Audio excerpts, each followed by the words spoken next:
Ассаляму алейкум, хайрлах шамлар, добрый вечер. В эфире телеканала АТР. Вы смотрите информационно-аналитическую программу «Бугунь» в рамках марафона «Сейф АТР». «Голос Крыма» Майбута в эфире. В студии для вас работаю я, Гульсум Халилова. Следующие 3 часа в этой студии с гостями, которые подключатся к нам в эфир, мы обсудим основные новости и события сегодняшнего дня. И для начала подключим к нашему эфиру журналиста Романа Спиридонова, который с нами на прямой связи и готов рассказать о главных новостях. Рома, приветствую, мы слушаем тебя. Приветствую, Гульсум. Сегодня мы будем говорить о таких темах. Народный депутат Рустем Умеров призвал парламент принять закон о статусе коренных народов. Он выступил с парламентской трибуны, заявив, что для крымских татар это стало нужным и важным решением и знаком того, что Украина поддерживает крымских татар, которые даже после оккупации продолжают ненасильственную борьбу в оккупированном Крыму. Подробнее о заявлениях Умерова в наших выпусках. Оккупанты в Крыму нашли новый источник пресной воды под Азовским морем. В Росгеологии заявили, что ее запасов якобы хватит для нужд всего оккупированного полуострова. Вода находится в так называемых подрусловых стоках рек Дон и Кубань в акватории Азовского моря. Ее объемы, по оценкам геологов, могут составлять до 2 миллиардов кубометров. При этом до сих пор неизвестно, во сколько обойдется ее добыча и будет ли эта вода пригодна для питья. А в это время в Верховной Раде Украины зарегистрировали законопроект о запрете водоснабжения оккупированного Крыма по Северо-Крымскому каналу. Документ предусматривает, что этот запрет будет действовать до окончания оккупации, но есть один нюанс. Запрет предполагается узаконить, изменив один из пунктов другого закона, закона о создании свободной экономической зоны. Но в то же время в Верховной Раде уже зарегистрировали законопроект об отмене свободной экономической зоны Крым. И этот закон уже может быть принят в конце мая. В оккупированном Крыму резко подорожали лекарства. В первом квартале этого года цены выросли почти на 12%. Это почти в 2 раза выше инфляции. И это в среднем. Некоторые виды лекарств выросли в цене на четверть и даже на треть. И это своеобразный рекорд за 6 лет. Посольство США прекращает выдачу недипломатических виз россиянам. С 12 мая посольство США в Москве сократит перечень консульских услуг, оставив только экстренные для американских граждан. Решение посольства связано с планами российских властей запретить представительству США в России нанимать на работу иностранцев. Гражданам США, которые находятся в России с истекающей визой, посольство настоятельно рекомендует выехать из страны до 15 июня. Это коротко о тех новостях, о которых мы будем говорить сегодня в наших выпусках. Больше и на разные другие темы. Сегодня традиционно 19:00 на украинском языке и в 21:00 на крымско-татарском. Гурсом. Чоксагул Роман, был пиздемух Бермас Роман Спиридонов. Чоксагул, это был наш журналист Роман Спиридонов. Не пропустите вечерние выпуски новостей на крымско-татарском и украинском языках. Ну а мы работаем в прямом эфире. На экраны ваших телевизоров режиссеры периодически выводят номер телефона +38 073 419 41 58. Звоните к нам абсолютно бесплатно по Вайберу. Присоединяйтесь по скайпу atr.tv. Это наш адрес. И подписывайтесь на сайт телеканала АТР, atr.ua. Сегодня ваша подписка поможет нам продолжить нашу работу на нашем информационном фронте. Мы также вещаем на нашем YouTube-канале. Можете подписаться на YouTube-канал телеканала АТР. Там мы вещаем как в онлайн-режиме, так и выкладываем самые интересные фрагменты из наших эфиров и все наши программы в записи. Ну, мы переходим к обсуждению вышеупомянутых новостей. Не только сегодня в оккупированном Крыму продолжили рассматривать дело лидера крымско-татарского народа Мустафы Джемилева. Там прошло очередное судебное заседание. И с нами сейчас на прямой связи адвокат Мустафы Джемилева Николай Полозов. Пане Микола, витаю вас, ассаляму алейкум. Да, здравствуйте. Расскажите, пожалуйста, о ходе сегодняшнего судилища над лидером крымско-татарского народа. Ну, что касается сегодня, то прошло сегодня 29-е судебное заседание. В настоящий момент доказательства представляет сторона защиты. Сегодня в ходе представления доказательств сторона защиты представляла письменные доказательства, в том числе были озвучены объяснения двух пограничников, которые указали на то, что Мустафа Джемилев не пересекал государственную границу, находился в буферной зоне. Именно этих пограничников следствие почему-то отказалось допросить в качестве свидетелей.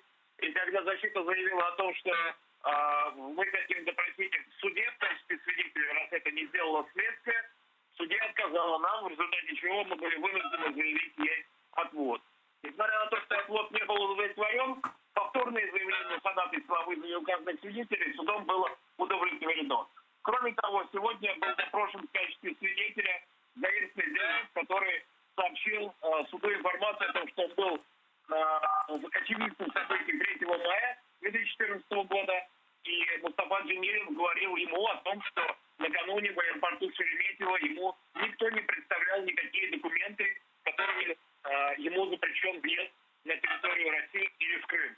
В никаких документах он не расписывался. Кроме того, Зяев рассказал в целом об обстановке, которая происходила в тот день, и рассказал о других лицах, присутствующих в тот день на встрече с Мустафой Джемилевым. На этом судебное заседание у нас было завершено. Следующее состоится 21 мая.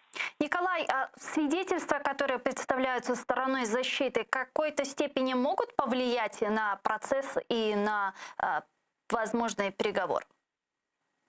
Но учитывая то, каким образом в России проводятся политические уголовные дела, абсолютно никаких иллюзий относительно того, что вдруг суд действительно примет справедливое решение, нет.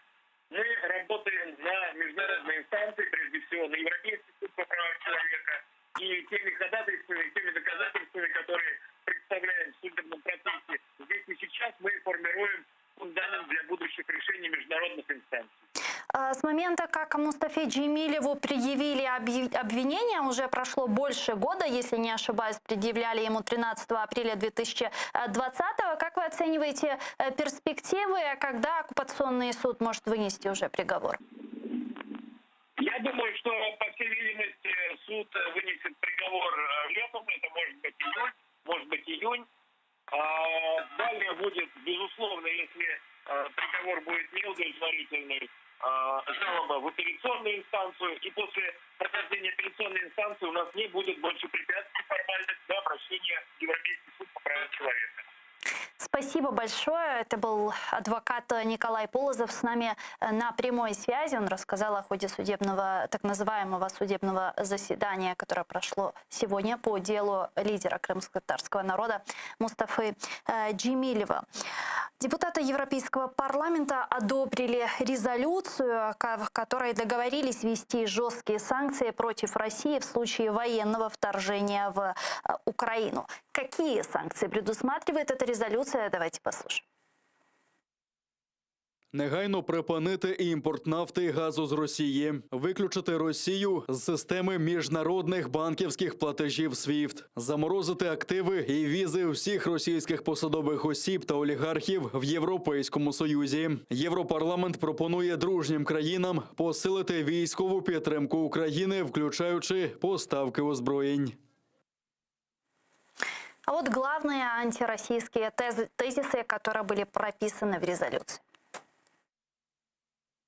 Вимога до Російської Федерації вивести війська з окупованих територій Донбасу і Криму і повернути їх Україні. Припинення морської блокади Російської Федерації в Чорному і Азовському морях і рекомендація ЄС розробити систему моніторингу проходу суден через Керченську протоку. Засудження добудови Росією газопроводу «Північний потік-2». Відмова від будівництва Росією в Євросоюзі атомних станцій. Засудження Росії за підрив складу боєприпасів Чехії і вбивство 2 громадян Чехії в 2014 році. Повна підтримка всіх дій Чехії проти російських дипломатів.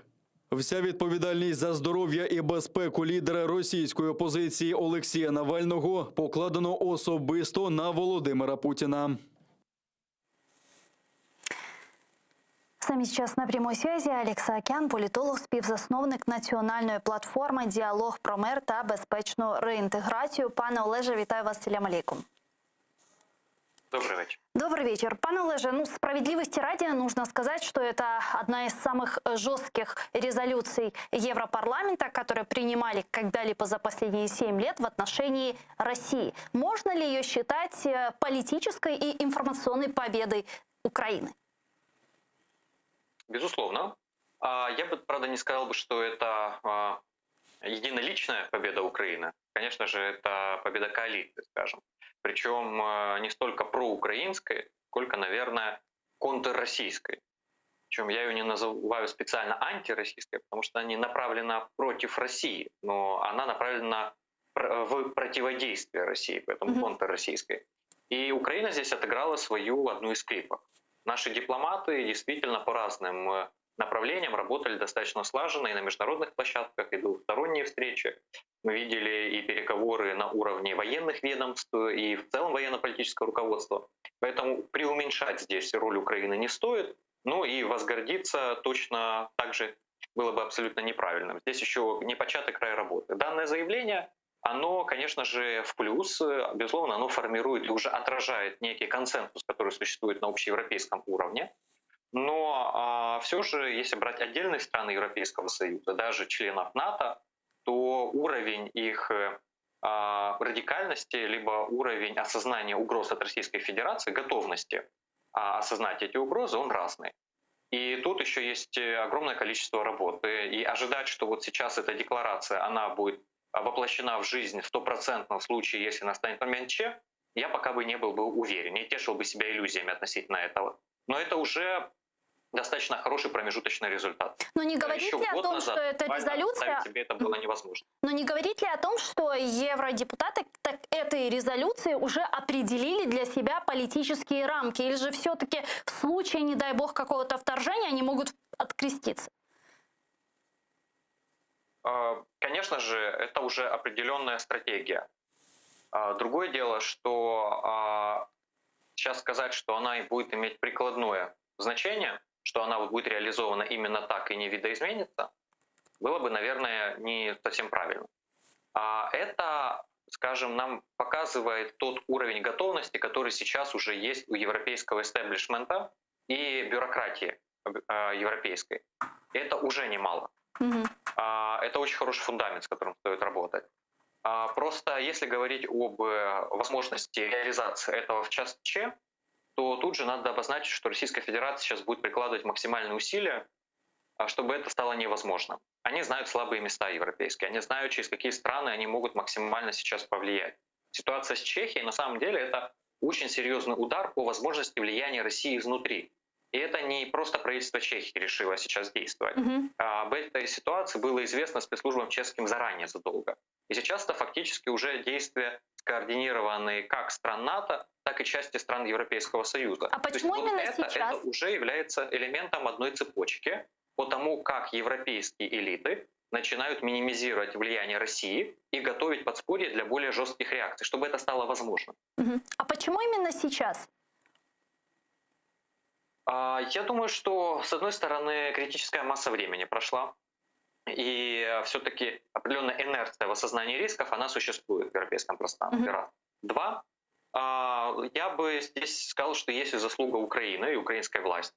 Причем даже не столько самих действий Зеленского, сколько самого факта, что он стал президентом, и он демонстрировал готовность даже к некому полю компромиссов. Вот эта вот ситуация ни да, ни нет, она сыграла нам и в плюс на международной арене. Ведь на этом фоне Путин выглядел еще более неконструктивно. Российская пропаганда не один год убеждала европейцев в том, что в Украине фашистующий режим, пришедший на крови Майдана, который возглавляем олигархом Порошенко. Ну, в общем, перемешку, скажем, ложь и некие элементы отдельной правды. Ведь Порошенко, понятное дело, был действительно олигархом. И это все отбрасывало тень и давало аргументы российской пятой колонии в Европе.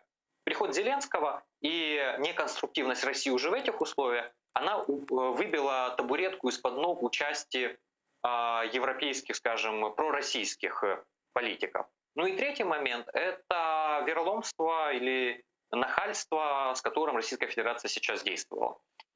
Целый ряд каскад, начиная от Солсбери, подрыв складов в Чехии, в Болгарии, попытка переворота до этого в других балканских странах. То есть в принципе, целый каскад действий, который накопился и который показал, что Россия понимает только силу, и попытки с ней разговаривать конструктивно, искать некие формы взаимодействия и, возможно, даже некое поле компромисса воспринимается ею сугубо как слабость, и она ими пользуется для того, чтобы еще больше раззадорить свои амбиции.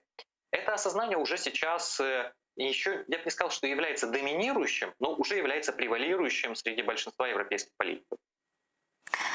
Если мы говорим, что эта резолюция – это такое некое предупреждение для России, как вы думаете, она может демотивировать Россию от ее каких-то безрассудных действий в случае, если действительно в ее планах было вторжение в Украину? Ну, сама по себе она нет, но она является лишь одним элементом цепочки, то, о чем я уже сказал.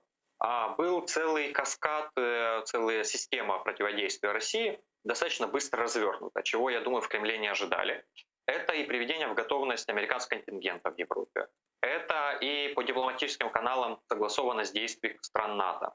Тут же и сразу же звонки, поездки в Украину целого ряда европейского истеблишмента. Ведь поездки дипломатов и политиков европейских на восток были не просто так. Открыть огонь и начать прямую атаку при наличии либо высокопоставленных международных чиновников, либо политиков других государств, либо дипломатов, которые там могут оказаться под обстрелом, это тоже чревато. И это развязывает руки по действиям для тех стран, чьи граждане окажутся там в самом гуще событий. Это тоже были асимметричные некие шаги. И, конечно же, и данная резолюция, и данные действия по дипломатам сейчас, и, в частности, усиление присутствия в Черном море, та же Британия, те же Соединенные Штаты, уже не говоря о том, что сейчас будет в целом страны НАТО, скажем, менять свою стратегию присутствия в Черном море и обеспечения гражданского судоходства в Черном море, противодействия возможности России блокировать не только для милитарных кораблей, но и для, например, промышленных поставок, либо для туристических, имеется в виду пассажирских перевозок в Черном море. Это все, конечно, сейчас России поднимает цену возможной агрессии. Но, с другой стороны, я бы не сказал, что это сейчас снизило эту вероятность достаточно низко. Россия 100% обкатывала сейчас реагирование, и они посмотрели, где слабые места наши, где европейские. Сейчас они будут их подлатывать и будут готовиться к новому витку. Фактически они провели учения в максимально приближенным к реальным боевым действиям условиях. И это надо учитывать. К учениям мы еще вернемся. Я предлагаю сейчас подключить к нашей беседе народного депутата України фракція «Голос» Соломію Бобровську. Вона зараз з нами на прямому зв'язку. Пані Соломію, вітаю вас, салям алейкум. Добрый день, вітання вам. Пани Соломия, как вы оцениваете принятую резолюцию в Европарламенте? Что она нам дает? Как мы ее можем использовать?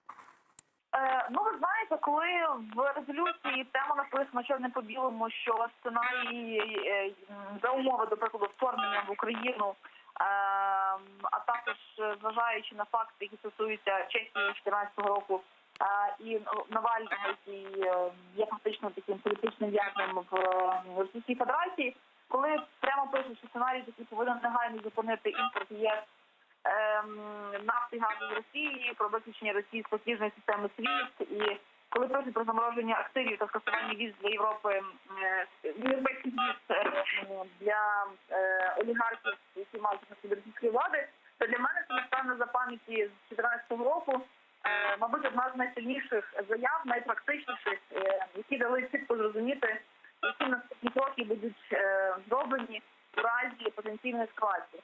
І тут мій колега, який це не коментував у вас, він абсолютно правий. Тому що росіяни показали максимально приближено до реальності можливої потенційні свої сили. І давайте будемо відверті. Я думаю, що далеко не один план програється в Україні і буде програватися до виборів Російської Федерації до осені. І, як на мене, цей час з травня по осінь, він буде один з таких найнеспокійніших.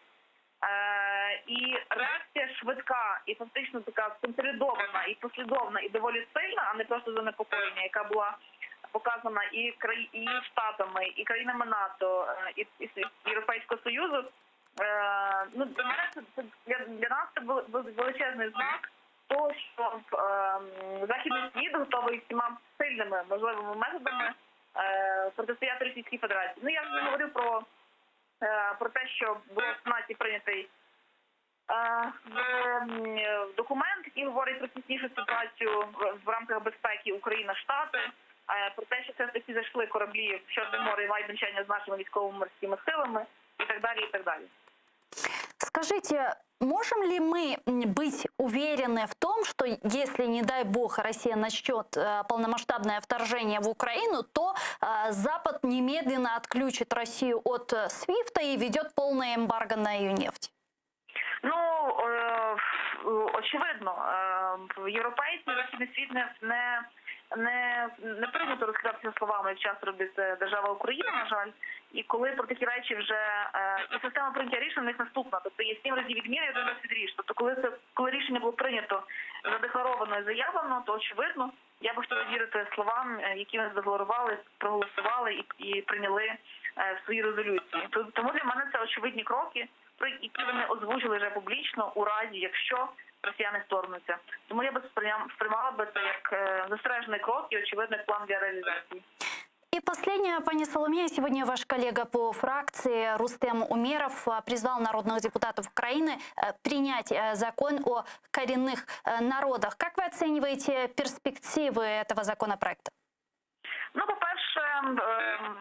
по-перше, вважаю, що цей закон давно був на часі. І попри те, що Банкова доволі якось певний час активно декларувала, що цей закон потрібен, що не будуть підтримувати, і тим паче, розуміючи всю глибину і за їхні ініціативи підтримки, скажімо так, Кримська платформа має свій шанс на життя і тепер розгортається у всіх асамблеях, на міністерському треку, президентському треку, то, очевидно, такий закон є дуже потрібним в Україні. І це дуже правильно, що ми до нього повертаємось, на жаль, напередодні такі трагічні дні для татарського народу, але тим не менше він був актуальний і раніше. Я думаю, що давно пройшов час, коли він мав бути прийнятий, розглянутий, продискутований і прийнятий в сесійній залі. Дякую вам дуже. Соломія Бобровська, народний депутат України, фракція «Голос», була з нами на прямом зв'язку. Глава дипломатии Европейского Союза Жозеф Боррель заявил, что ЕС должен быть готовым рассмотреть ответ России при пересечении ее красных линий по Украине. Вот его цитата. Ми повинні продовжувати відправляти скоординовані сигнали міцної підтримки України. Ми візьмемо участь у саміті Кримської платформи у серпні. Ми також повинні бути готові розглянути варіанти додаткової відповіді, якщо Росія відновить ескалацію або перетне червоні лінії. Пане Олеже, Жозеф Боррель подтвердил свою приверженность к участию в Крымской платформе. Такую приверженность подтвердили еще ряд лидеров западных держав и не только. Вот 23 августа уже должен состояться саммит этой Крымской платформы. Какой результат работы вы бы считали наиболее эффективным? На самом деле Крымская платформа — это будет, насколько мне известно, многоуровневый процесс. Действительно будет трек и экспертный, будет трек и лидеров государств, и дипломатических ведомств. Я думаю, что на выходе мы могли бы получить несколько различноуровневых результатов. С одной стороны, это скоординированность позиций Украины и западных государств относительно того, что будем делать все вместе в случае активизации боевых действий со стороны Российской Федерации. То есть в случае усиления агрессии. Раз. Два. Это, возможно, рассмотрение пакета целого по сейчас поддержке Украины в интеграционных усилиях относительно Крыма. Это различные программы поддержки, это ресоциализации перемещенных лиц, это создание инфраструктуры связанности, это возможность работы в кибер- и цифровом пространстве, медийном и так далее. То есть здесь есть целый ряд вещей, которые можно проактивно делать уже сейчас для того, чтобы противодействовать дезинтеграционным усилиям России. Третье — это, возможно, некие инициативы на международной арене. Подобный диалог мог бы продолжаться и в других европейских, либо западных, и не только, на самом деле, западных столицах, который бы уже распадался бы на конкретные треки, на конкретные задачи. Также я думаю, что важным вопросом могло бы стать и безопасность вообще Черноморского региона, и нарушение России морского права. В данном случае это вообще отдельное направление, которое имеет достаточно серьезные перспективы, хорошие. Я думаю, что им также в рамках Крымской платформы могли бы заняться. Я бы не ожидал, что вот от самого события, скажем, от визитов и дня проведения мероприятия Крымской платформы стоит ожидать какого-то выхлопа, кроме как информационного и символического. Это уже немало, это тоже хорошо, и это важно для привлечения внимания и для объяснения. Воспользоваться этим для того, чтобы максимально напомнить миру, что происходит и произошло, поскольку у нас далеко не все граждане Украины действительно знают, что происходит в Крыму, что происходит на оккупированном Востоке, и, сталкиваясь, просто общаясь, ставят порой очень, скажем, ну, такие наивные вопросы, очень, порой даже, могу сказать, вот лично меня раздражающие, когда люди, казалось бы, ну, должны понимать, ну, вроде бы уже сказано 150 раз о том, что происходит, а люди спрашивают, а как можно деньги переслать, например, родственникам на оккупированной территории, там, в Донецк, либо как в Крым. И такие вещи, которые они, а как это, возьмут и отнимут машину. А так может, а компенсация будет? Это вот недавно у меня один человек спрашивал. А что уж говорить тогда об гражданах других государств, которые точно уж не живут проблематикой Крыма, проблемой войны, и которые очень часто мало осведомлены. Это касается, в частности, и эстеблишмента, и чиновничьего аппарата западного. Поэтому такое событие, оно привлечет внимание. И это как бы будет основным результатом, если говорить о самом событии. Каких-то прям уж сдвигов нормативно-правовом, либо дипломатическом поле я бы не ожидал бы сразу же. Но это создает дополнительный инструмент для среднесрочной и долгосрочной работы. И этот инструмент может быть очень эффективным и очень значимым там, где он понадобится. А как бы повлияло участие России в Крымской платформе? Верите ли вы в это? Да, конечно же, нет. Ну, это невозможно. Российская Федерация не заинтересована вообще в актуализации вопроса Крыма. Это сейчас ее слабое место. Как бы ни было, каким бы фиговым листочком бы Россия не прикрывала бы собственную агрессию и аннексию территорий, это прямая аналогия с тем, что сделала нацистская Германия в свое время с Австрией. И после этого фактически на территории Европы ничего подобного не было. Путин просто повторил, сделал такой себе ремейк, либо косплей на гитлеровские действия по отношению к Австрии. И сейчас Россия просто пытается всячески выдавить. Я думаю, что они рассчитывали, имеется в виду выдавить с информационного, с политического, я думаю, что они рассчитывали все-таки на захват большего количества территорий. И в таком случае вроде как историю пишут победители. Если бы Украина пала, то тогда бы все говорили бы о том, как обеспечить безопасность, как не допустить миллионов беженцев. И, в общем, как бы Россия это бы списалась бы частично.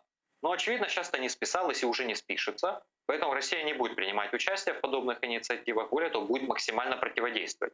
Я бы не откидывал бы возможности, в том числе военных провокаций, и не только военных, а и террористического характера и далее. Россия ни перед чем не останавливается для того, чтобы сорвать возможность проведения данного саммита. Я уже не говорю об информационных, кибер и других инструментах, но это точно стоит к этому готовиться, ровно для того, чтобы не допустить.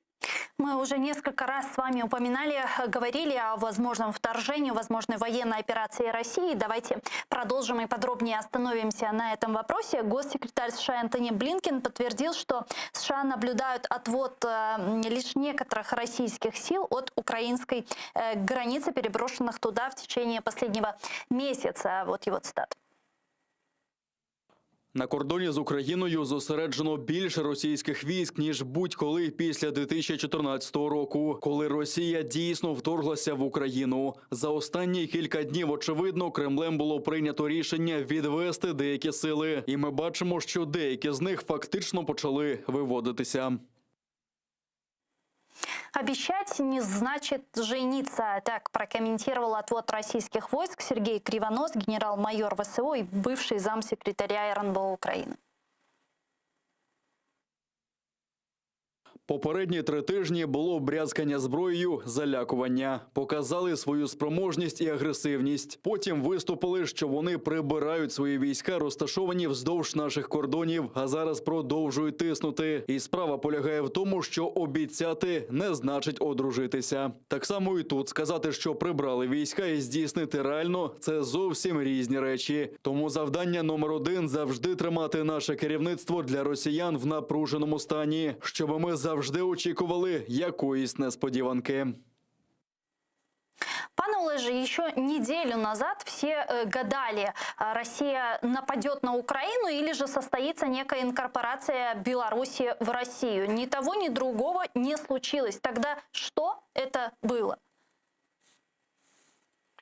Я бы, скажем, не откидывал бы возможность того, что Россия рассчитывала в данном случае либо по Беларуси, либо военные действия, либо есть еще другие сценарии. По Черному морю.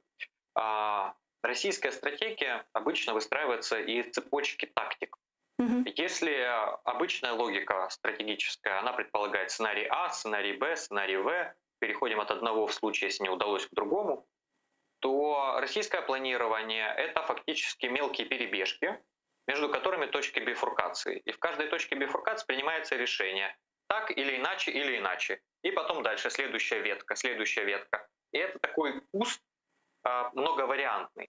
Авторитарная система управления, в которой как бы 20 с гаком лет все друг друга сменяют на разных должностях, то Патрушев, то Шойгу, то Козак, все это одна компания, которая там 20 лет друг друга знает хорошо.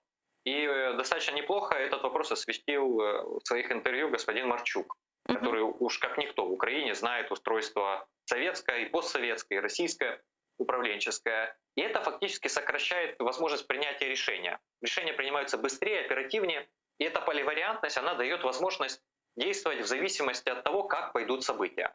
И где есть вероятность и максимального сценария, если максимально сприятливые, максимально способствующие условия складываются, так и вариант отхода, вариант минимум.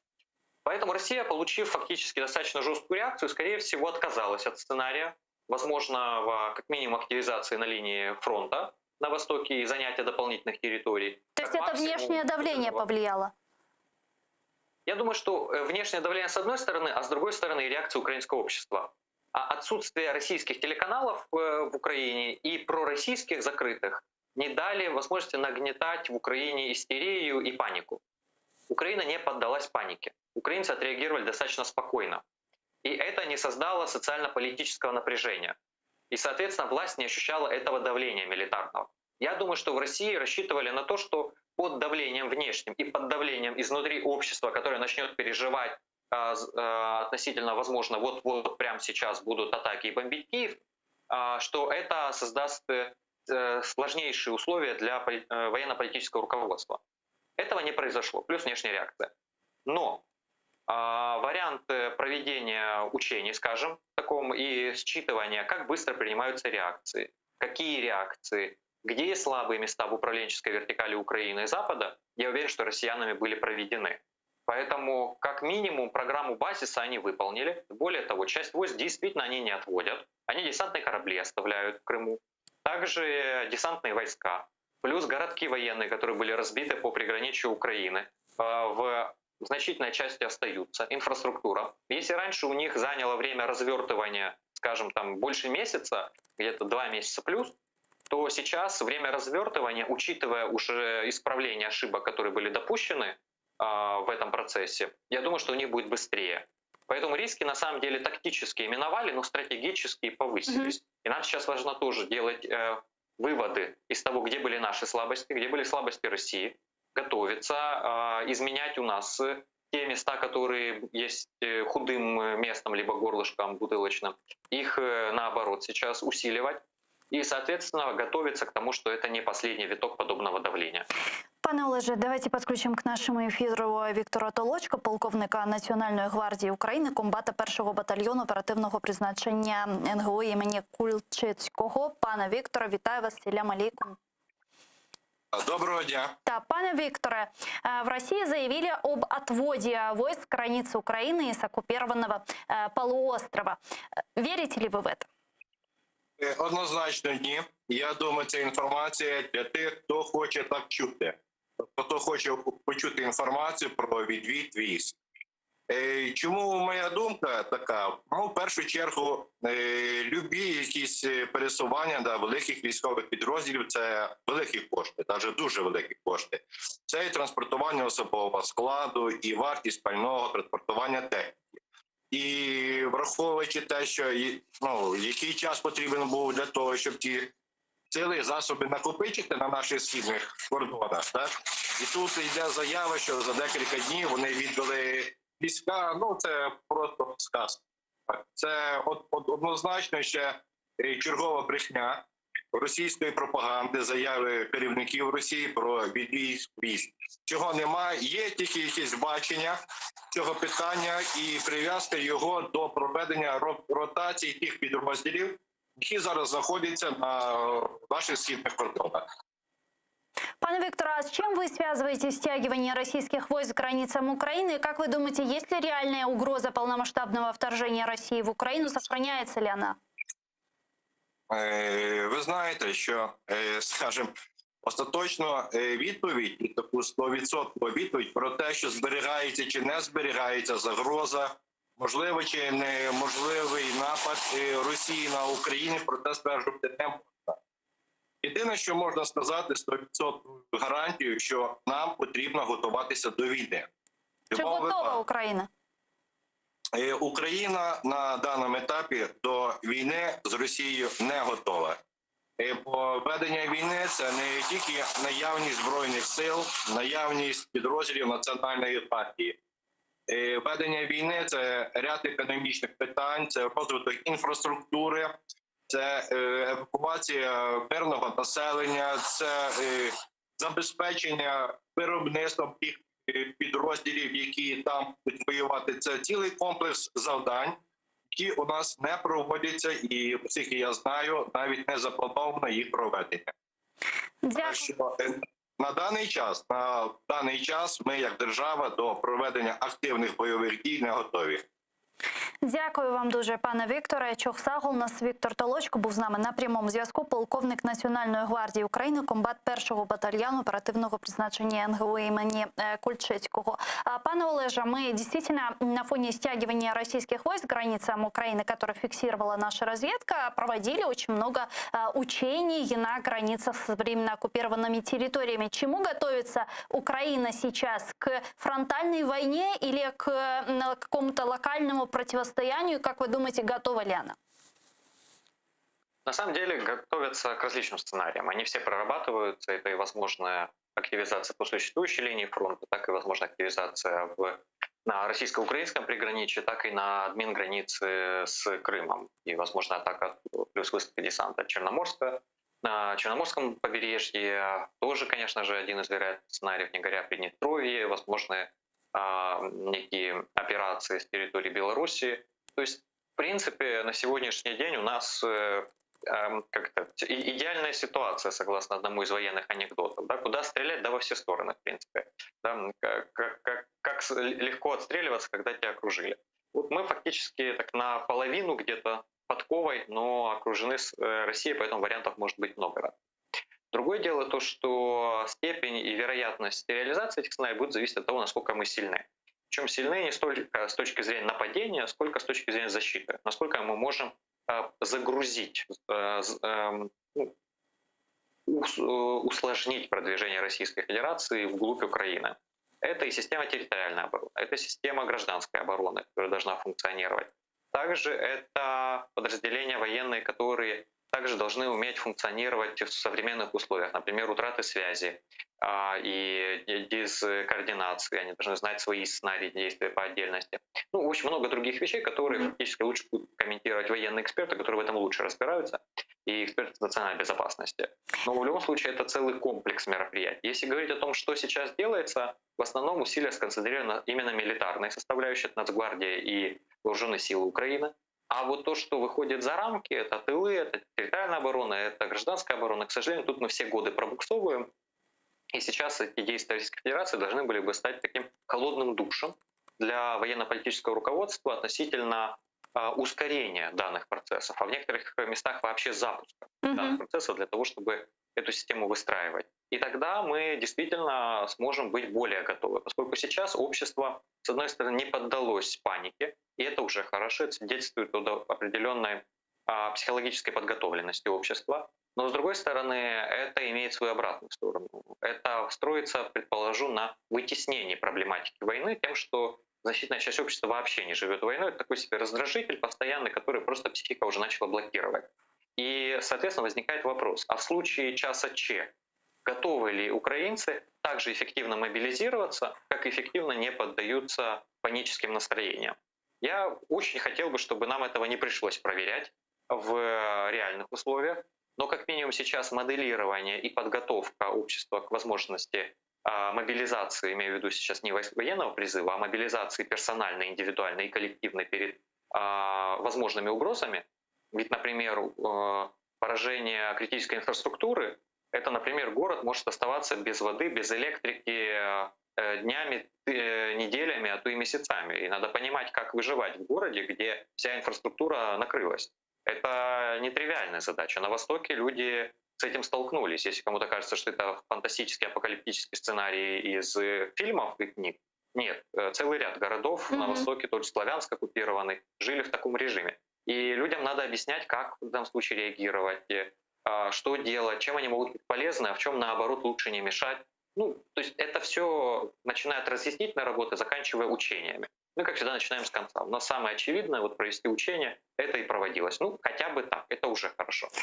Пане Олеже, вот что еще хотела спросить. Сейчас всерьез и очень активно обсуждаются возможные прямые переговоры Зеленского с Путиным. Зеленский позвал сначала того на Донбасс, тот его в Москву. Сейчас обсуждается возможная встреча в Ватикане, в Израиле и так далее. Насколько вероятна такая встреча, есть ли в ней смысл и может ли она принести мир на восток Украины? К сожалению, выскажу пессимистическое мнение. Во-первых, мир она не принесет. А мир тоже имеет целый ряд характеристик, что это такое. И он лежит в вилке между победой и поражением. И где-то посередине есть максимально приемлемый компромисс, когда и обе стороны и не проиграли, и не выиграли. Но это такая золотая середина, которая скорее существует в неком вакууме, там же вот по соседству с сферическим конем. Чаще всего достигнуть ее нереально, но где-то вот рядом с ней пытаются как минимум переговорщики обычно достигнуть неких договоренностей. Поэтому и мир — это огромное количество различных сценариев и качественно разных миров. Договориться с Путиным о мире можно только о русском мире, в тех условиях, когда Путин идет на переговоры. Ведь для него переговоры — это лишь один из инструментов продолжения агрессии. И переговоры — это является инструментом по завершению этой агрессии. Например, по отходу от собственной субъектности, либо о выбаривании, снятии ответственности за уже совершенные преступления, либо усиление своих позиций, давления немилитарными методами с тем, чтобы привести к болючим компромиссам, например, со стороны жертвы. То есть это не переговоры с доброй волей о завершении конфликта, о завершении войны. Россия не дошла еще до той стадии, когда она готова к переговорам паритетным, признавая Украину на этих переговорах, тому, как завершать войну и как выходить из ситуации. У России доброй воли на это еще нет. Я уверен, что она появится в дальнейшем, либо у России, либо у страны, которая будет наследницей России, но точно не в сегодняшнем политическом режиме, не при сегодняшней конъюнктуре. Раз. Два. Переговоры с Путиным без свидетелей, что называется, это абсолютно бестолковое мероприятие. Более того, даже вредное. Поскольку, мы находимся под серьезным влиянием российских медиа. Как только Зеленский полетит на такую встречу, у нас уже заранее и в этот момент будет начата целая кампания зради. Причем і на русском, і українською мовою, під українськими прапорами, під російськими, під абсолютно різними. Но, тем не менее, будут играть на абсолютно естественном страхе украинцев, что Зеленский сдаст Украину. Поскольку, к сожалению, Путину удалось выстроить образ такого некого себе Волан-де-Морта сегодняшнего мира, который может там зачаровать, посмотреть, о чем-то переубедить, надавить и так далее. Достаточно опытный, действительно, КГБист. Тем не менее, я думаю, что даже это связано не с тем, что, например, Зеленский неопытный, а Путин очень опытный. Это просто связано с тем, что, к сожалению, есть презумпция вот этого недоверия к власти, которая, опять же, повторюсь, к сожалению, не безосновательно в некоторых случаях. Раз. Два. То, о чем договорились. Кто будет знать, что действительно о чем договорились? В первые же минуты со закрытых дверей появится так называемая утечка в российских медиа о том, что Зеленский согласился, например, о обмене Крыма на восток. Например, предположим себе. И будут дружно вся политическая элита Украины отнекиваться и объяснять, что это утка неправды, и вообще еще переговоры даже не состоялись, они только за двери зашли, но уже Украина проиграет информационно. Ведь сопла информационного оружия со стороны Украины, со стороны России непропорционально. Россия доминирует в информационном пространстве и международном, и украинском, к сожалению, в частности. И третий момент. А какой толк переговариваться с Россией без свидетелей и не вокруг проблематики конфликта? Ведь Россия не готова говорить ни про Крым, ни про Восток, и это было сказано самим российским руководством, в частности, самим Путиным и Песковым. То есть толку от этой встречи никакого. Но и сказать, что это деструктивно, я сейчас тоже не могу, с какой стороны. Сам процесс провоцирования России на двухстороннюю встречу является в некоторой степени позитивным. Главное не заиграться. Ведь когда Украина сейчас провоцирует Россию, это фактически не на словах, как Россия, идите переговаривайте с оккупационными администрациями, а это вот впрямую в жизни провоцирование России на двухсторонний диалог. И России приходится отвечать. Ведь игнорировать подобные вещи – это проявлять слабость. И уже де-факто, заочно, но тем не менее, происходит диалог на уровне Путина и Зеленского, заочный, в котором России приходится реагировать. Более того, их реакции не конструктивны, они деструктивны. И это действует по принципу «дабы дурь видна была». И там, когда Россия теперь заявляет о РПЦ, это сразу повод ухватиться за слова. Когда говорит, мы не будем говорить о Востоке и о Крыме, то это аргумент для наших дипломатов на международной арене. Когда в следующий раз скажут о том, что ну вот с Путиным надо же разговаривать, скажут, смотрите, цитата, с кем разговаривать, если человек не готов вообще к разговору, не признает проблематики и не признает себя стороной конфликта. Вот только недавно сказал буквально. Вот сугубо для этих вещей сам процесс провоцирования может быть позитивным. Дякую вам дуже, пане Олеже. Чохсагл у нас Олег Саакян був з нами на прямому зв'язку. Політолог, співзасновник національної платформи «Діалог про мир та безпечну реінтеграцію». Глава разведывательного управления Минобороны США генерал-лейтенант Скотт Берриес считает, что перспективы решения конфликта на востоке Украины в краткосрочной перспективе являются призрачными. Вместе с этим, по его словам, Москва продолжает усиливать свое военное присутствие в Крыму. Вот его цитата. Російські збройні сили представляють собою реальну загрозу самому існуванню Сполучених Штатів. Москва продовжує інвестувати в свої стратегічні ядерні сили, в нові можливості для посилення свого стратегічного стримування, що ставить під загрозу США, а також в комплекси озброєнь для поліпшення бойових можливостей. Сегодня также стало известно, что посольство США в России с 12 мая прекращает обработку заявок на все неиммиграционные визы, кроме дипломатических. Ці скорочення послуг необхідні в зв'язку з повідомленням уряду Росії про свій намір заборонити представництву США в Росії наймати іноземних громадян в будь-якій якості. Ми шкодуємо, що дії уряду Росії змусили нас скоротити штат співробітників консульства на 75% і будемо прагнути запропонувати громадянам США якомога більше послуг. З нами зараз на прямій зв'язі Василь Лаптійчук, політолог, керівник дослідницького центру Інституту Росії. Пане Василю, вітаю вас, селям алейкум. Добрый вечер. Насколько эта история с визами серьезная и к чему она может привести? В області стратегічних відносин між РФ і США сама по собі вона ні до чого не може призвести. Вона лише свідчить про глибші зсуви у відносинах між США і РФ, приблизно такі, які були наприкінці 70-х, 70-х років, коли Радянський Союз здійснив акт агресії, тобто окупацію частини Афганістану. От, я з Карибською кризою початку 60-х не порівнював, а от кінця 70-х десь приблизно таке загострення відносин. І так само, як за муджахедів, з афганців ніхто не воював, але ще допомагали. Так само і в питанні з Україною. Якщо Україна буде тут воювати як афганці за свою територію з Радянським Союзом, то і Сполучені Штати їм допомогли, і допомогли б українцям. Тому ми є свідками, і не просто свідками, ми є учасниками, ми є об'єктом цих відносин між США і Росією. У них набагато глибші і більші пласти відносин і в галузі енергетики, і протистояння по лінії спецслужб, і потенційного військового протистояння на планеті, оскільки це одні із кількох найпотужніших армій світу, які претендують на вплив на певні регіони на планеті. І так сталося, що Російська Федерація під час цього чергового підходу до протистояння стала об'єктом агресії з боку Росії. Звичайно, Сполучені Штати, як розумна держава, вони на період Трампа не будуть брати до уваги, то було не американське, власне, буття, то було щось таке, якийсь виняток, який ми всі пережили успішно. Тепер Сполучені Штати повертаються до самих себе, як країна, яка має інтереси на планеті, яка може диктувати в певному сенсі свої умови. І загострення з Російською Федерацією буде тривати доки триватиме протистояння Російської Федерації з Україною через порушення міжнародного права з боку Російської Федерації. І воно припиниться швидше всього або почне припинятися тоді, коли Україна визнає поразку вже у фактичній площині, чи то виконавши мінські домовленості, чи то підписавши з Путіним якусь мирну угоду.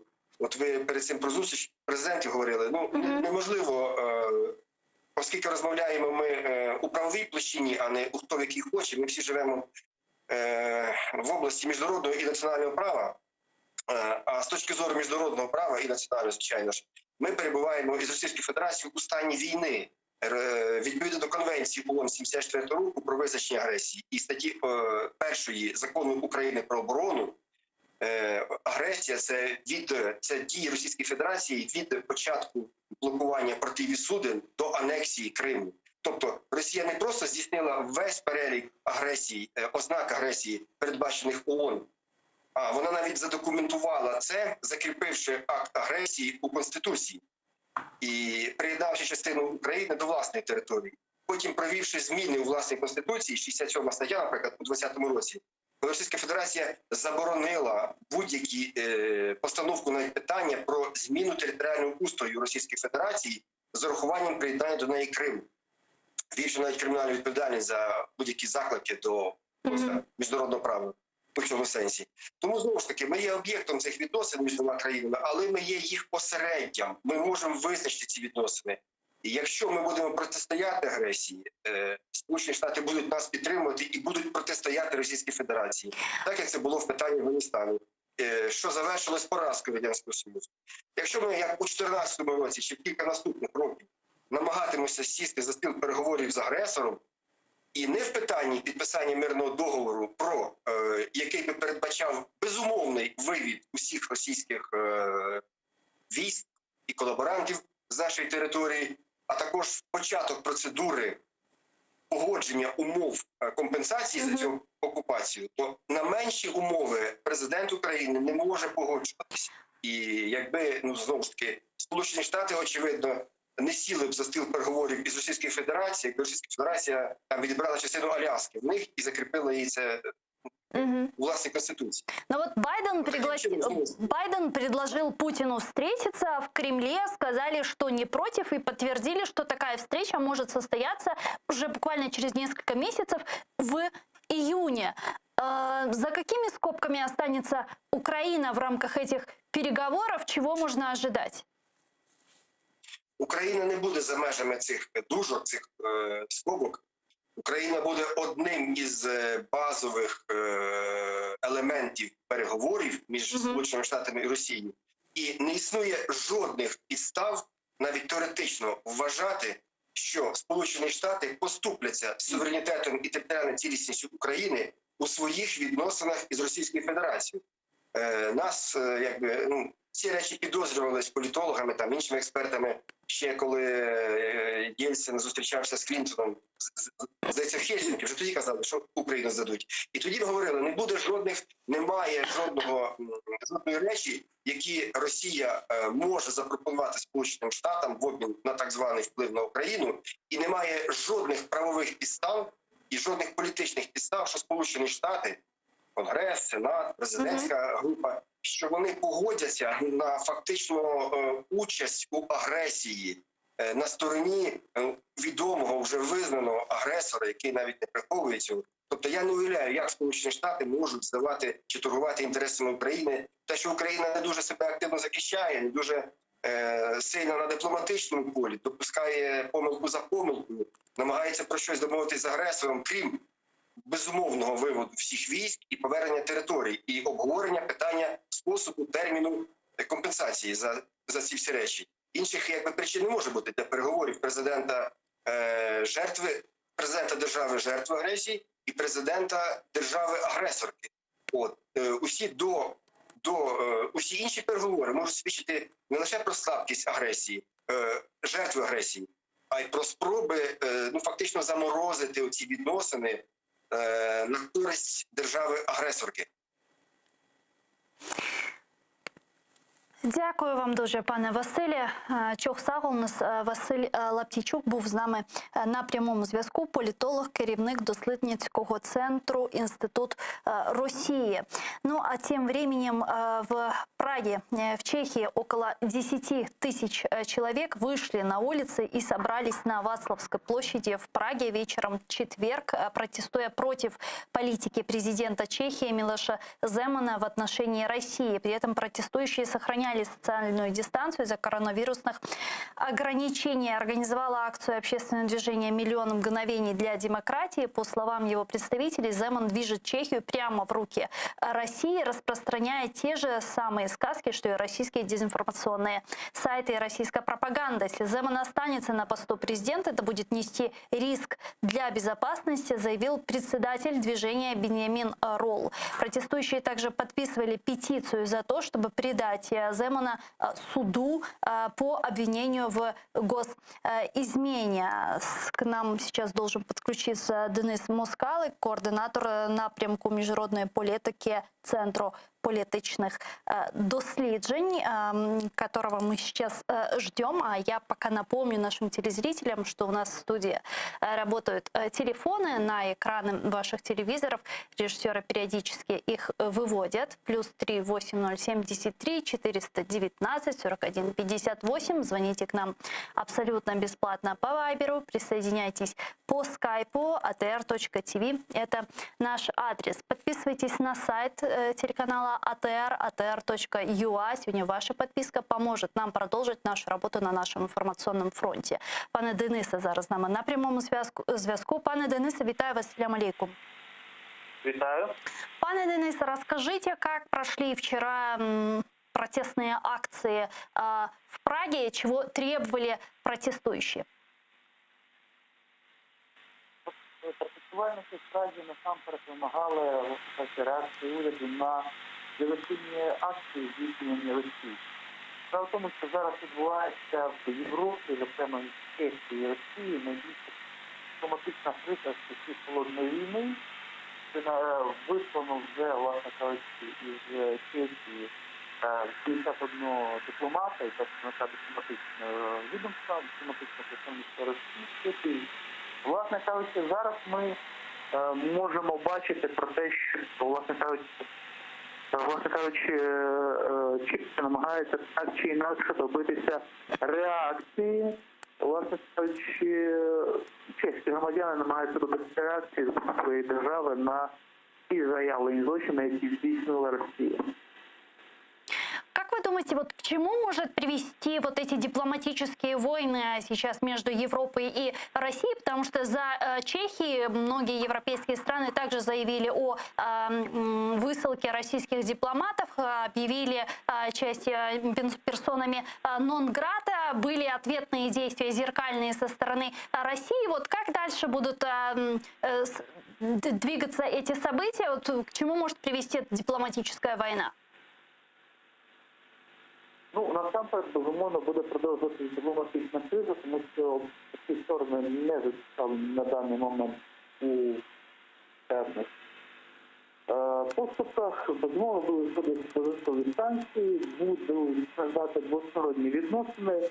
Безумовно, до війни це не призведе, швидше це призведе через певний час до чергового етапу переговорів. Проблема в тому, що це більшою мірою зриває можливості перезавантаження відносин між Росією і західними країнами, аніж, власне кажучи, і там більшими. Те, що було зроблено протягом останніх тижнів, воно більшою мірою, власне кажучи, призводить до того, що Росія втрачає можливості для покращення своїх відносин з Заходом. Але тут проблема в тому навіть не стільки відбувається як повідомлення на цьому напрямку, а в тому, що, власне кажучи, перші наші країни Заходу реагують на підривну і розвідувальну диверсійну роботу, яку здійснювала протягом тривалого часу Росії. Тут потрібно зробити певний відступ, що якраз перед цим відбувалося власне підписання санкційного пакету з боку Сполучених Штатів. там серед різних пунктів, зокрема, згадувалося те, що власне кажучи, російські агенти, вони платили талібам в Афганістані, що вони вбивали американського контингенту та міжнародного контингенту, який зараз відбувається в Афганістані. І, власне кажучи, там було якраз прописано у рішенні Білого дому необхідність забезпечити відповідь, зокрема, використання військових, дипломатичних і розвідувальних засобів. Власне кажучи, те, що зараз відбувається, це і є частина відповідь. И, пане Денисе, очень короткий вопрос. Вот вчера прошла акция, к ней присоединились более 10 тысяч человек. Это была единоразовая акция или же планируется еще? Планується ще продовження подібних акцій. Власне кажучи, люди незадоволені тим, що відбувається, і намагаються таким чином це проявити. Дякую вам дуже. Денис Москалик був з нами на прямому зв'язку, координатор напрямку міжнародної політики Центру політичних досліджень. А я, к сожалению, вынуждена завершать этот блок и с вами не прощаюсь. Увидимся буквально через час. А сейчас эфир телеканала АТР продолжает программа «Рамазан Берекета» с моим коллегой Сейтумером Сейтумеровым. Не пропустите. Корушкенджи.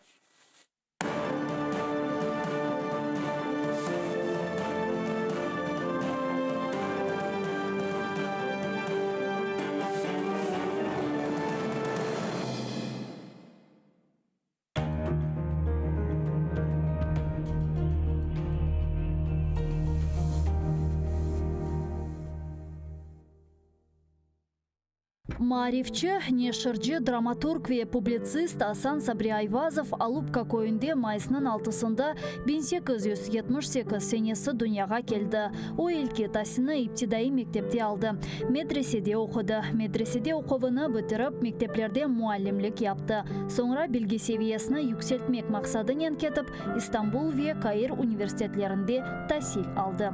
Асан Сабри Айвазов четел мемлекеттерден қайтып келген сон, башта Баку шерінде нешір етілген Хаят адлы газетада муарир олып çalışты. Sonra Қарасу базар шерінде Абдурашид Медиев ile бераберлікте Ветан Хадимы намында газета çıkardылар. Асан Сабри Айвазов Ветаны Қырымға авдет олған сон 1913 сенесінден башлап Қадими Бақчасырайда Исмаил Гаспралы тарафından çıkarılған Tercüman газетасында çalışa başladı.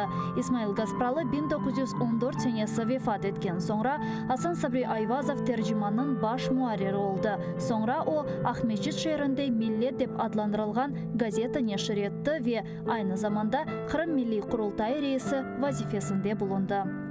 Асан Сабри Айвазов публицист olmak ile beraberlikte hem yazıcı, hem dramaturg, hem de acayip edebi tercüman edi. Anneciğim neredesin?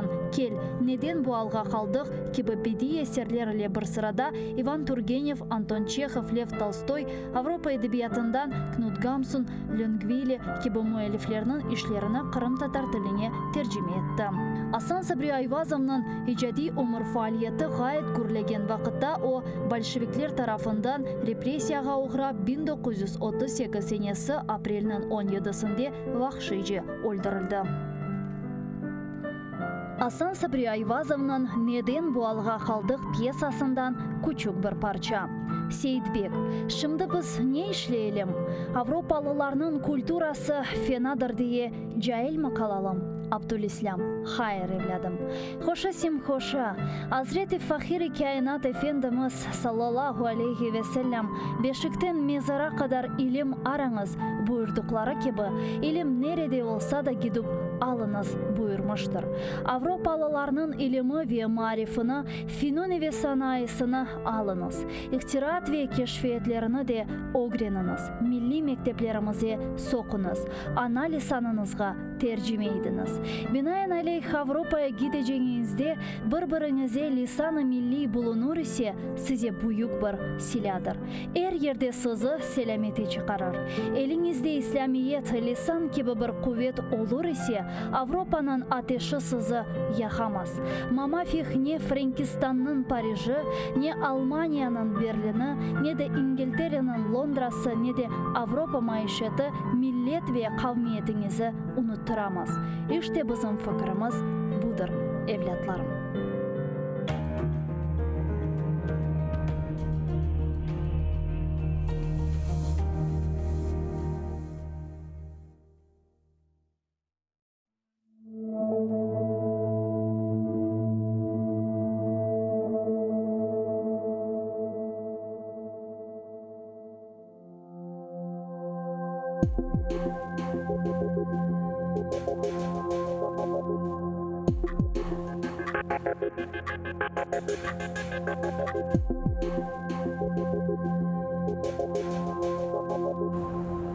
Тоқта дейлер маңа. Тур, ашықма о қадар. Бір олажақның өз заманы, вақыты бар. Дейлер сабыр еткен, мұтлақ мұрадыны тапар. Санки менің сабыр етмеге вақытым бар. Күнде гүлде, саниелер сайлы екенде, бабасыз оскен балалар көз яш төккенде, топрағым душмандан жефа чеккенде, дейлер ки, кечер бұл, құлақ асма о қадар. Санки менім, башқа бір ватаным бар.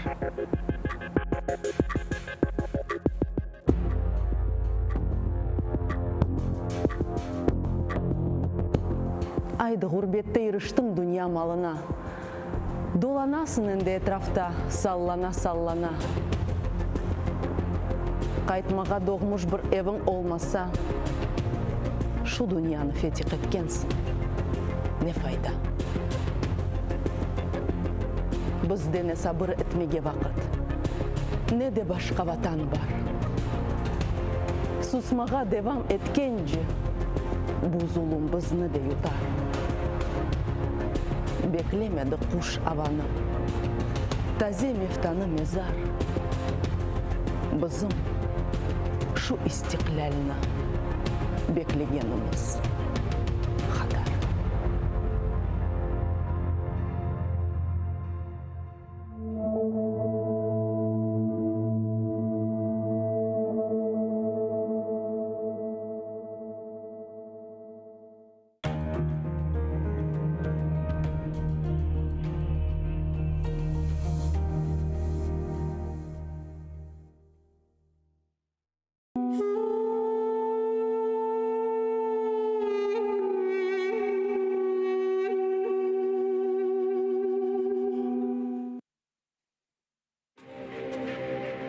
Қырым, бізім топрағымыз, юртымыз, тарихымыз, бізім кечміш ве кележегіміз бұл ерлерінен бағлы. Қырымда яшаған халқлар ислам діні есасында бірлешті. Асырлар деваманда бұл топрақларда бізім ечдатларымыз яшады. Бұл минарелерден ezanlar çağırıldı. Bu camilerde namazlar kılındı. Sürgünlük yılları ezanlar susup camiler kapaldı. Ama bu çok sürmedi. Biz geri kayttık. Dinimizni yaşatamız. Mübarek Ramazan aylarına karşılayımız. Biz bar edik. Barmız ve bar olacağımızga umut beslep Allah'a dualar etimiz. Yüce Rabbimiz bizni dinimiz, ana toprağımız ve tilimizden ayırmasın. Сәлем алейкум, сағылы телесерчілер, қайырлы ақшамлар олсын. Рамазан берекеті программасыны сейретесіз ве сізнен бераберлікте мен Сейтумеров. Әлбетте ки, екіншіден де бұл мұбарек айын ішерісінде олғаны вақтымызда жұма күнін гүзелігін де бүгін қазана білеміз. Ве еки бұл гүзелікте бүгін бір ерде топлашты. Аллах Тааля бұл гүзелікні бұл жұма күні Рамазан айының берекетлеріні қашырмамақ бізге насип елесін ве оның бағышлауыны, оны рахметіні, мағферетіні қазанғалардан етмеге бізні елесін. Ве бүгін студиямыздың мұсафирі Қырым мұсылманлары діни идаресінің муфтисі Айдар-Ожа Рустемов. Сәлем алейкум, Айдар-Ожам. Қайырлы ақшамлар. Сәлем жүмлемізге, ватанымызға қайырлы ақшамлар. Ве қатырлатам сайғылы телесерджілер, бүгін эпіңіздің имканыңыз олыр муфти бейімізге суалыңызны бермеге, өлеліктің telefonlarımızı hatırlatan 070 419 41 58 bu numarada Viber'de var. Ondan da gayrı ater.tv bizim Skype'ımız. Bu iki vasıta ile bizden bağlanıp sizni meraklandırgan sualınızı hocamızga beri bilirsiz. Ve Aydar hocam Ramazan ayı Kur'an ayıdır ve keliniz bizni adetlerimizni endi Ramazan bereketi programmasının adetini buzmayıqta Kur'an ayetlerinden başlayıq. Bizim bugün 13 yaşındaki Meryem kardeşimiz eski Kırım şehir sakini bizge Beyyina suresini okuyacak. Keliniz seyreteyik. İnşallah. Assalamu alaikum wa rahmatullahi wa barakatuh. Benim adım Meryem. Ben 13 yaşında ve men eski Kırım şehrinde yaşayım. Ve bugün ben sizge Beyyina suresini okumağa isteyim. A'udhu billahi mineşşeytanirracim. Bismillahirrahmanirrahim.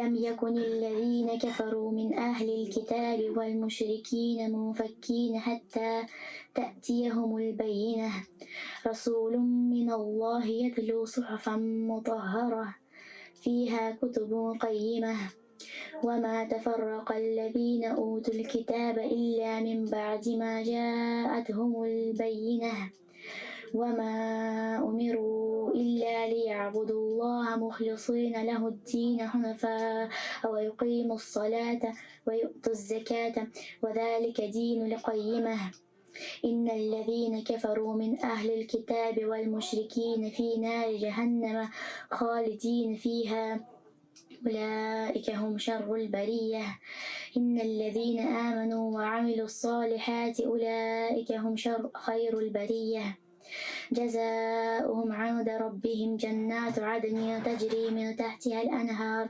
خالدين فيها أبدا رضي الله عنهم ورضوا عنه ذلك لمن خشي ربه صدق الله العظيم. Bu mübarek Ramazan ayında Allah Teala yapılan ibadetlerimizni, okugan dualarımızı kabul etsin.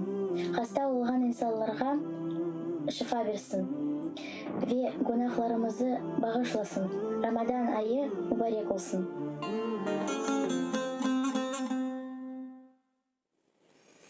İşte saygılı teleseyirciler, çok sağ olsun Meryem kardeşimiz. Beyyina suresini okup programımızı yaraştırdı. Biz ise bugünkü mevzumuzu başlayacağımız müzakere etmeye ve umumen hatırlatmak istedim saygılı teleseyirciler. Yazıklar olsun ki bazı teknik problemler ile bugünkü Ramazan bereketi programımız bu böyle şekilde geçkeni gibi bu yılda sonki olacak. Bu Ramazan ayında ama bazar tersinden başka şekilde 10 saat 18'de bu programını seyredebilirsiniz. Onun için Aydar hocamızın bugün bu kalacak günlerinin kıymeti hakkında en esas mühim şeylerini müzakere etmeye istedim. Birinci sualim Aydar hocam, asıl da Ramazan ayı vaktinde biz en büyük böyle ne kazanabilemiz, ne için roza tutamiz? Bu Allah'ını bağışlauıdır. Demek Allah bizni bağışlayacak inşallah. Ama günahlarımızın bağışlavını kazanmak için ne yapmalıyız?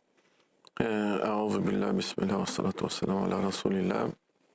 Allah'ın subhanahu teala bağışlanma kazanmak için elbette ki man sama Ramadan ve man kama Ramadan, bunlar esas olarak nice yayınlarda aytamız, tekrarlayımız ve bu tekrarlamada hayır bir vardır.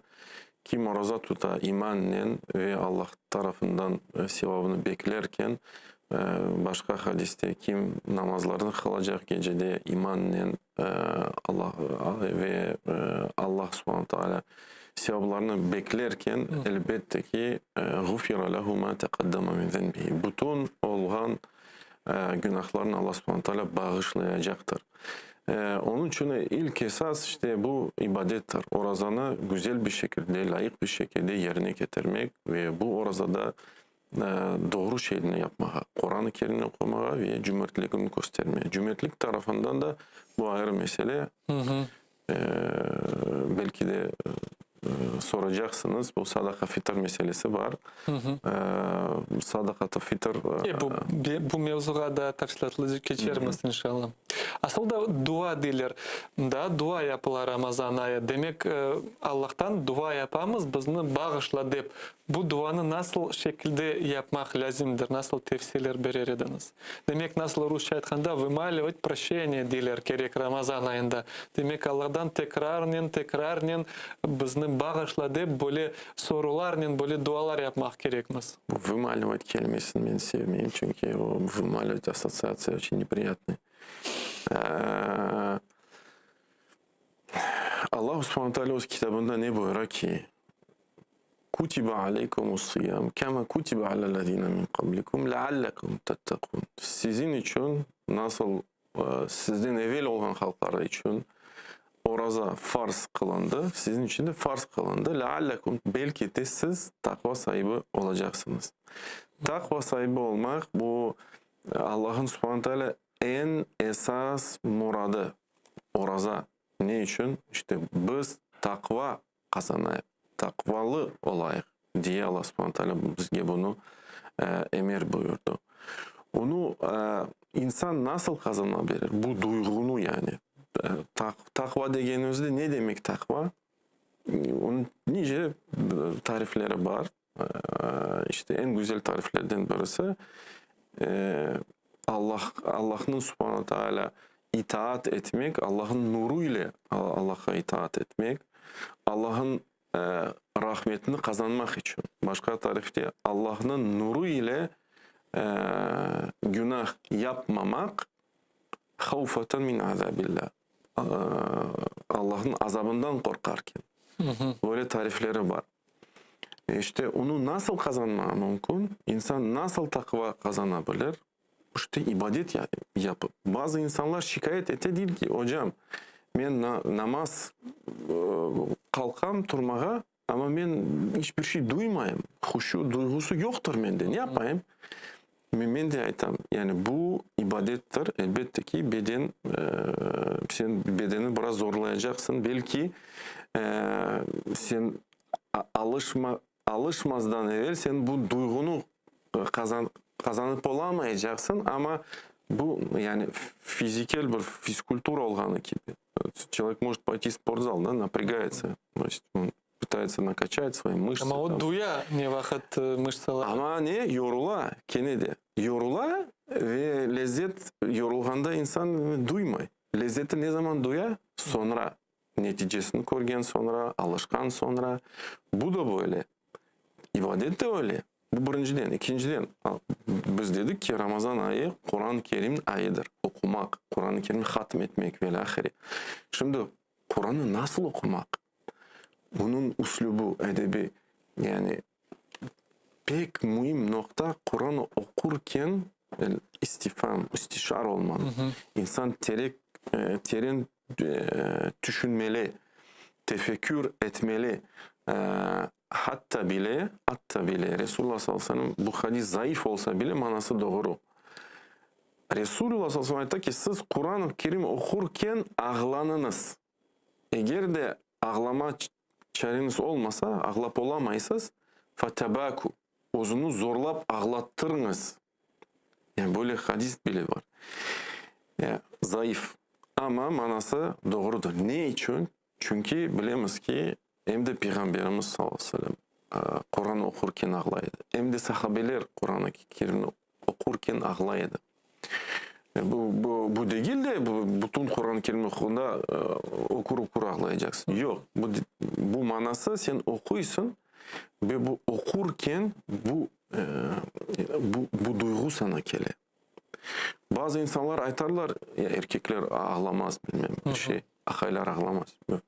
Akaylar ya Ömer bin Hattab radıyallahu anh sert bir sahabelerden birisi nasıl ağlaydı? Okur ağlaydı. Bazı rivayetlerde aytılar ki onun yanağında iki ırmak gibi bir eser kalaydı ağlaganda. Başka sahabeler de ağlaydı. Bu hepsi takvanın alametleri, işaretleri. Böyle takva kazanmak gerek. Aslında kenedi kaytmak istedim bağışlak meselesine bazı alimler aytkanı gibi Ramazan ayı bu emde bağışlaf ayıdır. Demek Allah bizlerini, bizim günahlarımızını bağışlasa, demek insanlar da birbirinin arasında ellallaşmak gerekler. Birbirin işte açı olsa, bir anlaşmalıklar olsa, onlarını birbirine bağışlamak demek, doğru mu? Nasıl biz bu ayda demek birbirimizni bağışlap, hem de güzel münasebetler kurmak böyle imkanımız var. Birinciden Allah Peygamberimiz sallallahu aleyhi ve sellem aytqani gibi "Gufira lahu ma taqaddama min zenbi." Bütün oraza tutsa, bütün günahlar bağışlanacaktır. Ne demek? Bu küçük bu günahlar ayrı rivayetlerde kaydetili "İzeçtunibatil kebair." Eğer de balaban günahlar terk etirse. Onun için birinci şart büyük günahlarını insan terk etmeli. Büyük günahlardan nedir? İçki. Demek içki büyük günah sayılır. Sayılır. Elbette ki. Zina olsun, içki olsun, bilmem namazını terk etme meselesi olsun. Bu günahlar aslında çok. Eğer bir günah eğer de Kur'an-ı Kerim'de ya da hadiste onun hakkında vaid varsa, vaid demek ki ugroza, nakazanya. Demek ki bu günah büyük sayılır. İşte birinci şart bu günahlardan insan ne yapmak gerek? Nedamet getirmek gerek. То есть он должен раскаяться в этом, да? Tövbe getirmek gerek. Tevbetun nasih. Nasıl Allah subhanahu teala ayta? Ya eyyühellezine amenu tubu ilallahi tevbeten nasuh. Ey iman etkenler siz Allah'a subhanahu teala samimi bir şekilde tövbe etiniz. Bu birinci şart. İkinci şart bu oruza tutmak, kıyam etmek, taravihlerine kalmak ve ilahiri. Ve elbette ki siz aytkanız gibi, kaydetkeniz gibi bu birbirimizini bağışlamak. Çünkü bu ayrı bir mesele.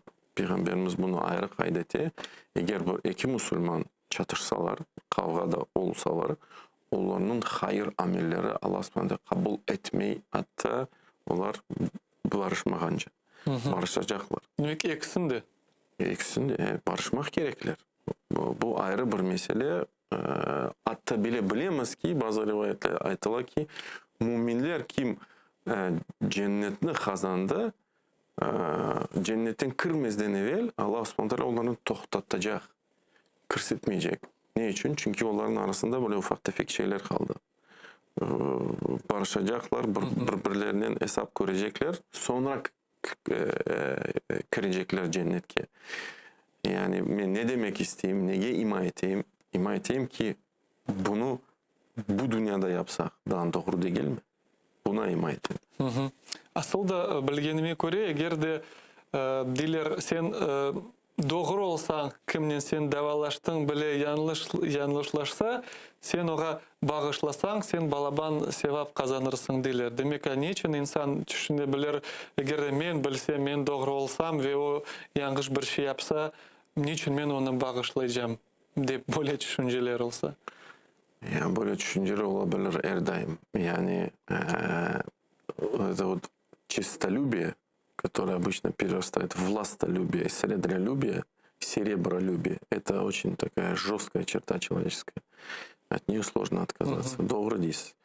Onun için Resulullah kaydetiyle kim mücadeleni böyle kavga karmaşasını, то есть spor оставить, ona Allah subhanahu teala cennetke ev kuracak. O boş-boşundan değil.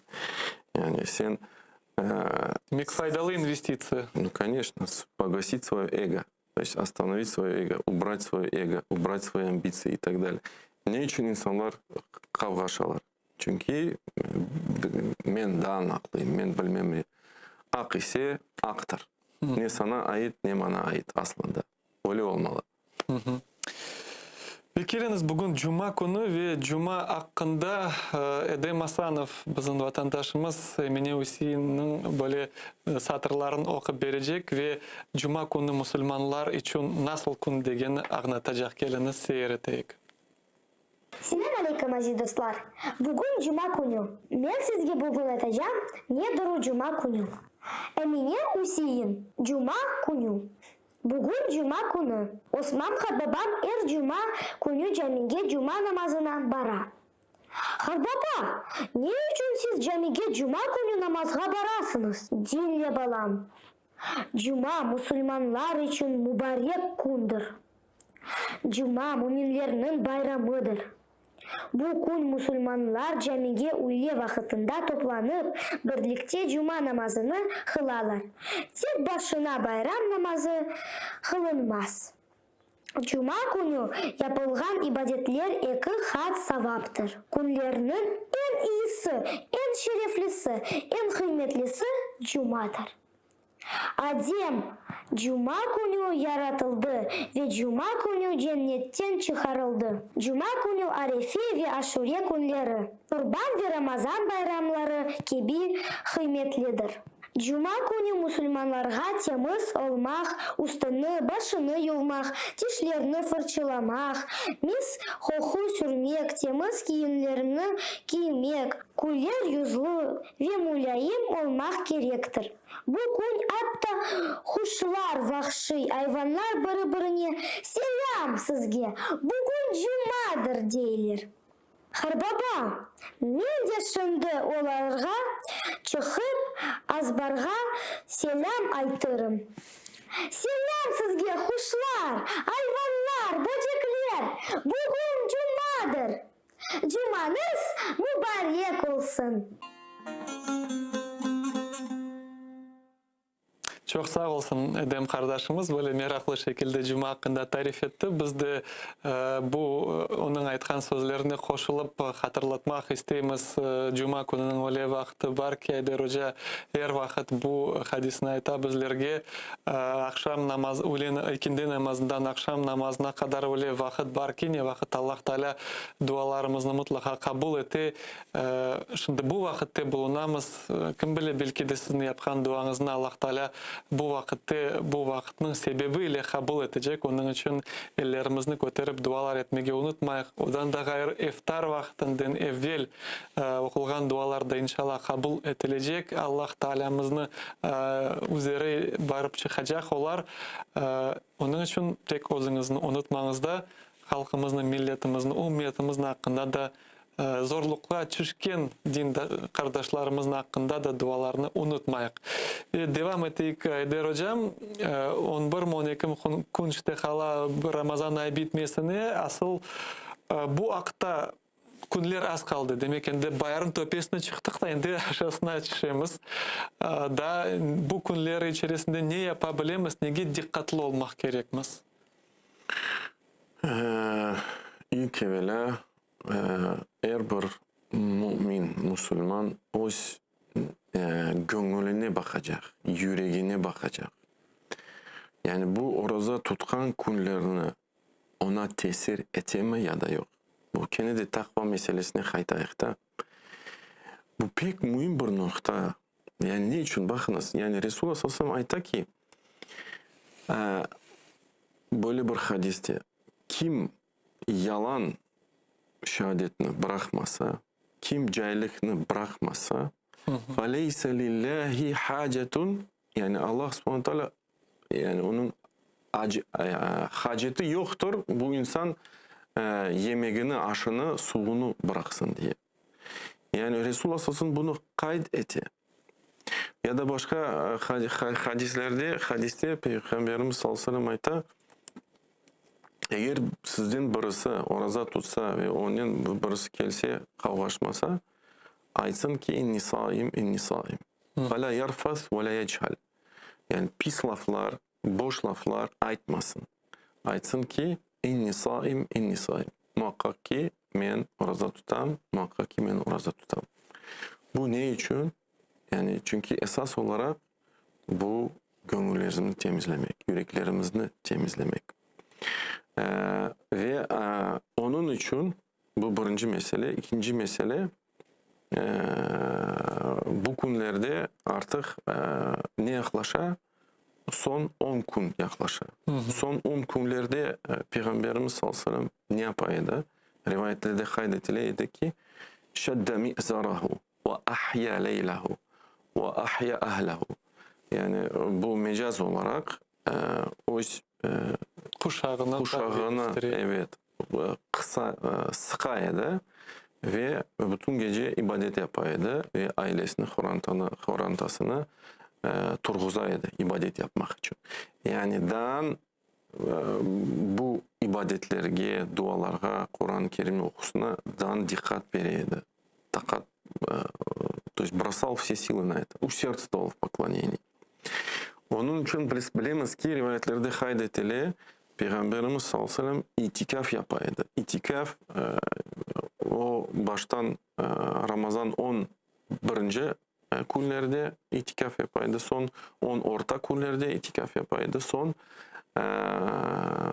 Son hayatında 10 sonki Ramazan ayın günlerinde itikaf yapaydı ve bu böyle de kaldı, sünnet olarak kaydetildi. Ne için? Çünkü Peygamberimizge sallallahu aleyhi ve sellem Allah subhanahu teala açığa bir bilgi, bu Kadir gecesi bilgi hakkında.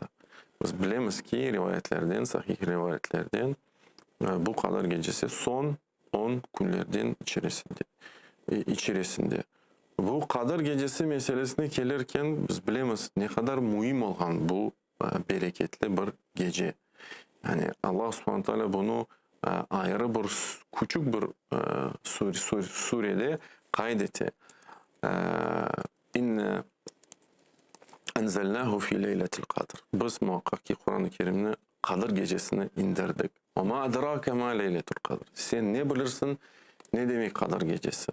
Bu üslup istifhami, dikkat çekmek için. Sonra Allah subhanahu teala tarif etti. Hayrun min elfi şehr. Yani bir gece 1000 aydan hayırdır. Yani demek ki bu gecede hayır amel sanki sen 1000 ay yaptın bu gecede bir hayır ay. Ve bilemiz ki bu gecede yufraku fihi kullu emrin, yani bu ayrı bir ayet Allah subhanahu teala kaydetti. Bu gecede Allah subhanahu teala emir veriyor. Yani insanın gelecek senesinde nasıl olacağını, yani kaderini, takdirini tayin etti. Bahtiyar olacak mı, bahtiyarsız olacak mı, rızkı olacak mı, olmayacak, kazanacak mı, kaybedecek mi, evlenecek mi, ayrılacak mı? Bütün bunlar hepsi bu gecede indirili insan için. Bu çok böyle bir, yani mühim bir gece. Bu gecede melekler yine indirildi yerge ve hatta hadislerde kaydetilir. Yerde bir mekan bile yoktur, kanda melek yoktur. Onun için Kadir gecesinin alametleri var. Bu sakinlik, sükunet. İnsan bunu yani duya. Bu meleklerin kelgenin sebebi nedir Aydar Hoca? Allah'ın rahmeti, Allah'ın işte bağışlavı. Ondan sonra bu mesele yufraku fihi. Yani Allah subhanahu teala indirildi. Kur'an-ı Kerim indirildi. Bu hepsi birbirine bağlı bir mesele. Aytkan ki itikaf, elbette ki pandemi şartlarda itikaf belki insanlar yapamazlar ama gene de yani evde itikaf olmasa insan ne yapabilir? Daha çok tefekkür, fikir yürütebilir. То есть уйти больше в себя, то есть перезагрузка, да? Переосмысление, больше поклонения, больше чтения Корана, больше намазов, больше осмысления. Ve Aydar Hocam, ende bakınız Ramazan sonki 10 gününün ende andınız. Demek ki bu hepsi 10 günün, sonki 10 günün gecelerini demek harekette bulunmak gerekmez. Demek teravih namazlardan gayrı da bir şey yapmak gerek mi bu günleri? Teravih namazı... Demek nasıl daha da güçleştirmek ibadetimizni? İnsan yapabilir teravih. Aslında teravih 8 rekat olabilir, 20 rekat olabilir. Bazıları ayetler bile 33 rekat olabilir. Yani bu kapı açık aslında ama biz aytamız ki Hanefi mezhebinin en doğrusu 20 rekat ama gene de nafile namazlarını kimse kapatmadı. Bu kapını kimse kapatmadı. Dua etmeye ve en hayır dua Kadir gecesi de Allahümme inneke afuvun tuhibbul affa fa'funi. Hazreti Ayşe radıyallahu anh gelgen rivayette Allah'ım sen bağışlayıcısın, kerimsin. Allahümme inneke afuvun kerim tuhibbul afu. Bağışlamanı seviyorsun. Bağışla bizni. Bizni bağışla, evet. Bu dua en doğru, en sağlam, en sünnetke uygan dua budur. Bu fıtır sadakası meselesi de var. Onu mutlaka müzakere etmek gerek.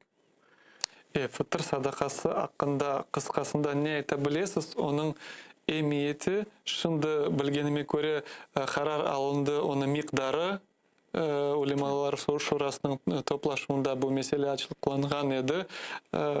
Ne aytabilirsiniz bu haqda? Birinciden, bakınız, bu fıtır sadaka vaciptir.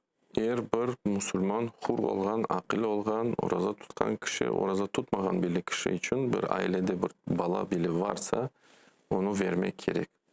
Mesela siz babasınız, ben bilgene kadar balanız var, apayınız var. İşte siz aile başı olarak 4 kişi için sadaka çıkartmak gereksiniz. Ne için? Çünkü Peygamberimiz sallallahu aleyhi ve sellem aytti ki, hadiste böyle geçe, sahabelerden birisi onu bizge ilave ete ayta. Farada Resulullah zekat-ı fıtrat, sadakat-ı fıtr. Resulullah sallallahu aleyhi ve sellem zekat fıtrını bizge farz olarak kıldı. Tuhuratan lissaim ve tu'amatan lil mesakin. İki maksat. Birinci maksat bu miskinlerini, muhtaç fakir fukarlarını aşatmak için birinci, ikinci tuhuratan lissaim. Oraza tutkan kişini işte böyle bir eğer de oraza tutkanında belki ufak tefek bir şeyler onun ağzından çıktı. Boş laflar çıktı, pis laflar çıktı. Belki de günahlar yapıldı velahiri. Bunu temizlemek için. Yani bunu Resulullah sallallahu aleyhi ve sellem ayrıca kaydetti. Şimdi miktar meselesine geçtik. Bu senelik 120 гривен, 120 гривна tayin edildi. Bu tahminen, takriben, yani это приблизительная цифра, на которую мы ориентируемся. Elbette ki ondan çok usul olsa, çok insan dese 120 grivna azdır, benden vereyim. Eyvallah, versin, bağışlasın. Kimse yok değil mi ki? Ama ondan az olmasın. Bunu demek istedik. Ondan az olmasın. 120 grivne. Nasıl çıkartmak gerek? Bu her daim müzakere bu hususta alıp barınla. Esas olarak bu erzaklar dağıtıla, aş olsun, pırnıç olsun, greçka, bilmem velahiri toplana. Nasıl bunu Ramazan ayında aksiyalar geçiriyoruz. Aslında bu insanlar fıtır sadakalarını toplaydı, takatmaya çalışıyor bütün Müslüman ümmetini. İşte eğer bir Müslüman bunu yapmalı, biz de düşünmeliyiz. Nasıl yapmaya bunu mümkün? Bu esas olarak elbette ki para olarak da çıkartmaya mümkün. Bu caizdir. Ayrıca nice bunu aytamız. Para olarak da çıkartmaya mümkün. Sıkıntı değil. Ne zaman çıkartıla onun vakti sonunki günlerde ama esas olan kriter bu. Şimdi de vermege olmay. Ola. То есть, учитывая современные реалии, учитывая современные условия, можно заранее. Но рекомендуется в последние, предпоследние дни. Заранее можно, потому что некоторые сподвижники это делали. Это упоминается об этом. И с точки зрения именно логистики современных реалий, заранее это можно собрать в течение Рамадана. Потому что, возможно, какие-то закупка продуктов, опять же, фасовка, распределение, вляхари. Организационные какие-то работы. Esas mesele, mında men belesem, şimdi Allah'a şükür olsun, yaşayışımız başka vakitlarga göre umumen halkımızın alsak güzel. Endi kimge o berili? Şimdi öyle düşünüp baksan, aman herkes vermek gerek. Endi kimlerge layık onu vermege? Çünkü misal bazı bir-iki yayını evvelsi biz subetleşken edik, oraza tutup olamagan fukareni aşattıra ve fukare kim degende şimdi asılda eken fukareni de tapmak ağır. Endi demek fıtır sadakasını kimlerge vermek lazımdır? Bu hususta böyle belli bir kriteri ulemalar arasında çok müzakere edildi, tamam mı? Şimdi kim fakir fukara, kim miskin fakir arasında fark var mı ya da yok velahari. Ben şimdi bu inceliklerini kotermeye istemeyeyim. Bana bizim bakışımız bu meselede, eğer insan zekat vermeyi nisap sahibi değil, demek ki o zengin değil. Zengin olmasa demek ki muhtaç fakir. Ben böyle bu meseleni koyayım, tamam mı? Eğer insan zekat vermeyi, onun için biz zekatını, bu ayrı bir mesele, zekat, nisap. Kumuşka mı bağlanmak, altınğa mı bağlanmak? Biz kumuşka bağlandık. Ne için? Çünkü kumuşdan ucuz. Ve hada ahvatu lil masakin. Yani bu daha sağlam. Ne için? Çünkü muhtaçlarını, fakir fukarların haklarını korumak için. Потому что получается там очень такая небольшая сумма. То есть в районе 500 с чем-то. Там 10.000 гривнаға yakın civarı. Hatırlamayayım şimdi tam rakamını ama biz bunu belirttirdik. Aynı kararda bizim sitemizde, на нашем сайте это опубликовано, это есть. Любой может зайти, Doom.org, открыть и почитать. Demek ki eğer insan zekatını vermiyor, demek ki o fakir ve işte hak edebilir bu sadakalarga. Böyle men koyayım. Ve şimdi bizden canlı bağda Qırım Bahçesaray şehri Mumine Saliyeva Qırım Balalığı Teşkilatı'nın koordinatörü. Selam aleyküm Mumine Hanım, hayırlı akşamlar olsun. Aleyküm selam, keleyatkan iftarlar da hayırlı olsun. Amin, cümlemizge hayırlı olsun. Sağ olun Mumine Hanım. Bilgenime göre Mumine Hanım 27 aprel günü Qırımda siyasi mabuslarının balaçıkları için iftarlar olup geçken. Aslında bu iftarlar hakkında bizge ne ayta bilesiz? Ahmetçi'deki kasaba siyasi mabuslarının balaları için iftar olkerildi ve bu günler içinde Bahçesaray'daki ve diğer şehirde yaşayan siyasi mabuslar balaları için daha iftarlar hazırlanıyor inşallah. Elbette menimce böyle kuruluşlar, iftarlar balalar için pek faydalı olur. Çünkü bir taraftan balalar çoktan görüşmediler. İkinci taraftan okul yılı biter ve elbette balalar doldurarlar. Onun için konuşup pek kullandılar.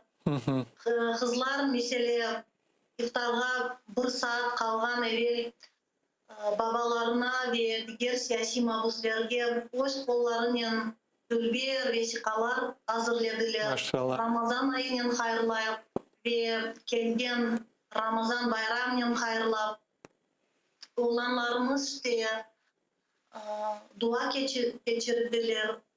Kur'an-ı Kerim'in surelerini, ayetlerini okup Allah'a kol uzatıp siyasi mabuslarımız için, halk için ve diğer Müslüman halklar için dua edip işte öyle şekilde iftarını karşıladılar. Aslında bu iftarların kim teşkil etti? Bu Qırım Birdemligi ya da siyasi mabuslarının bu balaçıkların anaları kim etti bu iftarların? Elbette bu birinci yıl değil de her yıl Ramazan ayında siyasi mabuslar, korandalar ve şahsi balalar cemaatinin destekini, yardımını çok duyarlar. Ve bu okuyulgan iftarlar cemaat yardımıyla yapıldı ve elbette Qırım balalarının falcileri, bizim hocalarımız kol tutup balalarga yardım edip ve onlarla beraber iftarını geçirdiler. Mumine Hanım, aslında balaçıklar endi 200'ge yakın bilgenime göre bazı malumatlara göre galiba endi 200 rakamların civarında geçti. Onların arasında çok ufak balaçıklar var. Aslında onlar da orazalarını tutup öyle öğrenmeye tırışarlar mı yok mu? Elbette ben sına bakam ve şaşam çünkü eğer siyasi mabus orandasına balalar nasıl yaşta olsa da 10 yaşında, 12 yaşında ya da mektepke aslı barmagan balachıklar 5 yaşında olup sabır etip oraza tutalar da, Maşallah. Kur'an da okuylar, terbiye taraftan da o kadar kanunlar bileler, urf adetlerimizni bileler. Görünüyor ki bu ana baba terbiye. Ve çoksu balalarla konuşkanda onlar özler aklına getirip meni baba ayetlerini okumaga öğretti. Meni baba bu sureni öğretti. Meni baba teravih namazları alıp barıp onu da gösterdi. Allah böyle babalarının, böyle analarının razı olsun ve elbette halk, cemaat göre nasıl bu Kur'andalar olganını. Mumine Hanım, aslında var mı haberlerinde sizin ömür arkadaşınız 3 yıldan ziyade hapishanede buluna digerler nasıl olar Ramazan ayını geçirirler? Var mı sizde malumat? Orazalarını tutup olalar mı? Mına tünevim Seram kardeş, Umur arkadaşım telefon açtı, bayağı sübet verdi, hlap ettik. Herkesge ayrı çok selamlar etti ve elbette hasevet ettim, sorayım nasıl Ramazan ayı sizler için geçiyor? Çünkü sizge şahsi temçikte aş getirmeyler, sizlerde vakit kemese sizge aş vermeyler. Ona dedi bilesin ki Ramazan ayının kokusunu böyle bir çiçek dayın nasıl kıyın olsa da biz hapiste duyarız. Ve çok teşekkürler bu halka gibergen sağ ollar, teşekkürler. Çünkü buna 2. yıl devamında siyasi mabus için iftar teşebbüs bulundu ve bu yıl devam etti. Çok su cemaattan basılga alıp işte ahayım de ve diğer siyasi mabuslar buna çok kuvanalar.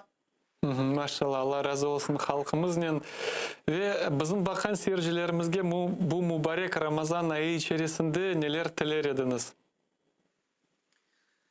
Elbette dileyim ki kalgan Ramazan ayının günleri sizler için halkın, cemaatin, dindaşların hayırlı tarafından geçsin güzel şekilde. Allah tutkan orazalarınızı, ibadetlerinizi kabul mağbul etsin. Ve yürekleriniz tevekkül, emanet olup olsun. Ve ilada Allah'ın yardımını duyarsınız. İnşallah. Çok sağ olun Mumine Hanım bizden bağlanğanınız için. Can yürekten tileyimiz tez vakitte sizin ömür arkadaşınız ve diğer bütün siyasi mabuslar ve umumen bütün dünyada zorluk tüblerinde kalan din kardeşlerimiz Allah tarafından yardım görsünler ve tez vakitte korantalar kavuşsun. Çok sağ olun. Saygılı teleseyirciler, hatırlatan bizden canlı bağda siyasi mabus Serhan Saliyev'nin ömür arkadaşı Mumine Saliyeva bulundu.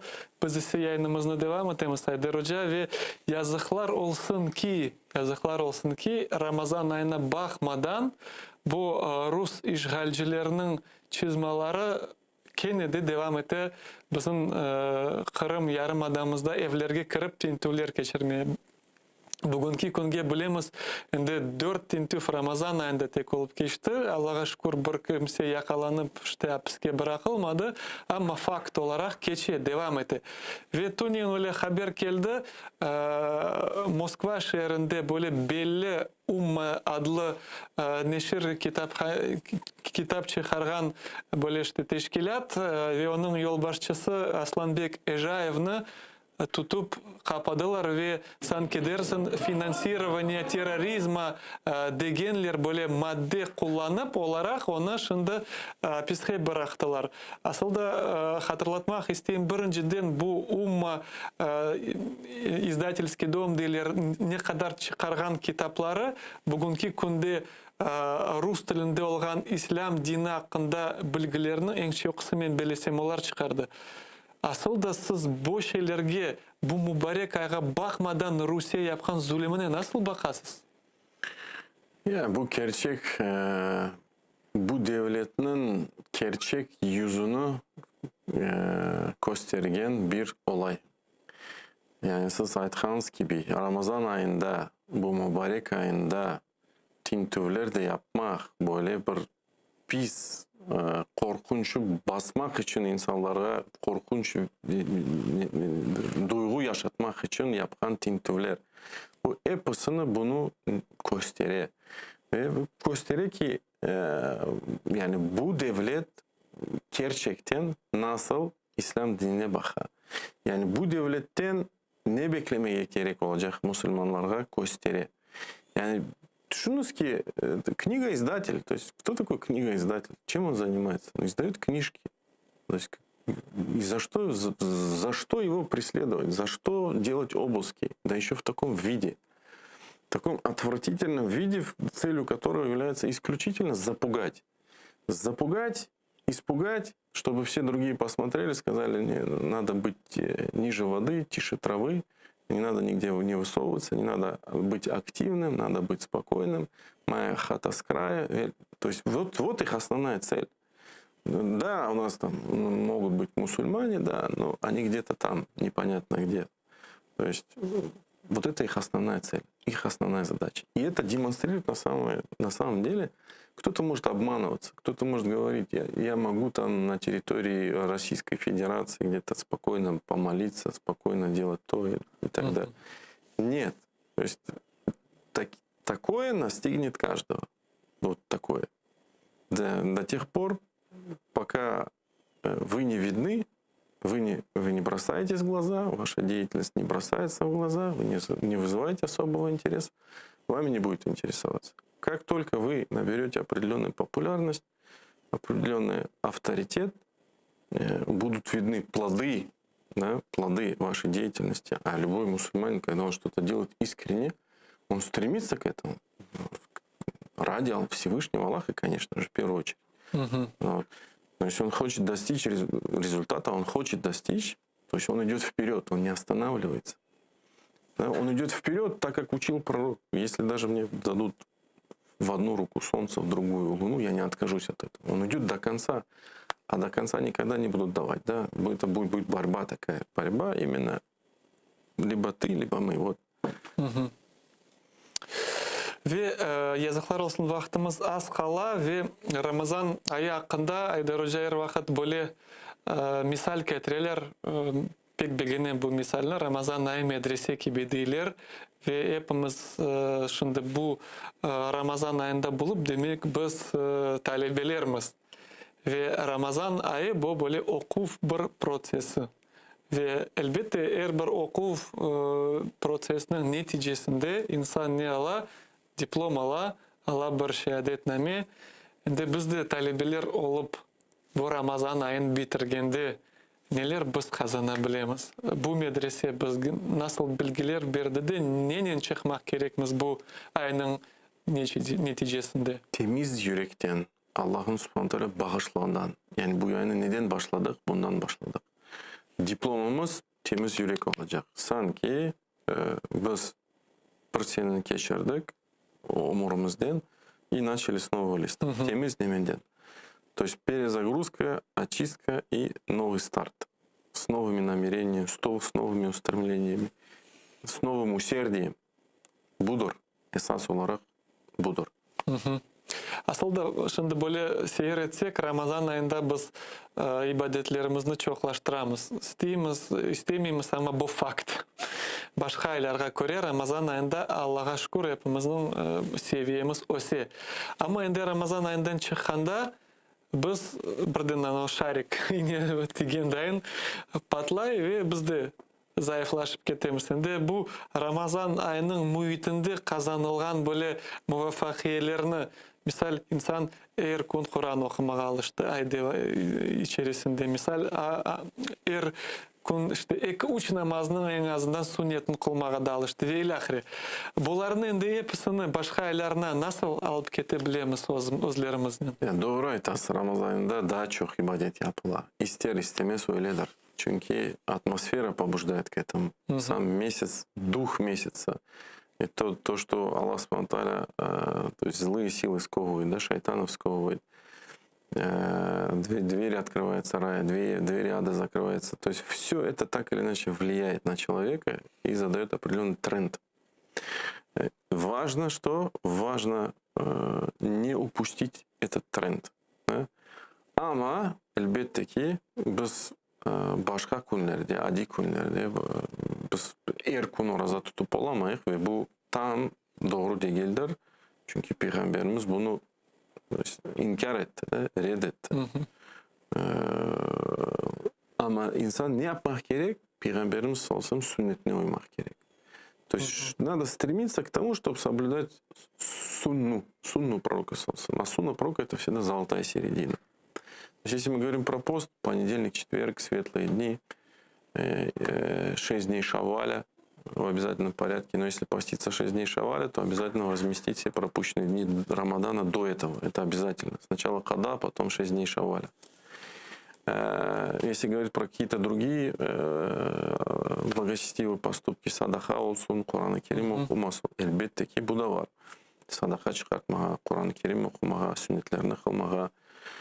Aslında bazı Müslümanlar sünnetini böyle terk ete şaşıp kalasın. Yani böyle kolay buna baka. Bu doğru değil yani. Peygamberimiz sallallahu aleyhi ve sellem sünnetlerini kılmak gerek. Çünkü bu sünnettir ve bazı ulemalar aytalar ki, kaydeteler ki eğer insan devamlı, sürekli sünnetlerini terk etse, namazlar hakkında biz laf edeceğimiz ya da başka sünneti tamamen yani terk etse günah kazanar.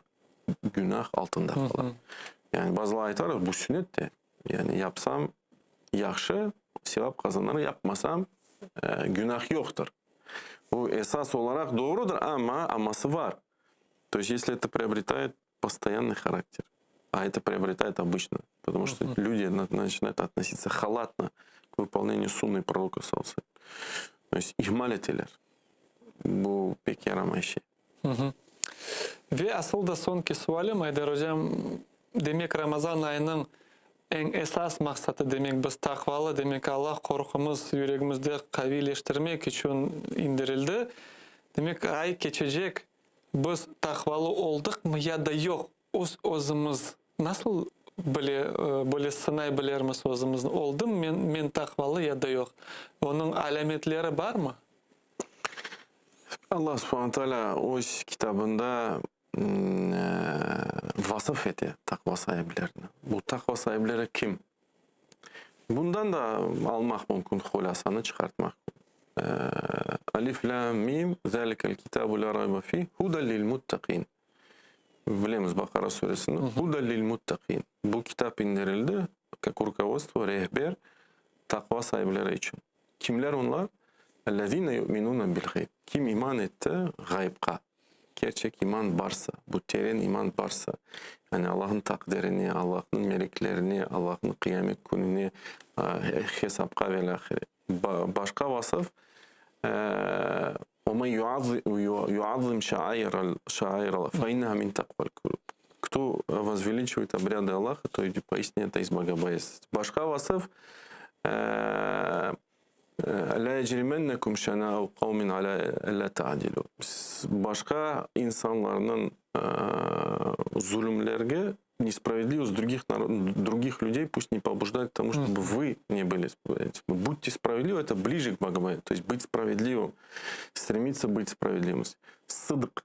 Отдельно в аяте упоминается правдивость, что быть правдивым — это значит быть богобоязненным. То есть вот на такие вещи надо обращать внимание и следить за собой. Муракабатун нафс. То есть следить за собой и смотреть, что ты больше любишь. То есть ты любишь Аллаха или любишь свои страсти, свои побуждения, свои мотивы. Çok sağ olun Aydır Hoca. Gelip efirimizni yaraştırdınız. Allah sizden razı olsun. Ve saygılı teleseyirciler, biledirsiniz çeşitli türlü problemler da TER telekanalına rast geliyor ve biz bu problemlerle küreşmege mecburiyetimiz. Aytxaным gibi bazar tersi günden böyle alışkan gibi Ramazan bereketi programımız geçmeyecek ama biz talep edeceğimiz bu programa olsun, kalsın da ve sizinle beraberlikte bu Ramazan ayını devam ettik. Allah Teala umut etem ki bayramlarga hepimiz kavuşup Allah'tan en güzel bahşişler günahlarımızның bağışlауыны, cennet бақчаларына қазанмашманы біз қазанарық. Әтерден айрылмаңыз, базар терісі күні яңы формат шекілінде көрішерміз.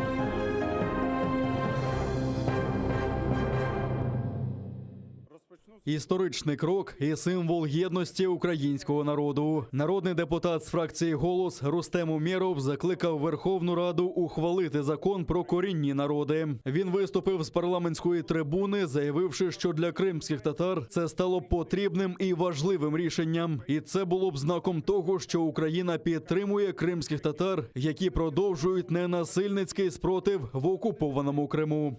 Сподіваюсь, що саме наше скликання Верховної Ради ухвалить це дійсно історичне рішення. Для кримсько-татарського народу цей закон дуже потрібний і важливий знак. Знак того, що держава їх підтримує.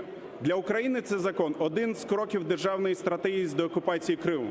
Для міжнародного співтовариства це потужний сигнал про єдність всього українського народу.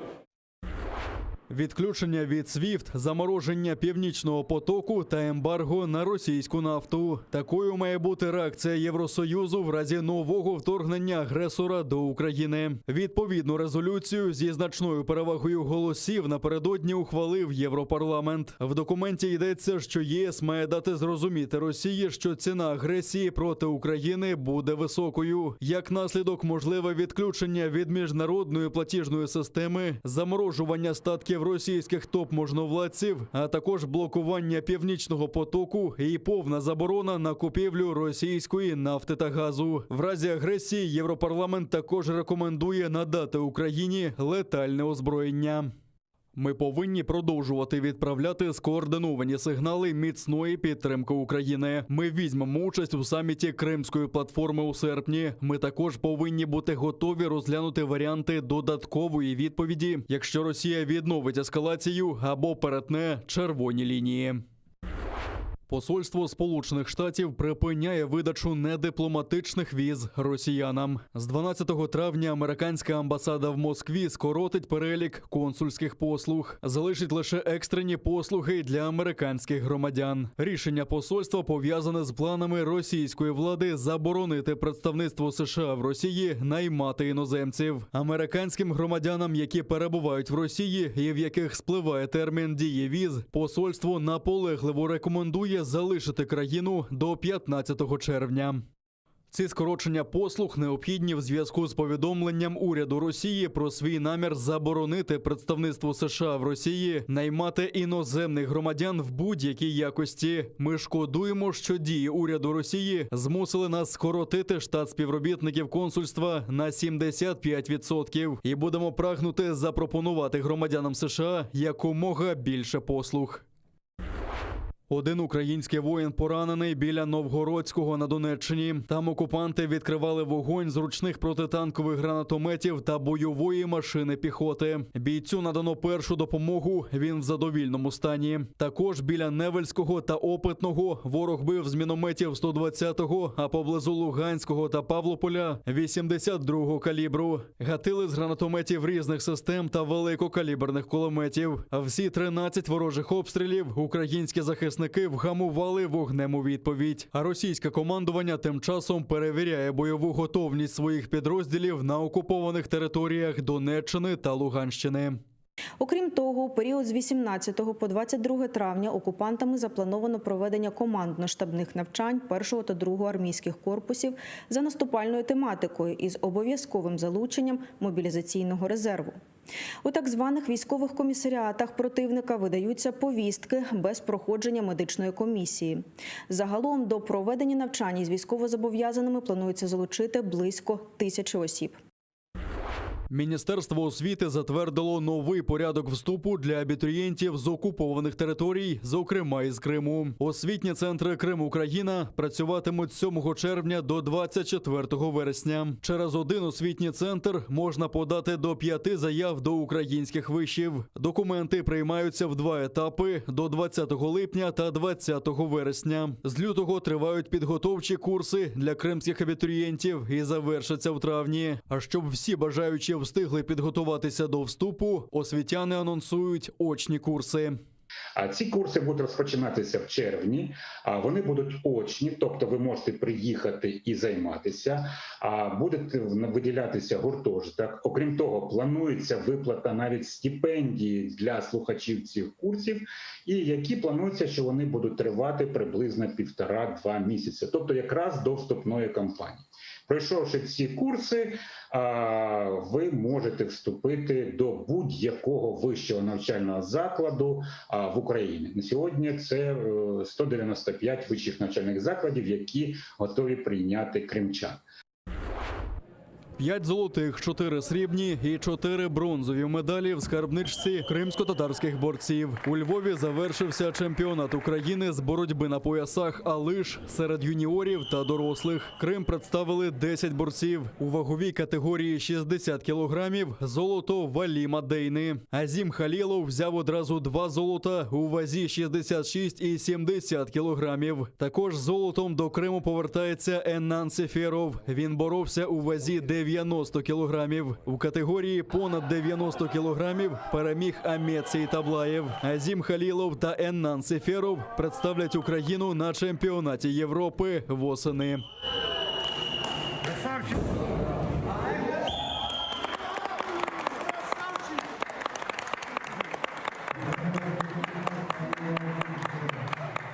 Перспективы мы оцениваем хорошо, это наш национальный вид, просто борьба на поясах, там есть международные правила, немного отличающиеся от наших, а так как это наша национальная борьба, то есть мы здесь, тем более здесь на Украине, как бы мы задаем тон.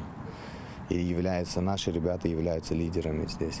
Просто вот был большой перерыв, не могли выехать, вот эти все трудности. Сейчас вот будем налаживать вот эти моменты. Я думаю, стараться больше ребят вывозить, чтобы участвовали, выигрывали, вот как-то отбирались, чтобы на международной арене тоже могли себя проявить.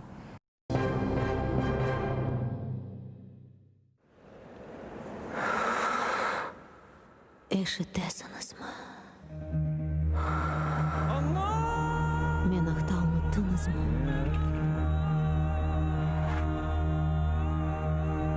Мен мұнда. Бұл менің топырағым. Менің Қырымым.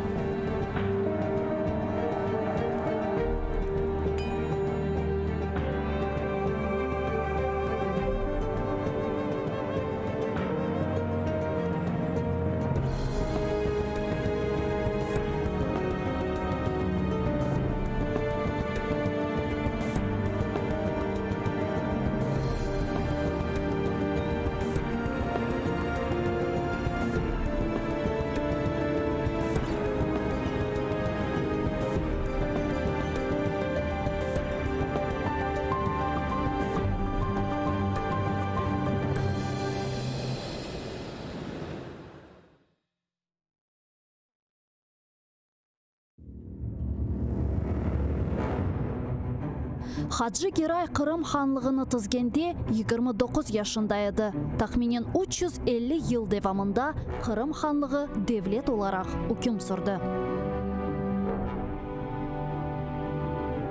Исмаил Гаспринский Терджиман газетіні 28 yaşında нешір еті башлады. Номан Челебиджихан Қырым татар милли құрылтайны 33 yaşında тізді.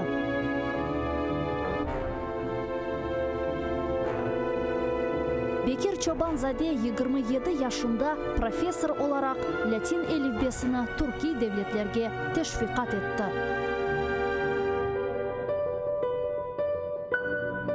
Şair Amdi Giraybay 29 yaşında milletçilikte kabatlanıp Moskvada Butyrka hapishanesinde vahşice öldürüldü. Ahmetxan Sultan birinci kere kahramanlıkni 23 yaşında kazandı. 25 yaşında ise 2 defa kahraman oldu. Musa Mahmud 1978 senesi hakimiyetke karşı isyan etip ozunu yaktı. Milli meşal oldu. Ayşe Setmuratova 27 yaşında adalet kureshine kirişti ve bütün ömrünü Kırım Tatar milli hareketine bağışladı. Genç ve yaşlar, fedakarlık ve kahramanlık için kuresh meydanı açıktır.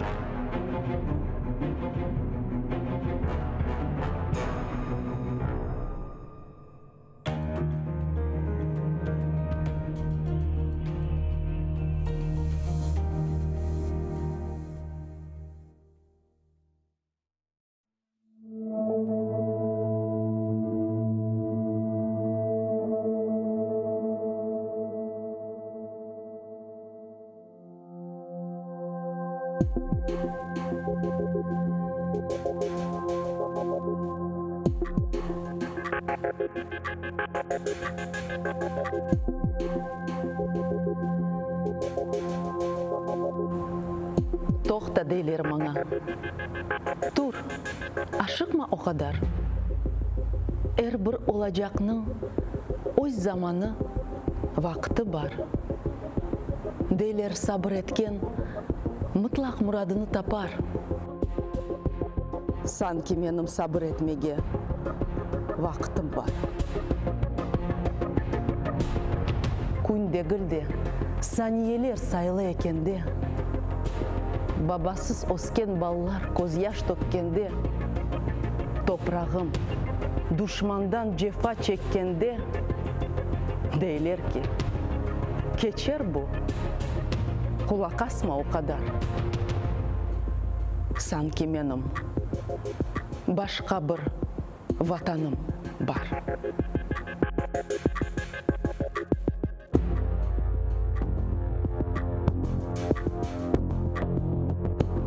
Aydı gurbette yürüştüm dünya malına. Dolanasın ende etrafta sallana sallana. Kaytmağa doğmuş bir evin olmasa, şu dünyanı fetih etkensin. Ne fayda? Bizde ne sabır etmege vakit, ne de başka vatan var. Susmağa devam etkence, bu zulüm bizni de yutar. Beklemedi kuş avanı, taze meftanı mezar. Bizim şu istiklalini bekleyenimiz kadar.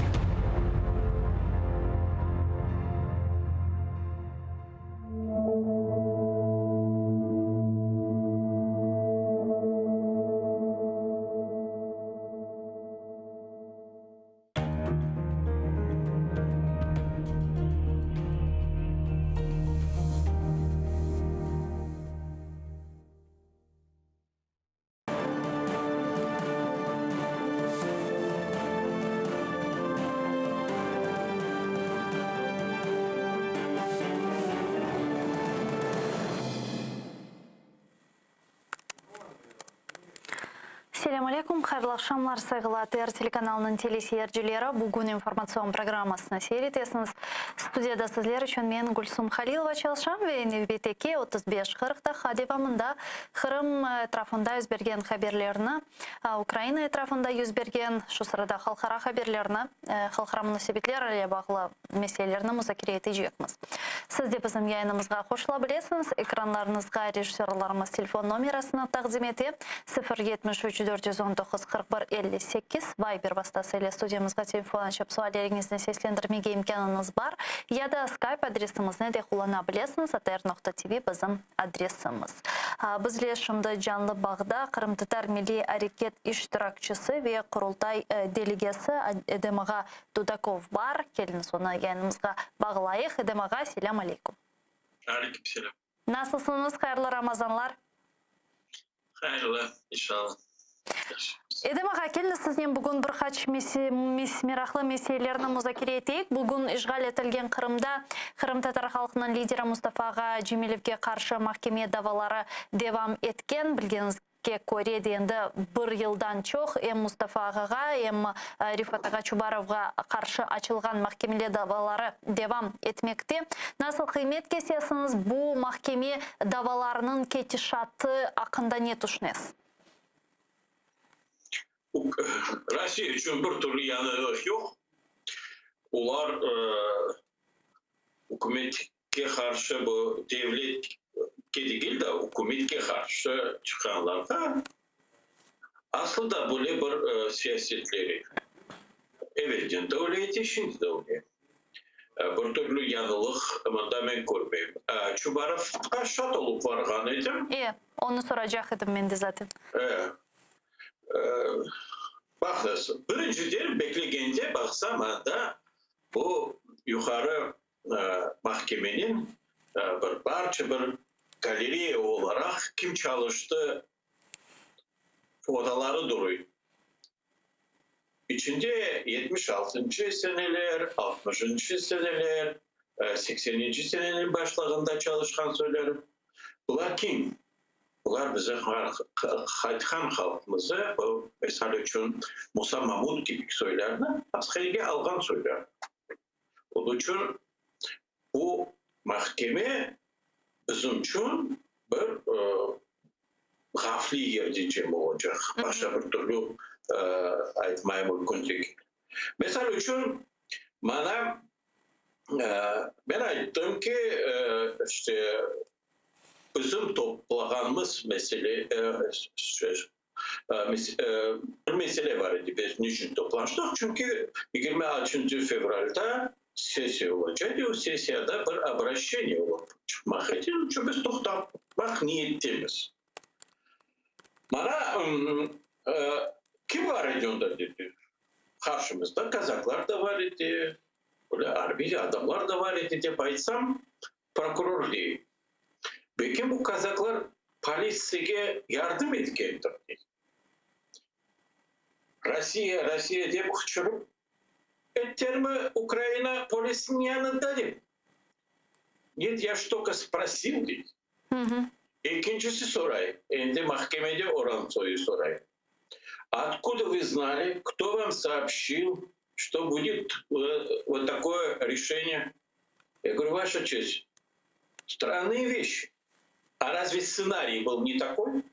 Но сценарий был именно вот такой. Значит, сведения у Меджлиса, у Рифата Чубалова как председателя Меджлиса, у меня как бывшего члена правительства было правильно. Ama dünçüler, aytmaya niyet yapmayla. Ya bu ssenariyi özleri yazıp, bu senaryoda da geçti.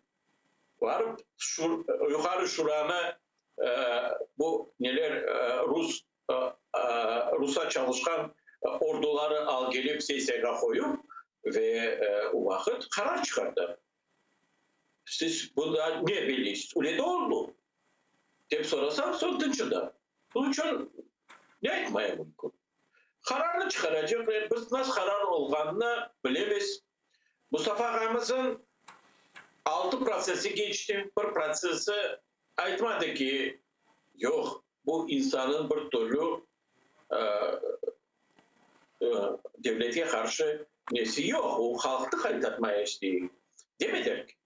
Dediler sen düşmansın, yalan aytıysın, halkını sürgünlükte vakıtlı, ular kayıtmaya sevmeyleri, siz aynı ne etmeye istiyor? Karaya beyaz değiller, beyaza kara değiller. Yanılık yok. Gene şu devlet kayıttı, gene şu problemlerimiz. Ya nasıl düşünüyorsunuz? Sizden gayrı Rifat Ağa Çubarov'un mahkemesinde de bir çok diğer milli hareket iştirakçılarımız, jurnalist Şevket Ağa Mehmetov, bugün Mustafa Ağa Cemilov'un mahkemesinde Kurultay Merkezi Seçim Komisyonu'nun reisi Zahir Ağa Smedля bu gibi ifadeler berip şatlık ettiler. Bir şekilde aslında tesir edeceğine işanasınız mı? Ki sizin aytkanlarınız mahkemede hakikat. Fakat bu hakikatını eşitler mi işgalci kadılar ve prokurorlar? Ben ayttım evvelde. Mahkemesi urdu geldi yalan. O mahkemedeki buna mahkeme etmeye mümkün değil. Bu bir böyle taskın sistemaları ve o sisteme gerekli kendileri gerekli cildi işletiyorlar. Ben ayttım da 6 proses geçti Sovyet Devleti'nde Mustafa ağamızda. Bir denesi aytmadı. Yok bu insanın habayatı yok demedi. Çıkardı. Niçin? Kırım'a kaytayır deyip, halkımız kaytmak gerek deyip, onlara kuruşuyor. Yalan. Bu halkın, bu devletin ordu geligi imperialik işler ve yalan işler. Bütün mahkemesi de yalan, her bir şeysi yalan.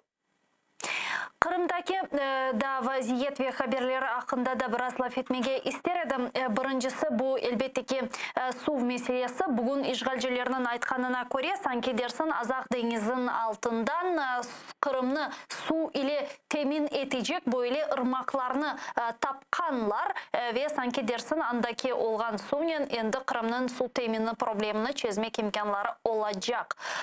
Buna ne dersiniz aslında böyle ihtimal var mı? Bu gibi haberlerge işanmak gerek mi? Su temini problemi böyle şekilde çözülebilir mi? Bir tane hidrogeolog aytmadı ki bu problemi böyle çözmek mümkün değil. Onu siyasetçiler aytıyor. Siyasetçiler, bu hükümette siyasetçiler pek çok yalan aytıyor. Ben bilmeyeyim ne kadar anda su var. Lakin kimse kaytarıp ayta, bunu evvelden de aytkan etti hidrogeologlar. Dibindin temiz suyu çekip alıyorsunuz, boşakan yerde denizden su çıkıyor. Ne olay? Kalkan su tuzlu. Onun için almak belki mülkün, belki pek az. Çok alınsa debit degen şey var. Bu debitten geçse boşluğu ne dolduruyor? Boşluğu su dolduruyor. Kandan dolduracak, denizden dolduracak. Onun için siyasetçiler çok hafif şeyler aytabilir. Lakin ben böyle hidrogeologiyada çalışan profesörlerin da bir tanesinin bu problemi böyle çözmek mümkün demesini işitmedim. Doğrusu aytkanda bu böyle bir avtoritet, hürmet etken ilmilerden değil. Siyasetke karışkan söyler. Şunu soramağa isteyeyim. Aslında bu Kırım Şimali kanalı ve Dniepr'den Kırım'a su getirmek için bu kanal 50. yılları kuruluşu başlagan edi. 59 yılında men yanlışmasam yanlışabilem şimdi sanlarda işte bitti ama tahminen o dönemlerde olgan bu kuruluş, bu inşaat. Ya bundan evvel Kırım'da yaşayan bizim Kırım Tatar halkımız, atalarımız bu su problemini nasıl uğraşaydılar, nasıl edilir. Aslında bu problem var idi mi ya da şimdi peyda olup başladı sadece? Birinciden o zamandaki halk, Kırım'da 1 milyon halk var idi aslında. Olduğu olacak. Şimdi 14. seneye kadar 2 milyon 200 bin halk var idi tahmin. Şimdi tamam 3 milyona yakın kemik. Evet de halk çoğaydı. Bunun için su problemleri çoğaldı. Son komünal işler, evvelden unitazlar, o şeyler yok idi. Balaban şehirler yok idi. Bu sular bu kadar masraf edilmezdi. Şimdiki zamannevi komünal işlerde su çok masraf edilmiyor. O birinciden. O ikinciden. Üçüncüden halkımız evet de ifak köylerde su tapmaya bilirdi. Lakin sorgunlukla o insanlar o çeşmeler, çeşmenin ikinci bakıcısı var idi. Bunlar kayıp oldu. Bilgilerini ballarına vermedi. Onun için su tapmaya idi bizim halk da bilmeyi. Lakin bu sular var. Çeşmelerin adları böyle Tatar adları. Evvelden kalkan Tatar adları. Onun için suyu elbette bir ekonomi edip çalıştırmaya mümkün. Lakin ne kadar ordu koşuldu mu da bunu da isap etti. Ben aytkan 3 milyonga halk geldi, bu ordu isap etmedi. Ordu da koşuldu. Orduya da. Bana bir kesek vayeni garnizonlar koyarlar. Buna da su masraf edildi. Onun için evet su yetmeyecek ve illerde de su problemleri böyle kıyın olacak. Мына бірчоқ қатенде аналитиклерінің, незаритчілерінің ве саясатшынасларының Украина истихбаратының айтқанына көре, сонки вақытлары işgal етілген топрақларда Русияның орду сайысы да чоқлашмаға башлаған, іште созде татбикатлар, яғни böyle өткерілген арби әрекетлер ве тедбірлер нәтижесінде. Сіз анда болнасыз Қырымда aslında bu militarizasyaның böyle bir seviyesini etesiniz mi burada bir şekilde etrafta yüz bergen olup geçken hadiselerle bağlı?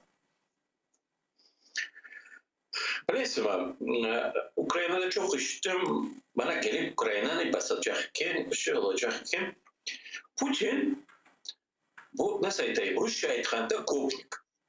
Karanlıkta tutkan bir zayıf adam, bir güçlü olmayan adamdan bir şey çekip almaya takatı var.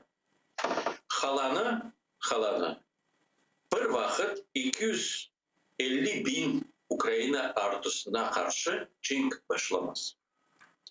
Bu belki ne kadar ekonomik zarar getirecek ondan ve ne kadar halk masrafı, halk olacak. Bu şeyleri pek yaxşı bilir.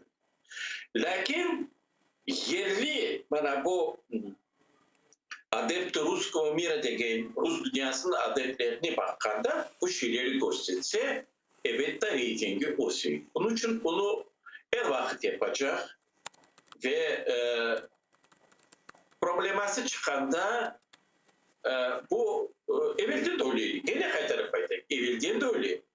Problemlerle başlasa televizyondan tankları gösterdiler, uçakları gösterdiler, gemilerini gösterdiler. Böyle bir hasta halk için. Germanya'da böyle 33. yıllarda halk hasta olup kaldı. O geldi. Onun için bu mentalite, bu imperialik duyguları bana böyle etip nasıl etip sevini bu halk bu şeylerke. Böyle buzdolapları boş olsa buna seviniyle. Onun için Putin bunu pek yaxşı bilir. Putin'in etrafında pek yaxşı imajmakerler var. Halka ne gerekliğini gösterdi. Lakin o ordusunu bundan çekkeni evet de Ukrayna belki 3 gün 4 gün gerek bu Donetsk tarafını almak için. Eğer anda Rus ordusu olmasa. Belki bunu da bir demonstratif edip korkuttu. Ama gelip de Ukrayna'ya karşı cenk başlayacak deseniz ben diyemiyorum. Şimdiki Ukrayna'da gücü yetmez birinciden, ikinciden ahmak tekin. O bandit. Lakin aklı yer. Şunu da biraz şizofreniyası var imperialik tarafında.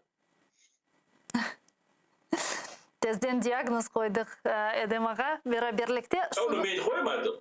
O belli. Baksanız, bir vakit bir prezident paratları kabul etmezdi. Tepede dururdu. Ministri kabul ederdi. Sonra buna daklat ederdi. Bu şimdi ozu kabul değil. Bu her bir şeyi ozu yapar. Bütün böyle şeylerde oğlu var. Здравствуйте, товарищи de yürüyor paratları. Başka bir şeyleri yok. Bir şeyleri yok. Eğer böyle bakanda yaşayış Ukrayna'da ve Rusya'da bir. Ben böylece bu elbette devlettekiler. Bunların aylıkları niçin ortalama alganda yüksek? Çünkü bunların pek çok bana bu hükümette çalışkanda goslucuların aylıkları büyük. Polisanın aylıkları büyük. Devlette çalışkan Putin'in dostları kazançları büyük. Bunlar ortaya alganda Ukrayna'dan bir $100 bekim orta aylıkları yüksek. Lakin çalışkan insanların aylıklarını alsa aynı Ukrayna'nın gibi. Pensiyalarını alsan da çok farkı yok. Belki çıkaran çoktur. Lakin fiyatlar da Ukrayna'ya bakanda yüksek. Haklısınız aslında Edem Ağa, bu mesele etrafında da çok laf etmege mümkün ama daha bir mesele var, onu da laf etip geçmege isteyim sizden vaktimizni joymayarak. Şimdi siz de көргендірсіңіз, білгендірсіңіз bu haberlerini. 18 Mayıs'a Ukrayna parlamentosының tamir halklar ile bağlı kanun leyhasının kabul edilmesi ihtimali çok yüksek olğanını şimdi hem Rifat Ağa Çubarov hem Rustem Bey Umerov aytıp keçeler. Yani bu tamir halklar ile bağlı kanun leyhasının kabul edilmesini Kırım Tatar halkı siz menden daha yaxşı bilesiz. 30 yıldan beri endi beklemekte ve nihayet şimdi böyle bir umut peyda oldu. Sadece böyle abstrakt bir şekilde değil de endi hareketlerde yapılacak gibi korunuyor. Nasıl düşünüyorsunuz? Bu kanun leyhası kabul edilse Kırım'a bir yengilligi, yani Kırım Tatar halkımızga bir yengilligi olacak mı? Yani ne hisepte bile, nasıl yardım edebilir bu kanun leyhası? Moral tarafından mümkün olur. Evet, halkımız pek sıkılmış. Pek çok problemler. Pek çok adamlar bizneslerini çözer. Onun için moral tarafından evet balaban fayda olur. Lakin bilmem bu Ukrayna hükümeti işti mi, sizin televizyonunuzda işti mi? Bunu her vakit 18. Mayıs beklemek gerek. 18 Mayıs milleti gibi olup kalamız böyle. Ya, bunu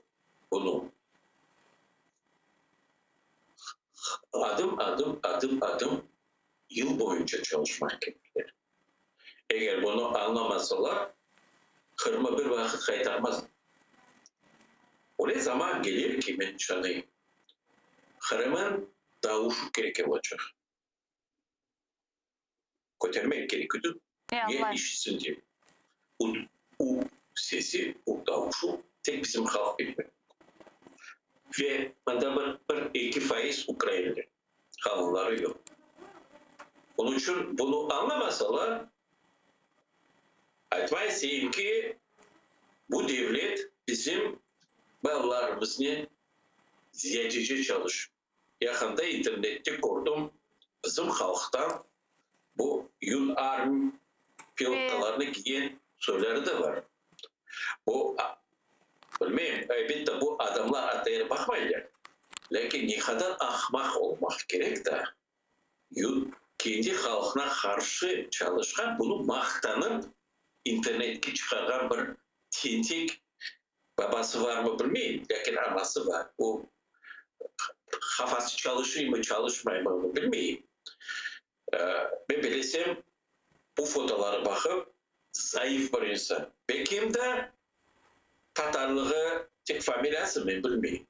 Lakin bu şeyleri görüp bana bu şeyler bazı sefer öyle bir tesir edeceği de yoku da gelmeyin diyeyim. Çünkü nasıl akıllı çalışmak gerek. Son gene de hayatım eski zamanlara, sömürlükte olan zamanlarda ve aklıma geliyor. Anda da öyle bir komsomollarımız var idi. Anda da var idi bir komsomollarımız. Sonunda hayatım bir tane var idi Raisa Sergeyevna degen soyu. Sonunda gelen son bildik. Raime Serverevna oldu. İlk defa yaşadım. Başka söylerini bilmezdik. Var böyle zayıflık. Biz de bir halkız. Aramızda zayıf insanlar da var. Eralda edemağa bularını közler ekende Kırımdaki problemlerini mında Ukrainada yapılgan hareketlerini kenede sonki vakitlara Kırım istikametinde böyle Ukrayna hükümetinin daha faalleşkenini his eteme halkımız çünkü sonki zamanlarda siz de bilesiniz işte şimdi bu Tamır Halklar Kanunu sonra Kırım Tatar tilinin inkişafı konsepsiyası Kırım Kaytarılov stratejiyası hazırlangan Kırım platforması ve ilahli gibi hareketler yapıla. Bu kenede bir umut, bir ruh bağışlay mı Kırım'a ya da bularga da böyle bir işte pek umut beslenir. Ruh önemli ve bu pek ruh veriyor. Bu şeyler ayıtayım da Baray tarafından, ruh verme tarafından pek baravan teşhir edeyim. Bir saat evvelsi bana komşuların oturup bu meselelerini laf ettirdik. Benden gelip soralar. Dedim evet bu gelecek. Şimdi nasıl bize fayda verir bu diye. Şimdi vermeyiz. Lakin zaman çeker bugün bitmeyi. Yarın da bitmeyi. Ballarımız bu şeyleri bekim görür. Lakin bu birinciden bu ana dilimizi saklamak gibi de probleması pek yüksek oldu. Daha da yüksek oldu çünkü bizim evvelden hem Tatar milli gruplar, Berat Hanım gibi birlikvar gruplar olup kaldı. Anda Rus dilinde bütün şey veriliyor. Fakat yıllar bir şey çıkıyor, hem Tatar dilinde veriliyor. Kalan bir şeyler yapılmayla. Bana kaç ben bu meseleyi koyarken Zaur Smirnov idi. Çapıp gelgende de Bahçıray'a her bir şey yaxşı deyip çıkargan idi. Lakin ben gene de ettim. Grupa böyle bakanda kapalmadı. Lakin onun nasıl etip derslerini vergen neydi ben siz gidip sen bu şeyleri anlaysın deyip internetten bir devamı çıkarnıydı. Lakin o şeyleri almamayı. Nikolay'ın torunu. Ne dersiniz siz buna? İkincisi oldu. Ondan sonra bu aslında bu Ruslan Belbek'in portfelini taşımadan boşamaz. Üçüncüsü oldu.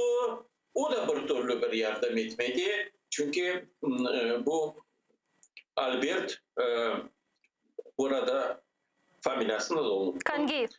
Kangiyev. Albert Kangiyev iftira bunlara bakanda akıllıca. Ben belediğim o bir şey yapıp olur. O da yapmadı. Bana şimdi benim koyduğum der ki beni pek yaxşı biliyor.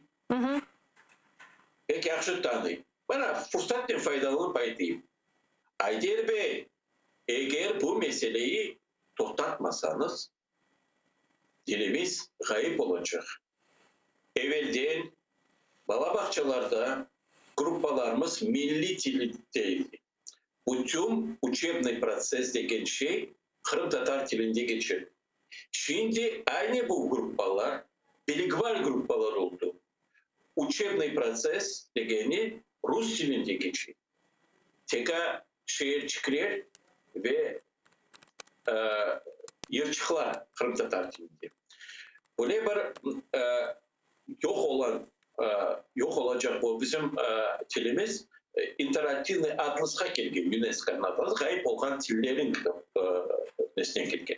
Uların rekomendatsiyalarına bakanda sozdание языковой sredi degen şey var.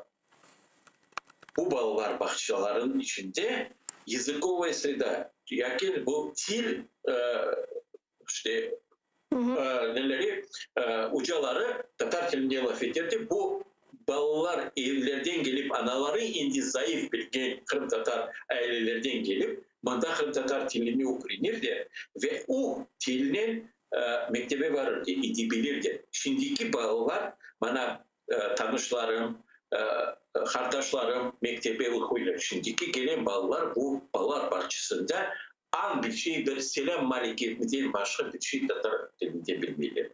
Bana ayet tipağa aytam anlasa bana buna iş olmadı, kol uzatsın, el uzatsın, bu şeyleri değiştirmeye baksın. Чоқсағылны седамаға бөле мұйым меселеріні жанлы шекілде ашкар еткеніңіз үшін ве сесленгеніңіз үшін ве суалерімізге жауаплар бергеніңіз үшін. Чоқсағылыңыз, тешекірлер. Эдем Дудаков бізле жанлы бағдайда құрылтай делегесі милли әрекет іштіракчымыз ақиқат енді чоқ мұйым меселеріні айдынлатып кечті ве ұмыт етемке бұл меселе етрафында оның да сесі. Ешітілер ве Қырым татар тіліміздің сақланулы шу сырада да айтмаға істейм, арқадашлар біріншіден бізлерге де бағлы. Нехадар чоқ біз балаларымызға, біз бір-бірімізге Қырым татар тіліні ашласақ, Қырым татар тілінде лаф етмеге етрафта башласақ, өз ара мен Қырым татар тіліні білем де, ама өз ара рус тілінде лаф етем деген бөйле фікірлер олмасын. Қырым татар тіліні білгенлер, Қырым татар тілінде етрафындакілернен лаф етселер, етрафында бұлынғанлар да Қырым татар тілінде лаф етмеге мечбур қала жақтыр ве бұл да бір кере Қырым татар тіліміздің сақланулығы үшін бөле усуллардан мұйым мұйым әрекеттерден бірі олажақтыр. Меніңше, сайғылы арқадашлар, енді рус тіліне кечем, чүнке Невбетеке мусафырымыз біздерге бағлана. Мы продолжаем информационно-аналитическую программу «Бугунь». Депутаты Европейского парламента одобрили резолюцию, которой договорились ввести жесткие санкции против России в случае военного вторжения в Украину. Какие именно санкции предусматривает эта резолюция? Давайте послушаем в нашей цитате. Негайно припинити імпорт нафти і газу з Росії, виключити Росію з системи міжнародних банківських платежів SWIFT, заморозити активи і візи всіх російських посадових осіб та олігархів в Європейському Союзі. Європарламент пропонує дружнім країнам посилити військову підтримку України, включаючи поставки озброєнь. Світлана Кушнір, політичний аналітик, зараз з нами на прямому зв'язку. Пані Світлана, вітаю вас, салям алейкум. Доброго вечера. Доброго вечера. Пани Светлана, можем ли мы принятую эту резолюцию в Европейском парламенте считать политическим и информационным успехом Украины? Я бы сказала пока осторожно, что это один из позитивных моментов. Это превентивные методы сдерживания агрессора. Понятно, что отключение от международной платежной системы SWIFT, которые пугали и фактически пытались таким образом умиротворить Российскую Федерацию, имеет свое место быть, но я думаю, что европарламентарии должны знать, что за это время Российская Федерация разработала свою платежную систему, и уже 20% предприятий РФ перешли на нее, поэтому у них будет, в принципе, какая-то запасная. Это раз. Во-вторых, конечно же, мы должны приветствовать ту мировую коалицию, которая так или иначе содействовала в том, чтобы на сегодняшний день часть войск Российской Федерации, которые были сконцентрированы совсем недавно по линии границы с Украиной, была отведена. Но мы понимаем, что часть войск осталась, и поэтому расслабляться не время. Поэтому говорить о том, что это наша огромная победа, нельзя, но то, что это один из позитивных моментов, это да, это правда. Ну вот эта резолюция как предупреждающий фактор России может ее демотивировать от ее планов полномасштабного вторжения в Украину? Ведь резолюция четко говорит, что если Россия вторгается в Украину, то вводится полное эмбарго на ее нефть, отключается от международной финансовой системы SWIFT и даже делает невозможным завершение строительства Северного потока-2. Это может остановить Россию? Ну, давайте тогда по пунктам. Начнем с последнего. Северный поток-2 так или иначе путем определенных договоренностей хотят достроить. И чтобы мы понимали и не обращались, и не очаровывались. Главными идейными вдохновителями того, чтобы он был достроен, я имею в виду вторая нитка, является как ни странно, да, Германия, потому что Меркель уходит на покой, она хочет уйти, оставив свою страну и часть, конечно же, и Евросоюз в том числе, в, ну, как ей кажется, в энергетической безопасности. К сожалению, в этот же момент Германия почему-то не видит в Украине стабильного транзитера российского газа, поэтому, ну и у них плюс свои очень давние отношения. Давайте я напомню, куда ушел работать бывший канцлер Шрёдер, да, куда уходил работать, да, он ушел, кстати, в «Газпром», «Газпром», да. одно из отделений. Да. Поэтому просто чтобы мы не одевали розовые очки и понимали, что в Европе всем правят бал бизнес-интересы и национальные интересы. В этой связи будем говорить тогда и о втором пункте относительно того, что по поводу платежной системы SWIFT я сказала, по поводу торгового эмбарго на нефть. Я думаю, что здесь точно, скажем так, возбудятся представители других добывающих компаний и стран, которые уже могли бы просчитывать, ну, наперед просто просчитывать, как эту нефть европейским партнерам доставлять. Поэтому давайте не забывать, что Украина так или иначе заявила, что она является форпостом демократических ценностей, и так хотим мы или нет, но она является буферной зоной между Российской Федерацией и странами блока Североатлантического альянса. И говорить относительно того, что принятая резолюция может хоть как... Нет, то, что она будет сдерживать планы Российской Федерации и Путина не вторгаться в Украину, это да, но от такой глобальной идеи, мечты восстановления некого союзного государства, о чем неоднократно говорил в ранних своих работах единственный на протяжении многих лет президент России Владимир Путин, они не откажутся от того, чтобы так или иначе искать и ждать удобного момента для того, чтобы все-таки Украину либо военным путем, вы видите, что русская весна тогда захлебнулась на востоке, дальше определенных районов, которые уже 8-й год не контролируются официальным Киевом, официальной украинской властью районов Луганской и Донецкой областей. Она не пошла, и это хорошо. С другой стороны, мы понимаем, что наша боль — это наши оккупированные территории, Луганск, Донецк и Автономная Республика Крым, за которые Российская Федерация пока которые Российская Федерация пока не готова нам отдавать и будет всячески манипулировать в торгах с высшим мира этого, играя украинским вопросом как разменной монетой. А как вы думаете, чего добился Путин с обострением ситуации у границ Украины, со стягиванием российских войск к границам, с вот этой игрой мускулами, шантажом и так далее, что после чего объявили об отводе войск, хотя в разведке говорят, что не до конца? Ну, во-первых, это было, с одной стороны, как вы правильно сказали, поигрывание мускулами, показать, что Российская Федерация готова к любым возможным вариантам, вплоть до полномасштабных военных действий. Во-вторых, это была игра.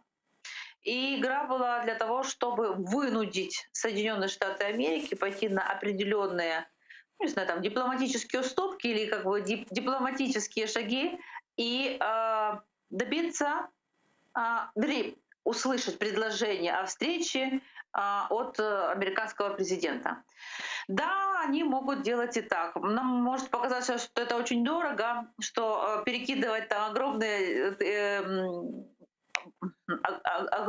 там эшелоны техники, людской силы. Это как бы странно выглядит, это огромные растраты ресурсов государственных, но Россия может себе это позволить.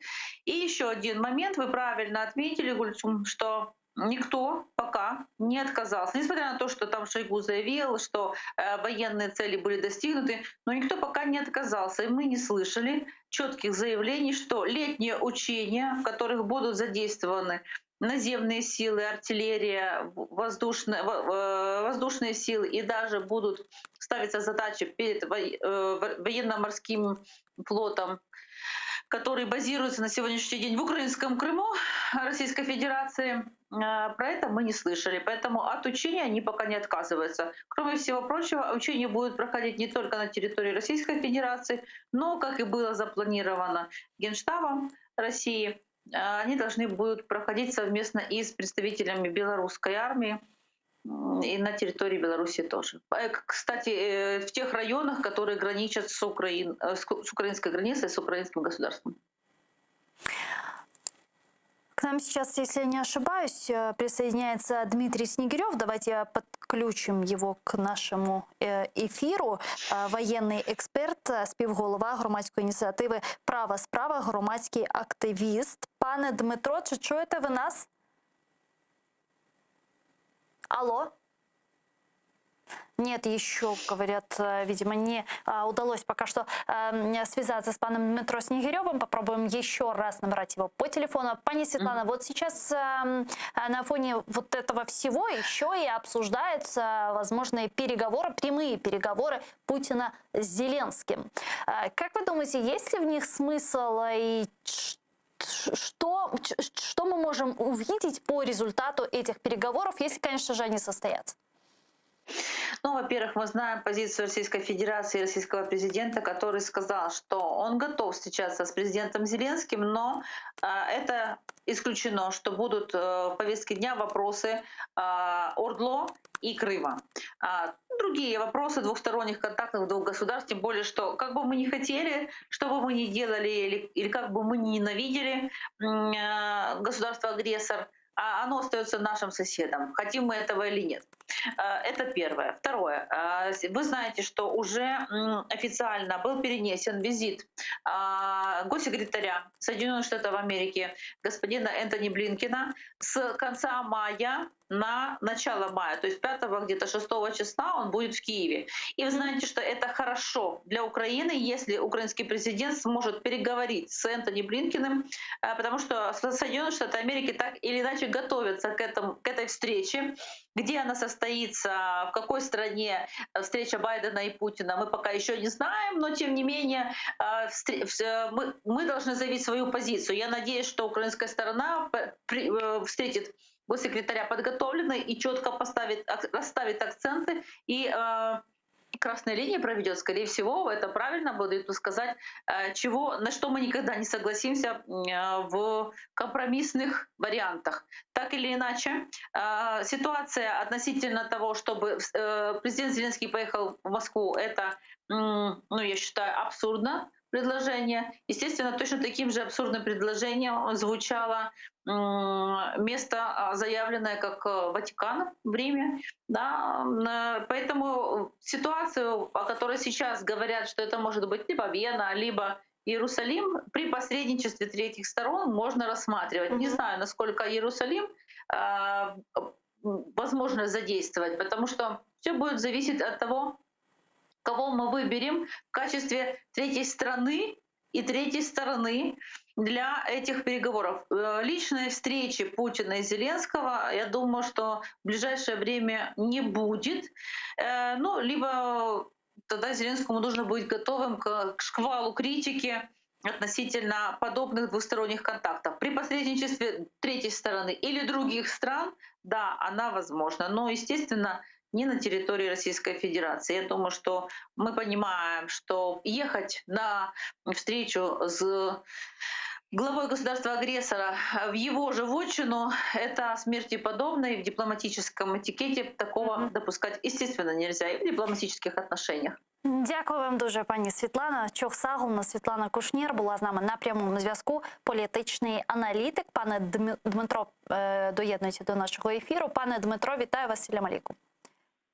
Добрый вечер. Добрый вечер. В Госпогранслужбе говорят о том, что Россия начала отвод своих войск, но только с оккупированной территории, то есть Крыма, однако с восточных границ Украины такого не наблюдается, говорят в Госпогранслужбе. Так ли это действительно и что бы это значило? Ну, давайте пояснимо. Йдеться дійсно про вивіз російських військ з території окупованого Криму, зокрема полігона Апук. Що стосується східних кордонів, то розташування підрозділів Збройних сил Російської Федерації є на значній відстані. Полігон Пагона у Воронезькій області, про який ми неодноразово з вами розмовляли і про який доповідали так звані російські викривачі, знаходиться на значній відстані від російсько-українського кордону – 250 кілометрів. Я хотів би нагадати, власне, заяву цієї Держприкордонслужби від 5 квітня, в якій чітко було зазначено, що передислокації, накопичення підрозділів Збройних сил Російської Федерації у зоні видимості або безпосередньо біля кордонів Російської Федерації з Україною не зафіксовано. Це 5 число, тобто в той час, коли повідомляли про масову концентрацію Збройних сил Російської Федерації. Йдеться про те, що поблизу полігонів Погона в Воронезькій області дійсно зосереджена певна кількість бронетехніки, але це йдеться про розгортання підрозділів 20-ї армії, тобто яка знаходиться в стадії формування, фактично не сформована. Про що і свідчить цей місце накопичення техніки і характер її накопичення. І головне, я хотів би заспокоїти українців, відсутня, власне, так звана друга лінія, тобто не відпрацьована логістика, немає розгортання військових шпиталів, які би свідчили про підготовку Збройних сил Російської Федерації до безпосереднього вторгнення на територію України. Сейчас очень активно обсуждаются переговоры, прямые переговоры Зеленского и Путина. Вы знаете, Зеленский предложил там встретиться в любой точке Донбасса. Путин сказал, давайте в Москве. И сейчас обговаривается возможность встречи даже в Австрии, в Израиле и даже в Ватикане. Насколько это вероятно и, как вы думаете, может ли эта встреча по результатам принести мир на восток Украины? Ну, власне, давайте почнемо з того, на чиїх умовах буде проведена зустріч. Тобто тут основне не місце проведення, а порядок денний. Якщо наразі заявив про те, що він не готовий обговорювати з Зеленським питання Криму і Донбасу, то відповідно постає питання, а для чого тоді зустріч? Зустріч ради зустрічі. Якщо Зеленський погоджується на подібний порядок денний, тобто без обговорення Донбасу і Криму, він де-юре і де-факто визнає російську юрисдикцію над територією окупованого півострова. Це дуже небезпечний порядок денний, взагалі, ну скажімо, сама процедура щодо можливого проведення цієї зустрічі. До тих пір, поки ми не почуємо, про що будуть розмовляти, а розмовляти можна тільки, власне, про виведення російських окупаційних військ з Криму і з окупованих районів Луганської і Донецьких областей, до тих пір ця зустріч – це не більше, ніж піар-акція Офісу Президента. Тут варто згадати, що, власне, ну, треба ставити до відома хоча б своїх стратегічних партнерів, коли озвучуються подібні ініціативи. Для Ватикану, ну, певним чином була несподіванка, подібна пропозиція. Тут, власне, варто і заявити, що щодо ролі Нетаньяху як можливого посередника в перемовинах. Тут дуже цікава особливість є в тому, що Нетаньяху, ну, значна частина виборців Нетаньяху, його партії Лікуд, це проросійські налаштовані, власне, мешканці, громадяни Ізраїля. Це перше. І варто згадати, що, власне, ну, скажімо так, Нетаньяху, якщо не відкрито підтримав, ну, то виступав хоча б опосередковано щодо переобрання на посаду президента Сполучених Штатів Трампа. І от ця вся сукупність говорить про те, що, роблячи заяви, немає аналізу поточної ситуації, можливих дипломатичних ризиків для, власне, України і її політичного проводу. На жаль, от є те, що є. Є ініціативи, які не підтверджені фактично ніякими діями. І, власне, на цьому тлі і вже не викликають, скажімо, таких бурних емоцій заяви Пескова про те, що вони досі не отримали власної пропозиції України щодо порядку денного і місця проведення зустрічі. Тобто на ЗМІ дали, на загал дали інформацію щодо проведення зустрічі, натомість сам характер зустрічі не обговорюється. Але я головне підкреслюю, не можна зустрічатися, вибачте, я закінчу, не можна зустрічатися на умовах країни-окупанта. Ми тим самим тоді підкреслюємо свою васальну залежність від Москви. Для цього категорично не можна допустити. Дякую вам дуже, пане Дмитро. Чохсагол, у нас Дмитро Снегирьов був з нами на прямому зв'язку, співголова громадської ініціативи «Права справа», громадський активіст, військовый эксперт. Но я, к сожалению, вынуждена завершать этот блок. Оставайтесь первым крымско-татарским телеканалом АТР. Буквально через несколько минут эфир продолжает информационная программа «Заман». А далее в этой студии в программе «Прайм» вас поприветствует мой коллега Осман Пашаев. Сайгла архадашлар меннесе буболикно екулемик мечбуретін дембе шунухай детмеге истеемки бойле сыз ичун бір белгісізлік олмасын, шашырманыз. Невбеттеки автодан біздің лайф эфирлеріміз күчік бір тенефүске кете. Фақат заман информацион программасы әлбеттеки сызлер için эркун жанлы шекілде сонки хаберлеріні тариф етмеге девам етежек. Ама лайф программаларымыз 2 апталыққа күчік бір тенефүс илян етті. О себептен сызлер или енді жанлы яйында бойле шекілде 17 майыс күні көрішежекміз. АТР-лі олмыз көрішкенше.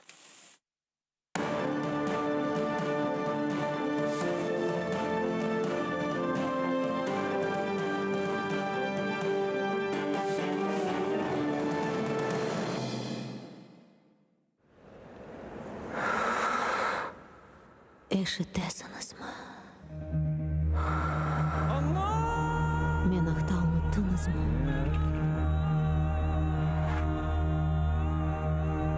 Мен мұндамын. Бұл менің топырағым. Менің қырымым.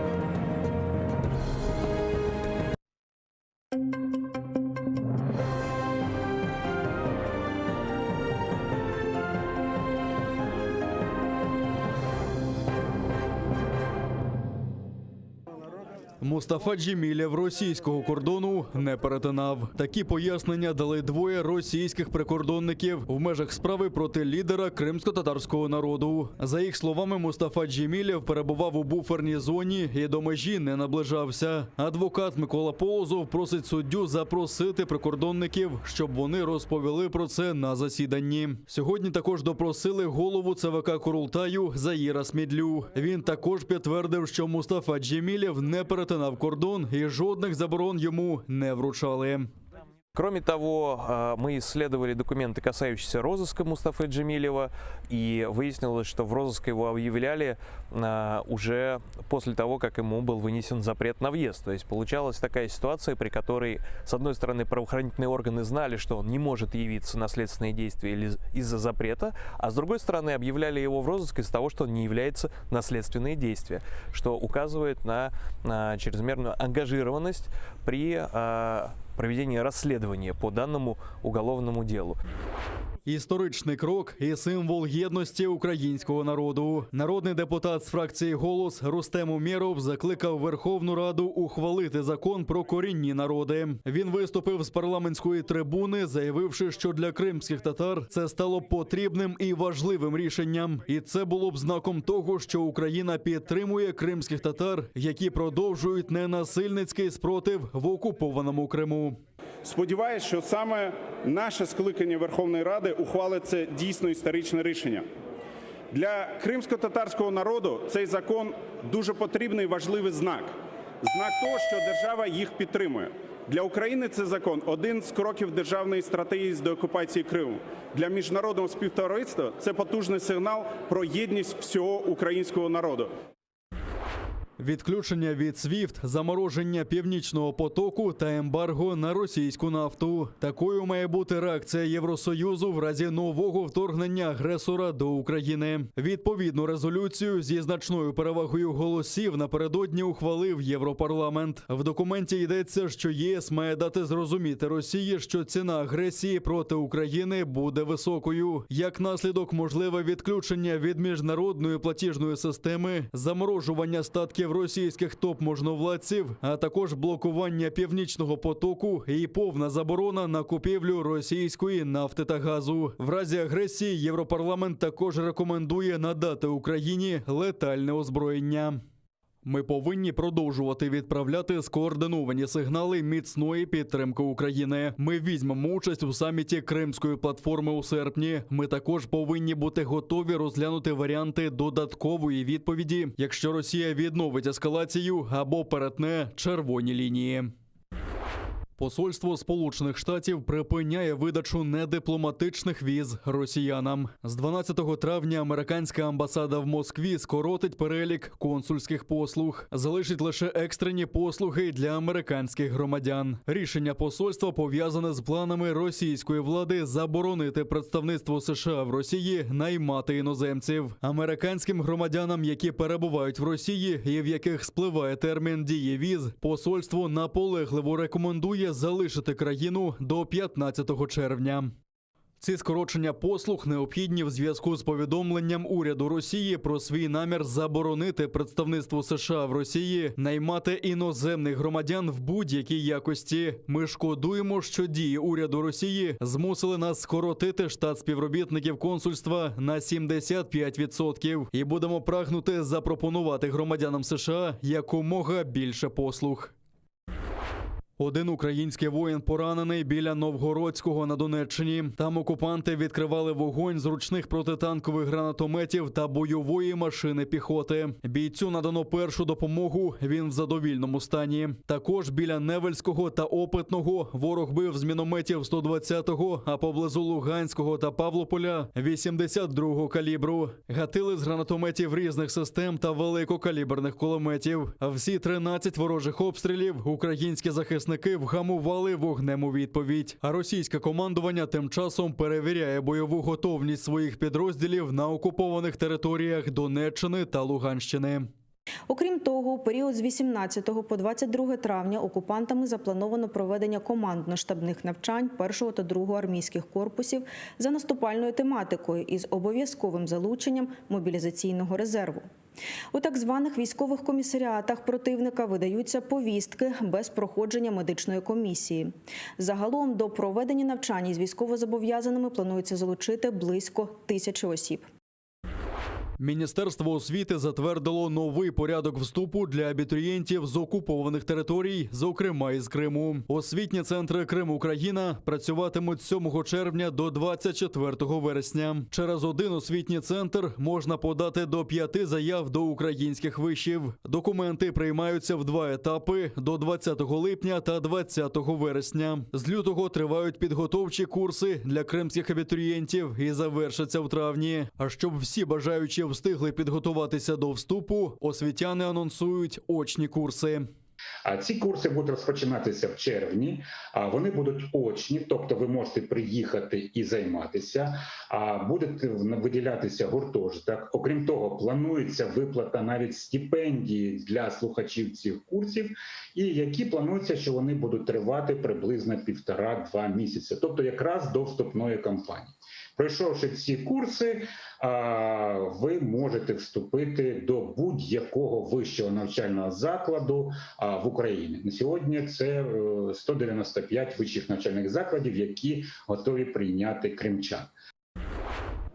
5 золотих, 4 срібні і 4 бронзові медалі в скарбничці кримсько-татарських борців. У Львові завершився чемпіонат України з боротьби на поясах «А-лиш» серед юніорів та дорослих. Крим представили 10 борців. У ваговій категорії 60 кілограмів золото Валіма Дейни. Азім Халілов взяв одразу 2 золота у вазі 66 і 70 кілограмів. Також золотом до Криму повертається Еннан Сеферов. Він боровся у вазі 9 90 кілограмів. У категорії понад 90 кілограмів переміг Амецій Таблаєв. Азім Халілов та Еннан Сеферов представлять Україну на чемпіонаті Європи восени.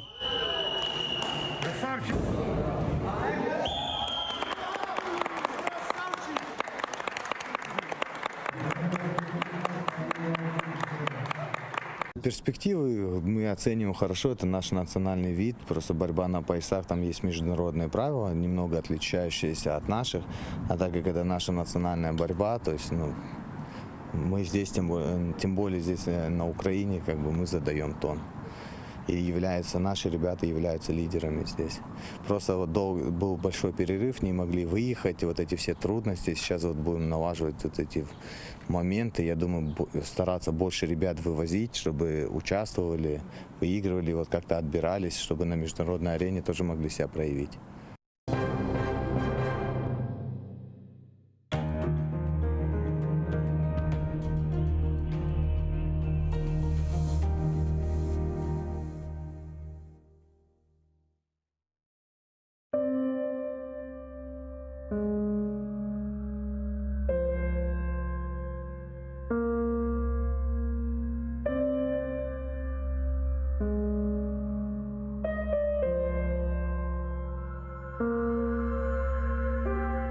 Nasıl bir kunlarga qaldık qardaşlar. Bu uzun yollarda taldık qardaşlar. Aman bitip yandık qardaşlar. Ko'zimiz o'g'inde sabiylar o'li. Dünya bizga baqib, bir ko'znen ag'lay, bir ko'znen kulya. Dunyoga nam bergen bir millet edik. Asırlar tubundan tirilib keldik. Vatanға ko'z tikib qurbanlar berdik. Bizni kene bo'leler bir shina ile. Dunyo bizga baqib bir ko'znen ag'lay, bir ko'znen kulya. Qalmadi aramizda birlik kengashi. Shuning uchun qizdirmay vatan kuneshi. Shuning uchun yurishmi ey xalqim ishim. Shuning uchun bag'ringni xanjarlar tili. Dunyo bizga baqib bir ko'znen ag'lay, bir ko'znen kulya. Hepimiz xabardik mingen qamirday, qarishib qalmayıq bir top çamurday. Kesilib başladık qurgan tamirday. Yaşaymiz bularni bile. Dünya bizga baqib bir ko'znen ag'lay, bir ko'znen kulya.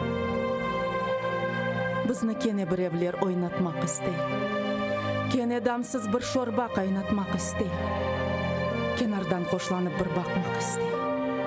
Bar, oyna ko'z yoshingni sile. Dunyo bizga baqib, bir ko'znen ag'lay, bir ko'znen kulya. Sanki dushman oldik bir-birimizga. Hurmat yo'q ne o'lim etrimizga. Ne oldu qardaşlar? Ne oldu bizga? Kene dersin bir belalar bastırıp kele. Dünya bizga baqib bir ko'znen ag'lay, bir ko'znen kulya. Allah'dan berilgen güzel bu toprak, ko'zlerimiz gibi korlangan çoqraq, tereklerimizde sarargan yaprak, bizi gibi çekmekte feryat ve nale. Dünya bizga baqib bir ko'znen ag'lay, bir ko'znen kulya. Ey felek, işine akıllar yetmey. Tatarның başında düşünce bitmey. Bir küçük arzum var, aklımdan ketmey. Ömürler bite ve ömürler kele. Demesinler, dünya bizge baqib, bir ko'znen ag'lay, bir ko'znen kulya.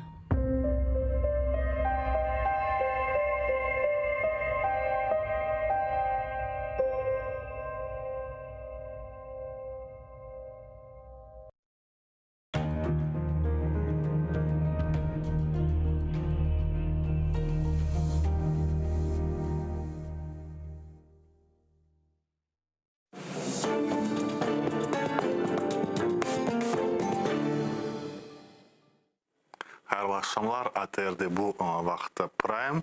Studiyada Osman Paşa. Bugün kim misafirimiz?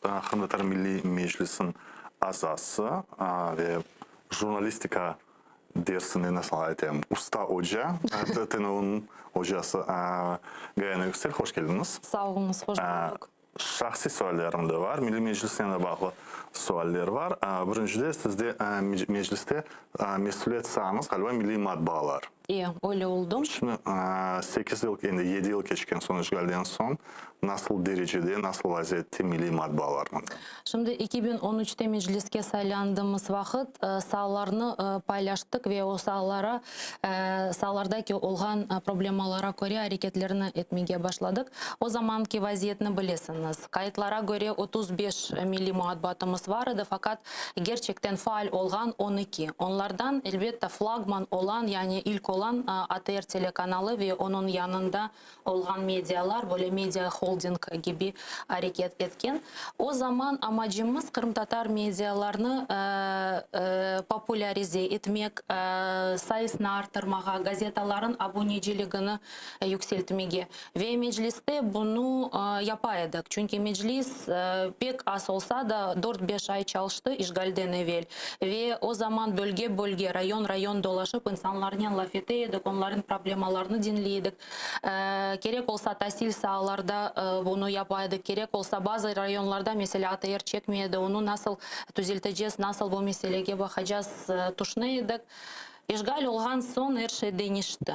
Kırım Tatar medyalar afsus ki bu işgal altında, represiya altında, baskı altında ilk olgan medyalar. Bilesiniz Kırım'dan umumi olarak 11 medya çıktı ve onlardan yarısı Kırım Tatar medyalar. ATR telekanalı ve onun yanında olgan medyalar, Kırım Haber Ajansı ve diğer Kırım'daki medyalar. Ve şimdi işimiz yani mında olan Kırım Tatar medyalarını ayakta tutmak ve mümkün olduğu kadarıyla bu bağlantıyı, Kırım'dan bağlantıyı kopartmamak ve ikinci Kırım'da olan meslektaşlarımıza, arkadaşlarımıza yardım etmeye. Çünkü esas kısmı, halkın esas kısmı Kırım'da kaldı. Anda da hayat toktamadı.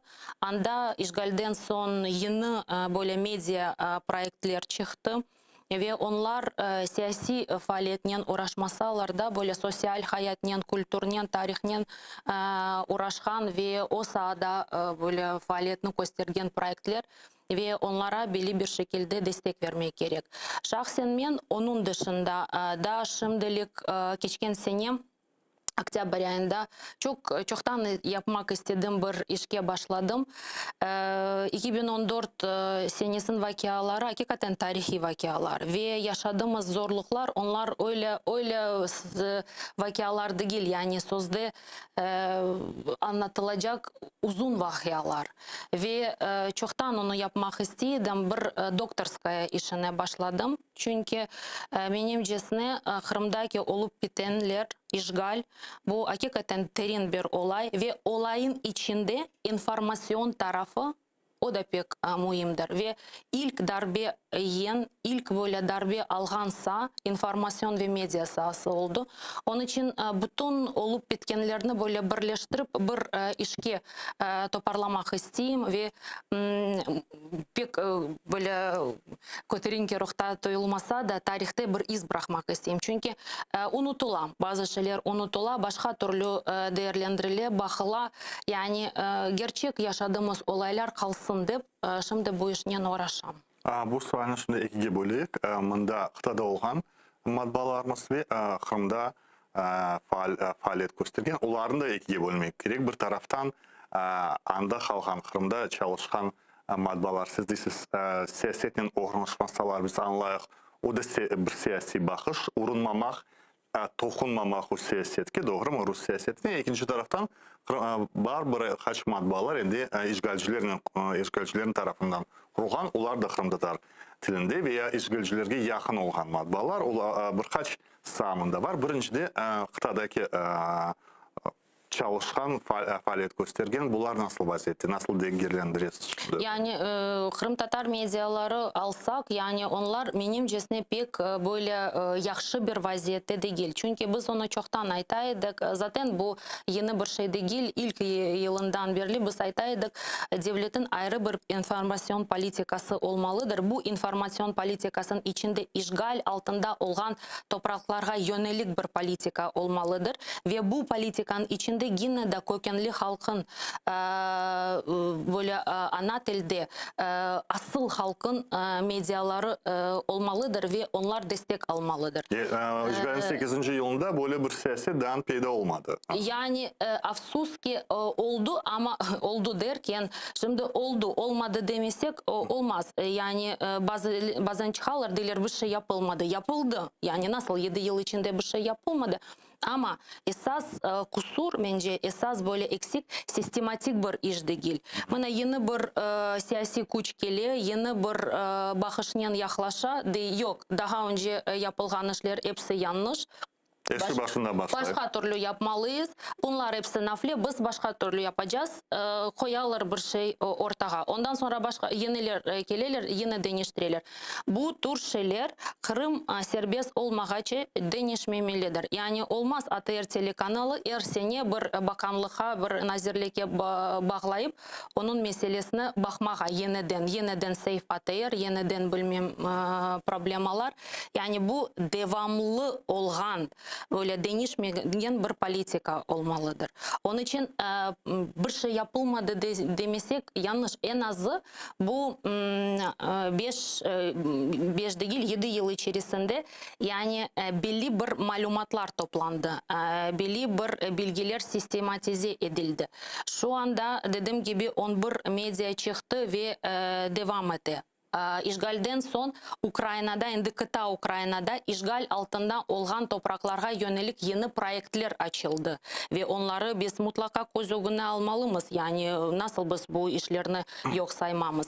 Fakat dediğim gibi daha sistematik ve daha böyle güçlü bir şekilde bunu yapsak daha faydalı olur deyip düşünüyorum. Kıskadan sizge bir yakın medya Kırım Haber Ajansı, o da Kırım'dan manda koçmenge mecbur edi, ama kıtağa çıkan son yanı bir leyhanısı başlanğan da vaqtda Hayat Radyosu galiba. Evet. Kırım'da yok edi o şey. O indi kıta Ukrayna'da.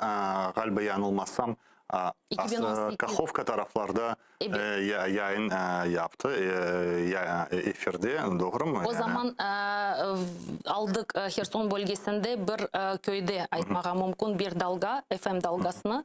Yani bütün kayıtlarımız ona göreydi, fakat esas faaliyetini Kiev'den yürüteydik. Projemiz böyleydi. Yavaş yavaş büyümek ve Kırım etrafında, Kırım sınırı etrafında böyle medya ağasını, medya setkasını, medya değil radyo koymağa ve çalışmağa.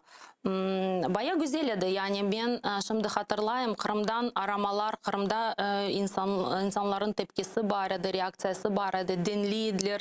KHA işgalden evvel kaç yıl çalıştı Kırım'da? KHA biz 2005 senesinde kurmağa başladık. 2006 senesinde 18 Mayıs'ta pek yaxşı hatırlayayım faaliyetke başladık. Yani 8 yıl demek işgalden evvel. 2014'te kadar gerçekten gitmeyi istemiyordum. Çeşit türlü böyle yollarını kıdıraydım kalmak. O zaman düşüncem böyleydi. Belki biraz böyle saf düşüneydim. Kalıp onda herhangi bir işlerine uğraşıp gerçek bilgilerini Ukrayna'ya aktarayım. Yanımızda olan arkadaşlarga, böyle küçülerge aktarayım deyip, ama olmadı. 2015 senesinde zaten genel koordinatörün girişi yasaklandı. İyun ayında 2014 senesinde hemen işgalden birkaç ay sonra. Evet, ilk vakitlarda 2015 senesinde çıkmak mecburiyetinde kaldık. Ama 2015'e kadar çalıştı. Sonra 2 yıl evvelsi siz sattınız bu medyalar galiba, doğru mu? Biz bunu 2018 senesinde devrettik. Şimdi başka insanlar bunu alıp vararlar ve biraz farklı yaparlar bunu. Çünkü bizim zamanda bir konsepte vardı ve o konsepte göre bütün bölükler, redaksiyalar hareket ettiler. Rusça, Ukrayince, Türkçe, İngilizce bir müddet, kısa bir müddet bizde Romanca ачыхан bir sayfamız бар еді. Şimdi benim көргенime göre konsepte değiştirel. Türkçe bölümü ayrı, Ukraynaca bölümü ayrı çalışa. Böyle bir şekilde devam edelim. Şunu soracaktım aslında. Adı anda da KH, anda da KH ama hiç birbirinin alakası olmayan medyalar galiba. Çünkü anda apayrı bir nasıl etem redaksiyon siyaseti var, politikası. Ondaki onların iş bağlı değil galiba, öyle mi?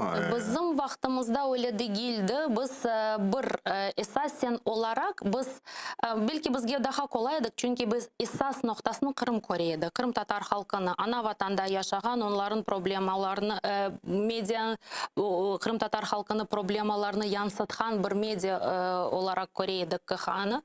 Şimdi tabii ki Ukraynaca bölümü Kırım'da değil. Kiev'de. Dolayısıyla işler bölündü ve Türk bölümü ayrı hareket etti, Ukrayna bölümü ayrı hareket etti. Tabii ki onlar tamamen kopmaylar, onlar birbirine bağlantıdalar fakat şimdi bunlar iki ayrı serbest, böyle bağımsız bir bölük gibi görünüyorlar. Siz nasıl değerlendiriyorsunuz şimdiki konsepsiyonu? Yani işler bilirsiniz mi bu meselede hiçbir zaman sonu yoktur. Hiçbir zaman sonu yoktur. Daha ileri gidecek, daha yaxşı yapılacak işler mutlaka olur. Yani zaten 2018 senesinde ben sizge aytayım biz Akayim'nen, İsmet Yüksel'nen beraber bu işe başladık. Beraber alıp varaydık. 2014 senesinde o baskılarga, çeşitli represiyalarga beraber uğraydık. Belli bir müddetten sonra İsmet endi yok idi. Men kaldım. O zaman yanımda çalışan arkadaşlarga herkesge dedim herhangi bir şey olsa. Çünkü tek bir adamlarını FSB'ge çağıraydılar. Böyle çeşitli provokasyonları yapaydılar.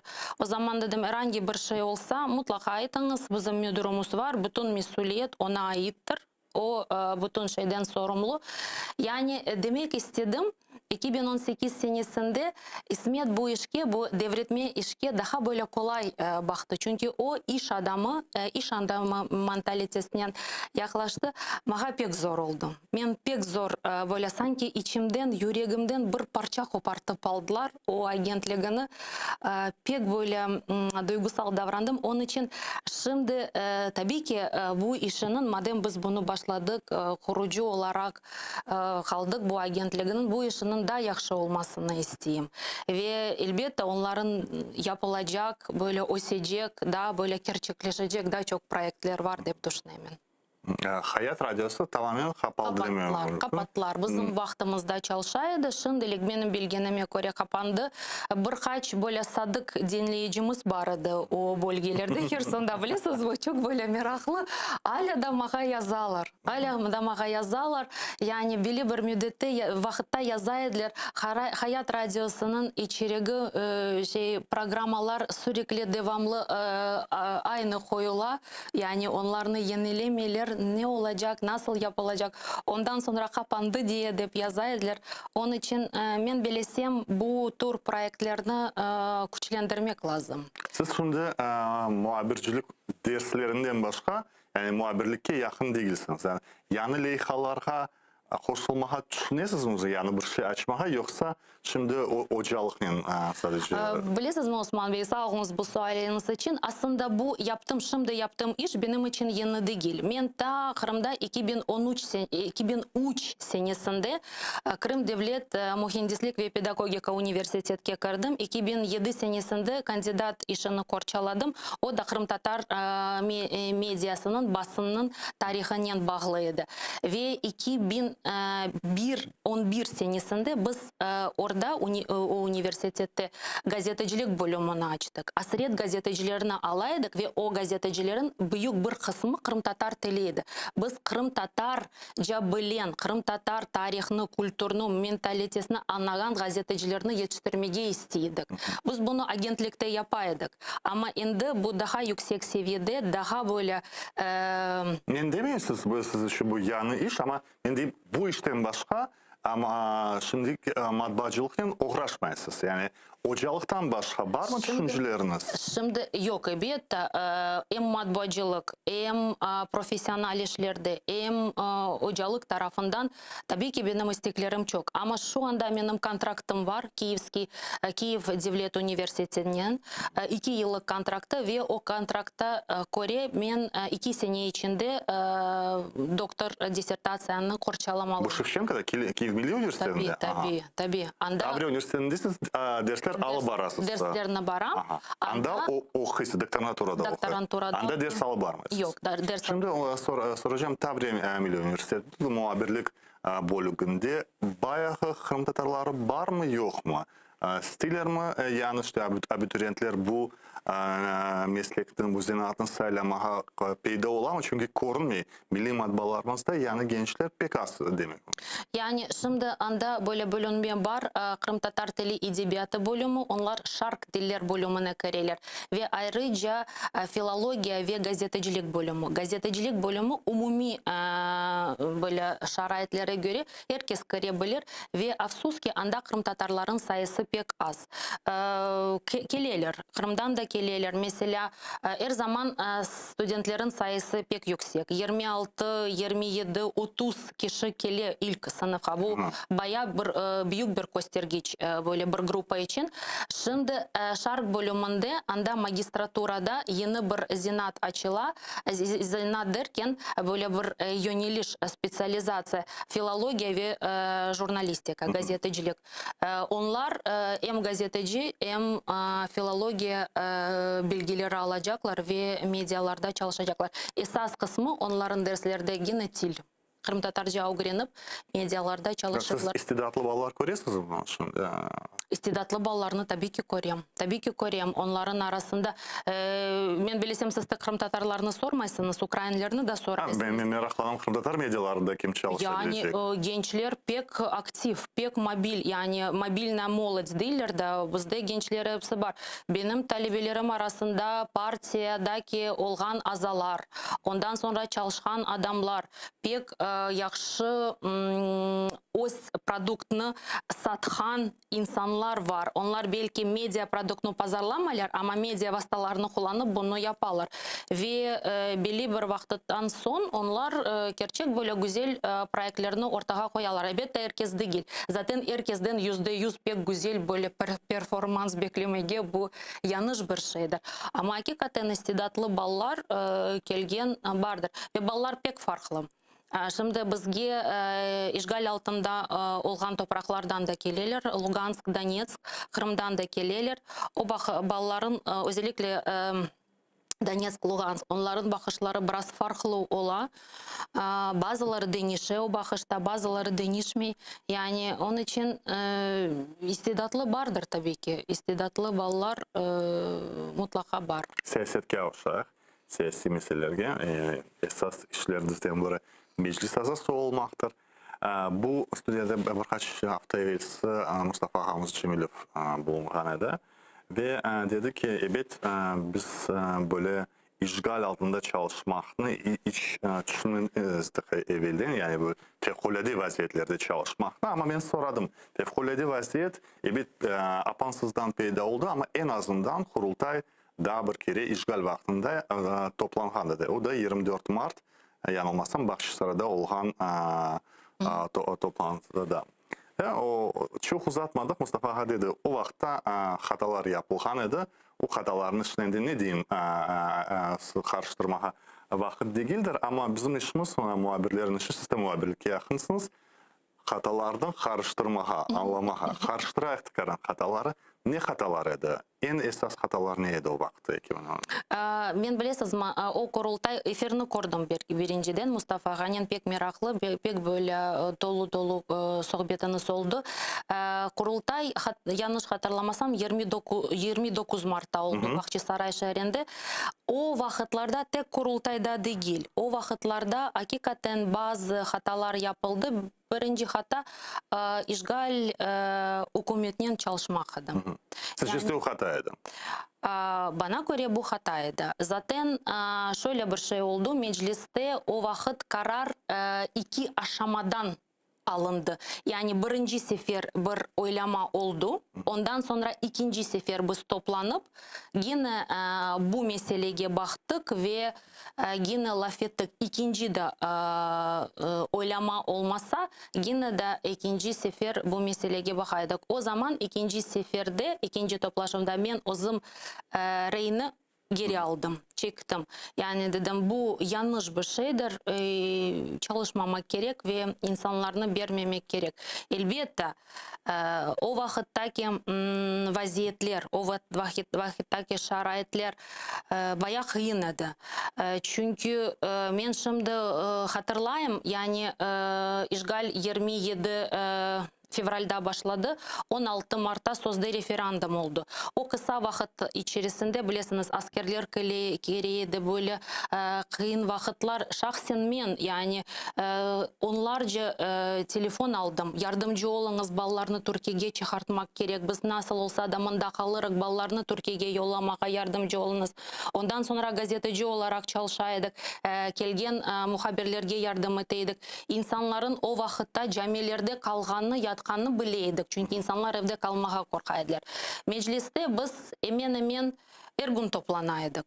Yani öyle bir vakit de şimdi yanılmasam 13 sefer toplandık ve her sefer böyle bayağı derin laf eteydik. Yani o vakitte gerekli şeyler yapıldı dep sayam. Çünkü meclis siyasi tarafından yegane tek olgan bir siyasi organ kaldı Kırım'da ve 15 Mart'ta pek doğru ve pek gerekli kararını aldı. Bütün Kırım'da yaşayan insanlarga seslendi ve dedi o yarın yapılgan kanunsuz referandumga asla ve asla katılmanız. Yani ondan sonra meclis o zaman bir Dışişleri Nazirliği gibi çalışıyordu. Telefonlar, aramalar, malumat verilmesi kelgen insanlar yani zor olmasa da keleydiler. Fakat bu meselede yani hükümetke hakikaten çalışıyordu meclis. Bu meselede hükümetke ketip adamlarını vermege başka karar almak gerek edi dep düşünemen. Soracak şeyim, siz 2013'te evet umum halkın saylavlarının geçirilgeni birinci kere kurultayın saylavları sizin gruppanız büyük bir grupa Remzi İlyasov tarafından kurulan Adalet Fırkası'ndaydınız. Adalet Fırkası'nda sizden başka mesele İskender Bariyev de galiba Adalet. Yok, İskender Bariyev yok idi. Remzi İlyasov vardı, Fevzi Kurbedinov vardı, men vardım ve birkaç arkadaş da var. Ve yakınlarda biz 3 Mayıs'ta bağışlanan filmini montajına bakanda 3 Mayıs işte bu sınırda Mustafa Ağa'nın geçirilmesini bağlı bu vakıyalar bakam görem Remzi İlyasov'da da var 3 Mayıs'ta da var. Mufti'nin muavinleri var. İkisi de Ayder İsmailov da var. Ayder Cemametov da var. O karelerde. Siz o vaktlara anlaydınız mı? Kim endi işgalcilerle işbirlikte, kim hala milli pozitsiyalarda o vakit kimge işlamağa mümkün, kimge olbay. Uşlar anlaşılaydı. Nasıl anlaydınız o vakitlar? Bilesiniz mi? O vakit yani öyle bir vakit da zaten insanın içi kıyın vakitte belli ola. Remzi İlyas hemen her bir toplaşıva katılaydı ama onun pozisiyası pek net idi. Kiteyik, çalışayık. Onlar nasıl kireler siz bilesiniz mi? Onlar her bir seviyede, her bir sahasında kireler. Programları var, konsepsiyaları var. Mutlaka ve mutlaka çalışmak gerekmiz dep hemen her bir toplaşıvda aytaydı onu. Yani onun pozisiyası saklı gizledi geldi. Demek ki kimse şaşırmadı onun pozisiyası. Yok, Kimin pozisiyası meclisten şaşırdı? Kimin satqınlığı demesem başka söz belki taparsınız. Kimini işgalcilerden işbirlikçi pozisiyası şaşırdı demek. Ne için sorağanım? Şimdi laf yürütülür sonki vaxtlarda işte bu 7 azanı değiştirmek, bir prosedura tapmak ve o 7 azanı değiştirmek. Kim şaşırgan edi o vakit? Ya şaşırganı şimdi şaşırmak belki dışarıdan bazı şeyler şaşırtıcı gibi görünse de mecliste olganımız için insanların düşüncelerini biz alaydık, bileydik. Yani ve bu 7 kişinin ayrılması hiç de şaşkın olmadı açıkçası. Çünkü Zaur Smirnov zaten hareketlerimize karşıydı. O da 3 Mayıs'ın oylamasında yer almadı. Biz hepimiz masada oturaydık, çete yer aldı. Çete hep her şeye baktı ve karşı çıktı. Böyle bir şekilde. Mufti biraz çet pozisiyasını aldı. Muftinin yardımcısı, meclis azası ve Rifat Ağa'nın muavini Haydar Acımambetov, onlar da böyle bir taraf kalmaya çalışsalar da pek yakın vakitlarda o tarafa avuştular. Onun için Korneydi onlarla da yakın. Tabii ki bu insanlar, yani insanlar zaten toplaşıvlarda fikirlerini aytaydılar ve onların sonra hareketleri ve böyle bir adımlara atılması şaşırtıcı olmadı. Şahsen benim için şaşırtıcı olmadı. Beklenilgen bir şeydi. Yani afsus ki böyle aramızda insanlar çıktı ve biz de böyle bir netice görüyoruz. Mesela Remzi İlyas'ın son kere ne vakit konuştunuz? Son kere biz Remzi Ağa'nın laf ettik yıl başında men bilesem. O zaman Remzi... 2014 yılın başında. Şöyle bir şey oldu. Siz bilirsiniz o 2013 kurultay pek miraklı geçti. Hem gazeteci olarak baksan, hem siyasici olarak baksan. Çünkü hakikaten orada mücadele vardı. 2 kandidat, 2 aday ve onların arasında bir mücadele alıp varılaydı. Yani şahsen bana karşı Remzi Ağa o zaman pek böyle yaxşı olmayan bir hareket yaptı. O da ona kalsın, onun bilgisi olsun. Ben onu şimdi mında açıklamayayım. Ama sonra endi her şey bitken son, reis saylangan son, belli bir vakit geçken son Remzi Ağa böyle bir toplaşıv yaptı ve hepimizni davet etti. Keliniz, konuşayık. Yani biz Kırım Tatarmız aslında pek yaxşı bir şey yaptı o vakitlarda. Biz Kırım Tatarmız, bizim paylaşacak bir şeyimiz yok. Yine de halk için, vatan için, yani hepimiz için çalışmalımız böyle bir toplaşıv yaptı. Ben o toplaşıvga hangi sebepten dolayı şimdi hatırlamasam ketmedim ama istemekten değil. Gerçekten bir şeyim çıktı. O toplaşıvga kete almadım. Remzi Ağa'nın telefondan laf ettim ve onun anda aytkan sözlerini o mağada aytı. Ben de razı oldum. Doğru Remzi Ağa aytasınız. Çünkü reis saylanmadı diye ya da ben bir mevkiye ulaşmadım diye çalışmamak meclis azası olarak doğru değil. Böyle bir şekilde biz son sefer konuştuk. Ondan sonra zaten bilirsiniz vakialar pek tez gelişmeye başladı. Ocak zaten Maydan olayıydı. Maydan zaten Noyabr ayından başlandı. Sonundan. Ocak ayında Kırım'da hareketler, Evromaydan hareketleri, mitingler, fevral böyle hareketli ay. Ondan sonra böyle baş başa laf etmeye çarem olmadı. Yani 2014'te o meclisin bütün toplantılarında öyle ayrıca konuşmadınız. Yok, ayrıca konuşmadık, umumi konuştuk, umumi fikirlerini söyledi, herkes aytaydı. Ve ayrıca bir yerde konuşup ya da bir şeye kıymet kesip laf etmedik. Şimdi soracağım, bu azaların değiştirme meselesi bu yıl peyda oldu. Neden başladı? Arsen Şumadilov'un beyannamesinden başladı. Suspilli kanalın yanılmasam Pavel Kazarin'in talk-show'sunda yanılmasam anda galiba bu çıkışta bulunğanda meclisin canlandırmak, meclisin bekimde kurultayın yanından saylamak meselesini ve birkaç genç nesilden böyle teklifler peyda oldu. Bu müzakereler başlandı. Yanılmazsam mecliste bir toplaşımız da geçken idi bu meselede. Eski nesil karşı çıkan bu saylavlar provokasiya deb bu saylavlar Rusların eline meclisin kurultayını tutturur deb gençler diler bir şey yapmak gerek. Mustafa Hadi uydurayıq bir prosedura 7 azanı değiştireyik, böylelikten canlandırırıq meclisin işini. Siz nasıl fikirdesinz?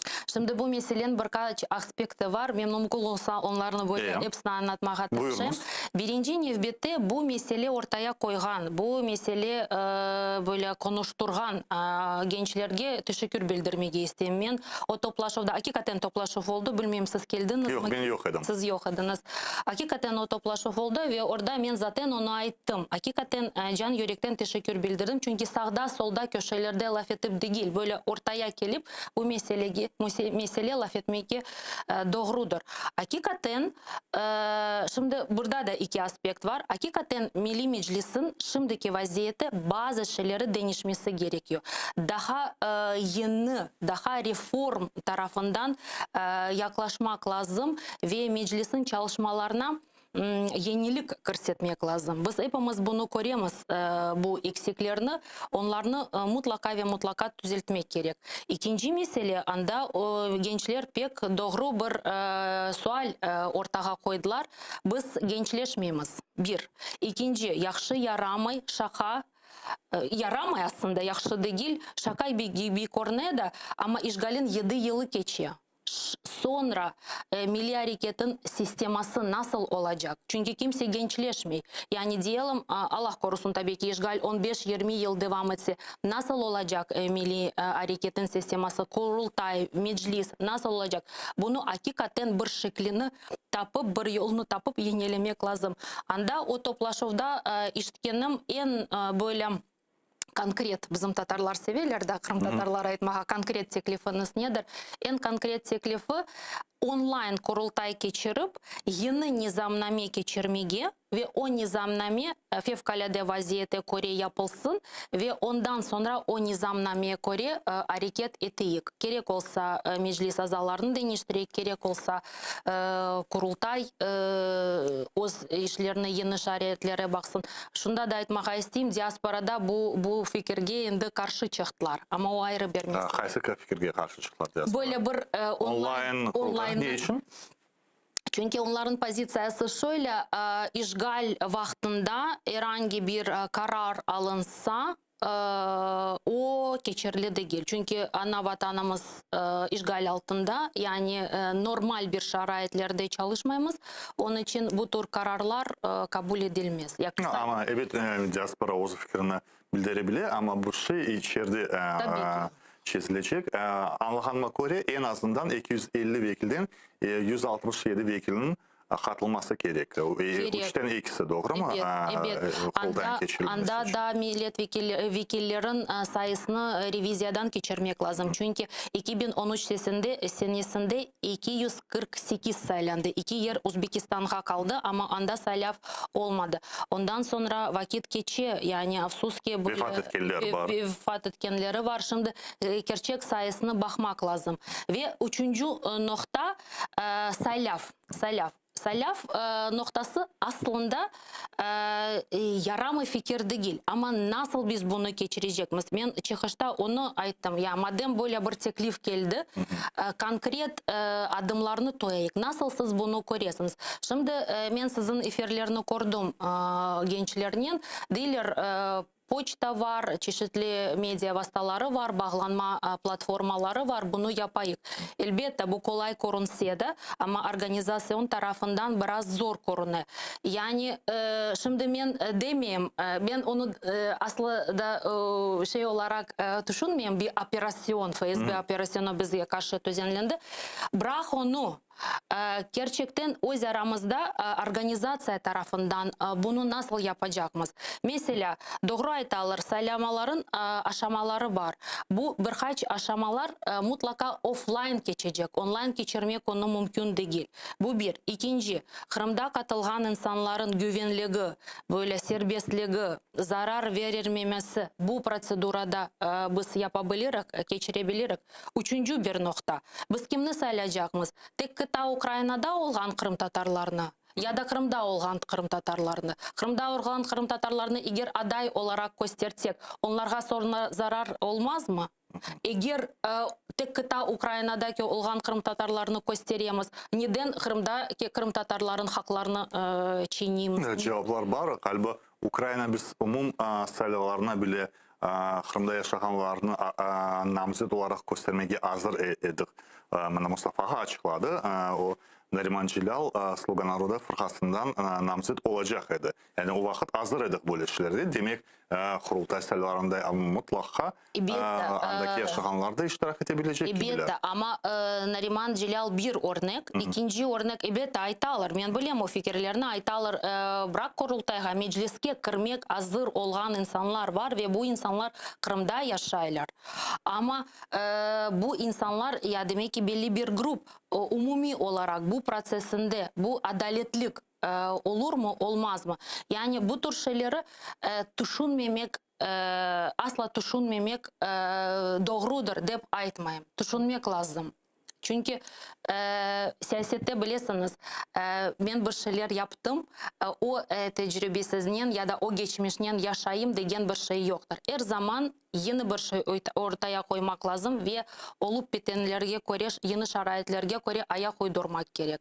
Yani demek ki vakit geldiyse eğer bizim sistemimizin hakikaten değişmesi gerek, genç neslin girmesi gerek. Zaten orada o toplaşıda ben teklif ettim, onu biraz farklı anladılar. Gençlik kurultayı. Gençlik kurultayı demedim. Yani mecliste gençlik kolu. Çünkü gençlik kurultayı çok yapıldı. Ankara'da, burada Kiev'de yapıldı. Ben yanlış bilmesem ben tek hatırlayayım 4-5 böyle gençlik kurultayı. Ben dedim temsil organda gençlik kolu olsun. Ama haysa bu değişme reform meselesine siz haysa teklifke kol tutasınız. Sayıların bir türlü etip uydurup geçirilmesini kurultayın online çağrılması mı yoksa her şey eskisi gibi kalmasın? Yani eğer net bir şekilde ve anlayışlı bir şekilde ortaya bir şey koyulsa neden biz değişiklikleri kol tutmayız? Mesela nizamname, fevkalade vaziyette kurultayın nizamnamesi o nasıl olacak? Yani eğer orada bu tür şeyler yazılsa, düşünülse, hakikaten adaletli bir şekilde hem kıta Ukrayna'da hem Kırım'da yaşayan Kırım Tatarları hakları korunsa neden değişiklikler olmasın? Ama hiç kimseye sır değil ki bu ende siyasette, memleketin siyasetinde olan gibi bu milli siyasetinde içindeki siyasi rekabetin gösteri, siyasi mücadelenin gösteri. Tabii ki. Sır değil mi Mustafa? Ben de müzakere etmeye tırıştım. Var bugünkü reisin fırkası grupası var. Ona muhalefetlikini açık göstergen.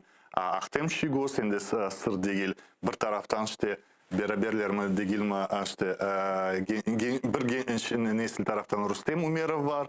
Ayrıca herkesten Turhan Eskender Bariyev var. Siz kaysı fırkadasınız, kimge kol tutasınız? Bu mücadelege ne deysiniz? Bilirsiniz, ben o sualını açıkçası bekliydim. Çünkü o efirini Mustafa Han'ın izledim. Ben Kırım Tatar Milli Meclis azasıyım. Halk tarafından seçildim. Aslında o 2013 senesinde en yüksek reytinglerden gelgen birisiydim. Fırkalarga ait değilim. Milli Meclis azasıyım ve öz işlerini devam etmeye tırışam. Şimdi esas sualge gelince bu tür şeyler bu normal bir şey. Zaman şunu gösteriyor, meclis belli bir vakit sonra eğer bizge aytılgan şeyler gerçek olsa, çünkü bilirsiniz bazı şeyler açıklandı. Yani Kırım platforma kanunlar paketi, ondan sonra bazı değişmeler beklenili. Mesela 18 Mayıs'a kadar kökenli halk kanunu kabul etmeyi istiyorlar. Onu soracaktım. Sadece bu bir kanun hakkında laf yürütüleme yoksa meclisin resmileştirme kanununda olacak mı? Şimdi ben bitireyim fikrini. Yani eğer bu tür şeyler olsa meclis hakikaten böyle bir çekici bir siyasi organ olur ve siyasi hareketleri, istekleri, hırsları, ambitsiyaları bu normal bir şeydir. Ya olmasaydı zaten men şaşırırdım. Yok, kimse kabatlamaydı onun olmasına. Gençler olmasaydı ve o organga girmek istemeseydiler, o zaman düşünürdük. O zaman neyin nesi, yani kimse bizge yanaşmıyor, kimse bunu yerine almağa istemiyor. O normal bir şey. Kanun leykalarına göre, benim bilginime göre şimdilik paket olarak ilan edildi de, ama şimdilik ilk vakitlarda kökenli halklar kanunu bakıla ve 18 Mayıs'a kadar bunun Rada'ya körsetilmesi beklenili. Ama öyle de açıklamadınız. Bu siyasi mücadelede kimin tarafın? Kimseye kol tutmayasınız. Yok, kimseye kol tutmayayım demeyeyim. Ben kimsenin fırkasına kırmayayım. Ne için? Fırkalar böyle şey bakam. Fırkalar da miraklı bir şey. Ne kadar kalıcı ona bakmak lazım. Belli bir şaraitlerde işte o fırkalar kalır mı kalmaz mı ya da dağılır, o da ayrı bir mesele. Ama gençlerin hareketli olması beni kuvandırıyor. Yani ben bilmiyorum. Benim 20 yıllık tecrübem var gençlerle çalışmaya. Studentler olsun, gençler olsun. Yani gençlerin canlı olması, hırslı olması pek güzeldir. Ben Mustafa'ya tırıştım aynı soramağa bu sualini. Ben dedim, siz 70 yaşında gittiniz vazifenizden. Kısmet olsa 10 yıl sonra Rifat Ağa da 70'ge yakın olacak şimdi. 60'ların etrafında. Demek ki ben bugün demeyeyim, 10 yıldan sonra meclisin reisi, milli lider kim olabilir? Şimdi ayrıca siz görüyorsunuz da o böyle apansızdan bir yandan çıkacak değil ki milli hareketin içinde o skinlerden biri olacaktır. Ve herkes belli. Herkes da gençler belli. Ve belki o hırsınız var. Belki başkalarının hırsını görüyorsunuz ve tecrübeli olacağını tahmin edirsiniz. Aslında hırslarım niye olmasın diyeyim, yani neden olmasın. Ayrıca kadınların milli harekette bizim temsil olganlarda çokça olmasını isteyeyim. Yani kadınlar sadece orada süs olarak değil, en azı Avrupa'da uygulanan prinsipe göre 30'a 70, 30% kadın, 70% erkek olsun deyip isteyeyim. Ama milli lider meselesine bu hakikaten derin bir sual. Bakınız, Mustafa Ağa şimdi bizim milli liderimiz. Rifat Ağa çok tecrübeli bir siyasetçi. O da liderlik böyle karaktere sahip bir insandır. Hakikaten istidatlı siyasetçi. Ben bilesem bizim devletimiz olsaydı Rifat Ağa'nın seviyesi başbakanlıktır.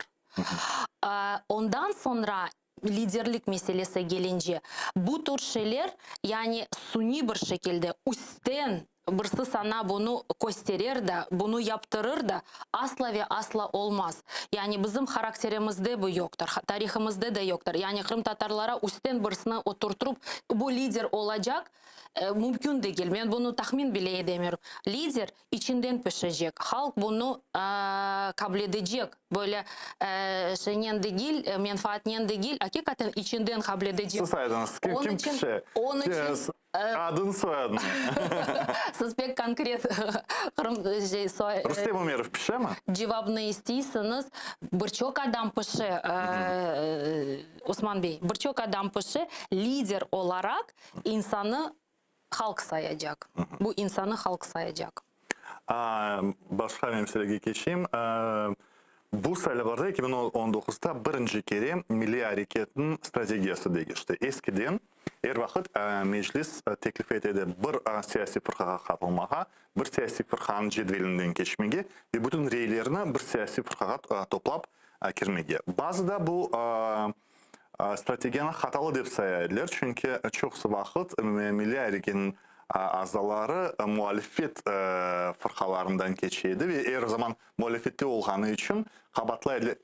Kırım Tatar halkının içindeki olan muhalefet kabatlaydı. Bu muhalif yaşayışı milli meselelerini çizmeyi, işte bariyer kura, onun için başkacasına yanaşmak gerek bu meseleye. 2019'da birinci kere oldu. Mustafa Ağa da bunu açıkladı. Ne kadar çok olsa o kadar fırkalardan geçmeye gereksiz. Yeşiller Partiyası'na katılganınız. Yeşilciler Ne için Yeşiller Partiyası'ydı? Ne için onu sayladınız? Yani Yeşilciler Partiyası'nın katıldım, hakikaten katıldım saylavlarga. 7 bilesiniz aday barıdı. 3 kadın, 4 erkek. Onlardan 3 erkek saylandı yukarı şurasına. Yeşilciler Partiyası'ndan katıldım. Bu tamamen benim bir yaşadığım bir tecrübeydi. Bu adamların biz birkaç proyekt yaptık saylavlardan evvel. Zaten Avrupa'ya bardık. Onların toplaşıvlarga katıldım. Katıldığım nokta ve beğendiğim nokta onların felsefede, konsepsiyada insan hakları degen bir madde var. İnsan hakları degen bir pozisiyası var. Ve bu insan hakları pozisiyasından onlar bütün meselelerge yaklaşırlar ve Kırım Tatar meselesine de bakarlar. Ayrıca benim pek böyle hoşuma giden bir noktaydı. Bu partiyanın başkanı bilesiniz Vitaliy Kononov. Vitaliy Kononov zamanı deputatıydı. 98-2002'nin o vakti ilk ve son sefer Yeşilciler parlamentke kirip bolgan. Evet, pek yüksek bir göstergeçinen kirdiler, rakamlarından kirdiler partiyasına. Vitaliy Kononov ve onun yanında olgan fikirdaşlar her zaman Kırım Tatarların yanındaydılar. Ve her zaman Kırım Tatarların avtonomiyası olsun dep aytkan insanlar. Yani o öylesine birkaç ay içinde değil, o eskiden olgan bir şeydir. Ata ve ata Mustafa Ağa onu bir toplaşıvda kurdu ve bunu hatırladı. Yani bu adam dedi her zaman bizge kol tutaydı. Onun için katıldım. Bu partiya geçer mi geçmez mi, başarılı başarısız mı bunu ben bileydim. Yani onların maalesef afsuski böyle göstergeçleri, rakam göstergeçleri, faizleri yakşı değildi ve geçmeyecekler dep bileydim başında. Fakat razı oldum çünkü benim için bu bir tecrübeydi. Yani yukarı şurasında... En azından Yeşilciler o bir gerçekten ideoloji ve felsefedir. Evet. Ve devam edeceğiz mi onlarla? Devam ettim zaten. Devam ettim. Şimdilik herkes böyle karantin şeklinde, karantin rejimde yaşay. Biraz faaliyetleri göstermek zor ama toplaşıvlarga katılam. Tecrübeydi yani benim için ve çalışmalarımda, faaliyetlerimde bir noktaydı bunu kazanmak. Daha yakşı yapabilirdim. Biz Vitaliy Kononov'un bu meseleyi көп laf etemiz. Çünkü men onlarga aytam, siz aslında bilesizmi bu parti yani Ukrayna'da son kurulgan bir partilerden değil. Bu parti Avrupa'daki Yeşil Partisi'nin kurucusu. Bunlar direkt Avrupa'nın bağlantısı var. Şimdi Ukrayna Avrupa Birliği'ne girse buradaki partiler görersin. Herkes bir şeyler karıştırıp bağlantı kurmaya tırışacak, bir şey aytacak. Bunlar direkt kendi içindeler, sistemanın içindeler. Ve ben aytam Vitaliy Mikolayevich, ben diyeyim bunu pek yaxşı kullanmanız lazım. Bunu hakikaten Ukrayna'da daha faal bir şekilde göstermeniz lazım dep aytam. Bakarıq. Burada hamız kaldı. Sonraki sualım biraz şahacılık gibidir. Gençlerin bir Telegram kanalına girdim. Bu faal gençlerimiz. Siz de onların hepsini tanıyorsunuz. Mecliske bir lakap koydular. Bilesiniz mi o lakapını? Yok, lakapını bilmiyorum. Palata Lordu. Saylanmagan, daimi çalışkan siyasi organlar. Ne diyorsunuz? Yani şakacı. Ben de o Telegram-kanalga kireyim, bakayım da ne yazarlar meclis hakkında. Bakınız, meclis denişmelere, konuşmalara, çeşitli işlerge her zaman açıktır. Her zaman açıktır. Yani o toplaşıv hakikaten beni şahsen pek kuvandırdı. Ve ben bilesem bu tek bir toplaşıvnen bitmez. Çünkü anda bazı teklifler yapıldı ve kararlar alındı. Böyle yazılı değil de kararlar şöyle. En azı bir nizamnamen taslağını koruyuk, değil mi? Bir proyektini koruyuk. Onun için devam olsun dep düşünemen. Çok sağ olun.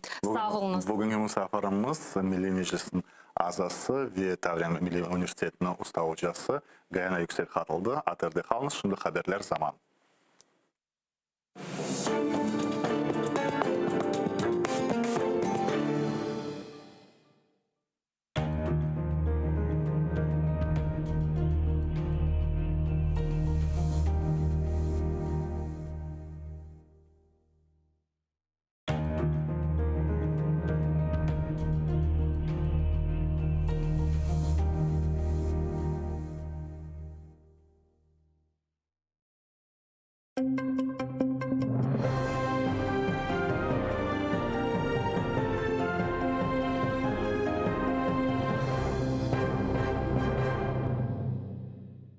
Мустафа Джемилев Русия сыңырына кечмеді. Бұны оңа низбетен уйдырылған Жинайдава черчевесінде өз изатнамесінде екі Русия сыңыржысы айтқан. Оларынан сөздеріне көре Джемилев буфер зонасында болуна екен сөзде Русия сыңырына якынлашмаған. Адвокат Николай Полозов бұл шартлар енді махкемеге келіп, танықлар бермелеріні талап етті. Ишгалжелер махкемесі онан риджасыны тек екінші сеферден қанатлендірді. Бұнен бері шаат сыфатында құрылтайның Саляв комиссия рейсі Заир Смедля Ишгалжелер махкемесінде шаатлық етіп, Мустафа Джемилевке Русия сыңыржылары ич бір ясақ бермегенні таздықлаған. Кроме того, мы исследовали документы, касающиеся розыска Мустафы Джемилева, и выяснилось, что в розыск его объявляли уже после того, как ему был вынесен запрет на въезд. То есть получалась такая ситуация, при которой, с одной стороны, правоохранительные органы знали, что он не может явиться на следственные действия из-за запрета, а с другой стороны, объявляли его в розыск из-за того, что он не является на следственные действия, что указывает на чрезмерную ангажированность при проведения расследования по данному уголовному делу. Кечкен сене апрелінің 13-інде Ишгалжелер Мустафа Джемилевна Русия сыңырына қанунсыз кечкенінде қабатлады. Сөз 2014 сенесі майыс уч күні Қырымнан мемори сыңырында олған вақиялар аққында кете. О күні бинглернен Қырым татарлары өз лидеріні қаршыламақ үшін мемори сыңырға шыққанына біле бақмадан Ишгалжелер оны ярымадаға кечірмеді. Тарихи адым ве Украина халқы бірлешмесінің тимсалидері. Голос фракциясындан халқы депутаты Рустем Умеров юқары шураны тамыр халқлар аққында қанунны қабыл етмеге чағырды. О юқары шуранын мен басындан чықыш япар екен Қырым татарлары үшін бұл қанун пек зарур ве муйым олғанны айтты. Ишғал шарайтлеріне бақмадан қаршылық көстермеге девам еткен халыққа бұл Украина Қырым татарларға қол тұтқанны көстерген бір тимсал олажақтыр деді. Сподіваюсь, що саме наше скликання Верховної Ради ухвалить це дійсно історичне рішення. Для кримсько-татарського народу цей закон дуже потрібний важливий знак. Знак того, що держава їх підтримує. Для України цей закон – один з кроків державної стратегії з деокупації Криму. Для міжнародного співтовариства це потужний сигнал про єдність всього українського народу. Русия свифттен сондырылмесі, Шимали ақым құрылышы тоқтатылмасы ве Русия ермайы сатын алмасы блок етілмесі. Украинаға низбеттен Русия тежавузы девам етсе, Авропа бірлігінің реакциясы бойле олмалы. Мескур резолюцияны Туневін Авропа парламенті қабыл етті. Весиқада Авропа бірлігі Русияге Украинаға низбеттен тежавузны девам еттірсе, тежавуз палыға чқажағы аңлатыла. Нетижеде халқара төлев системасы сондырылежек. Русия олигархларының активлері бұзлатылajak. Шимали ақым құрылмасы тоқтатылajak ве Русияның газ ве ер майыны алмай қалajaqлар. Бұл алда Украинаға өлдіруші силяда берілмелі деп қайдетті Авропа парламент векіллері. Ми повинні продовжувати відправляти скоординовані сигнали міцної підтримки України. Ми візьмемо участь у саміті Кримської платформи у серпні. Ми також повинні бути готові розглянути варіанти додаткової відповіді, якщо Росія відновить ескалацію або перетне червоні лінії. Москвадаки Америка Бірлешкен Девлетлерінің елшілігі Русиялерге дипломатик олмаған визалар берілмесіні тоқтатты. Майыстың 12-сінден Москвадаки Америка елшілігі консульства қызметлері берілуіні эксілте. Тек Америка ватандашлары үшін әжелі қызметлер берілуіні қалдырдылар. Елшілік бөле қарарына Русия кемиеті елшілікте Америкалы олмаған ватандашларға чалышмаға ясақ шығарған сон қабыл етті. Елшілік Русияде бұлынған ве визаларының мұддеті бітежек ватандашларына Русияны июньнің 15-не қадар терк етмеге тепсие етті. Ці скорочення послуг необхідні в зв'язку з повідомленням уряду Росії про свій намір заборонити представництво США в Росії наймати іноземних громадян в будь-якій якості. Ми шкодуємо, що дії уряду Росії змусили нас скоротити штат співробітників консульства на 75% і будемо прагнути запропонувати громадянам США якомога більше послуг. Донецк юнелешінде бір Украин арбейі яраланды. Андай ишгалжелер танққа қаршы граната атыжы ве БМП-лерден атқан. Яраланған арбейге әжеле тиббе ярдым берілген. Жебенің дегер қысмында душман күчлері 120 калибрлы майынлар атқан ве граната атыжы тіртібатларына құлланған. Олған 13 душман атышывыны Украин арбейлері қаршы атеш açып тоқтатқан. Русия командалығы есе ишғал етілген территорияларды олған ось ордусының идманларына кечіре. Окрім того, у період з 18 по 22 травня окупантами заплановано проведення командно-штабних навчань 1 та 2 армійських корпусів за наступальною тематикою із обов'язковим залученням мобілізаційного резерву. У так званих військових комісаріатах противника видаються повістки без проходження медичної комісії. Загалом до проведення навчань із військовозобов'язаними планується залучити близько 1000 осіб.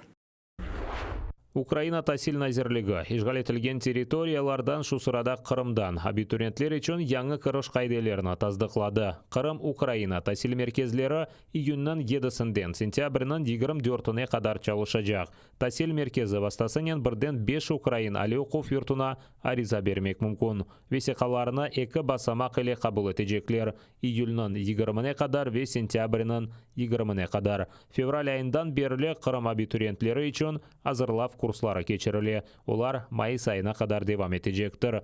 Бір істеген кіріш компаниясына қадар азырланып етіштірмесі үшін күндізлік курслары да açılacak. Ці курси будуть розпочинатися в червні, вони будуть очні, тобто ви можете приїхати і займатися, буде виділятися гуртожиток. Окрім того, планується виплата навіть стипендії для слухачів цих курсів, і які планується, що вони будуть тривати приблизно 1,5-2 місяці, тобто якраз до вступної кампанії. Пройшовши ці курси, ви можете вступити до будь-якого вищого навчального закладу в Україні. На сьогодні це 195 вищих навчальних закладів, які готові прийняти кримчан. 5 алтын, 4 күміш ве 4 тонч медаль Қырым-татар спортчыларының хазинесінде. Львовта генчлер ве бойыклер арасында кечірілген алыш қушақ көреші бойынша Украина чемпионаты екінленді. Ярышта иштирак етмек үшін ярмададан 10 көрешчі келді. 60 кило чекіде алтын медаль Алим Дейнада. Азим Халилов 66 ве 70 кило чекіде біріншіліклеріні елді етті. Алтын медальнен Қырымға Эннан Сеферов те қайтты. 90 кило чекіде көрешіп ғалибе қазанды. 90 килодан артық чекіде Амет Сейтаблаев біріншілікні елді етті. Азим Халилов и Эннан Сеферов Европа чемпионатында Украинаны тақдим етежек.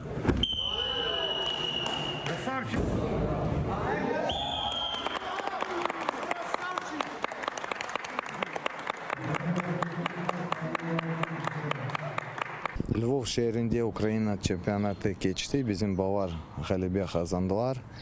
2 дәне бала Европа чемпионатқа иншаллах иштирак етежек. Көзден сон иншаллах анда да беклейх ғалибелер bizim балардан.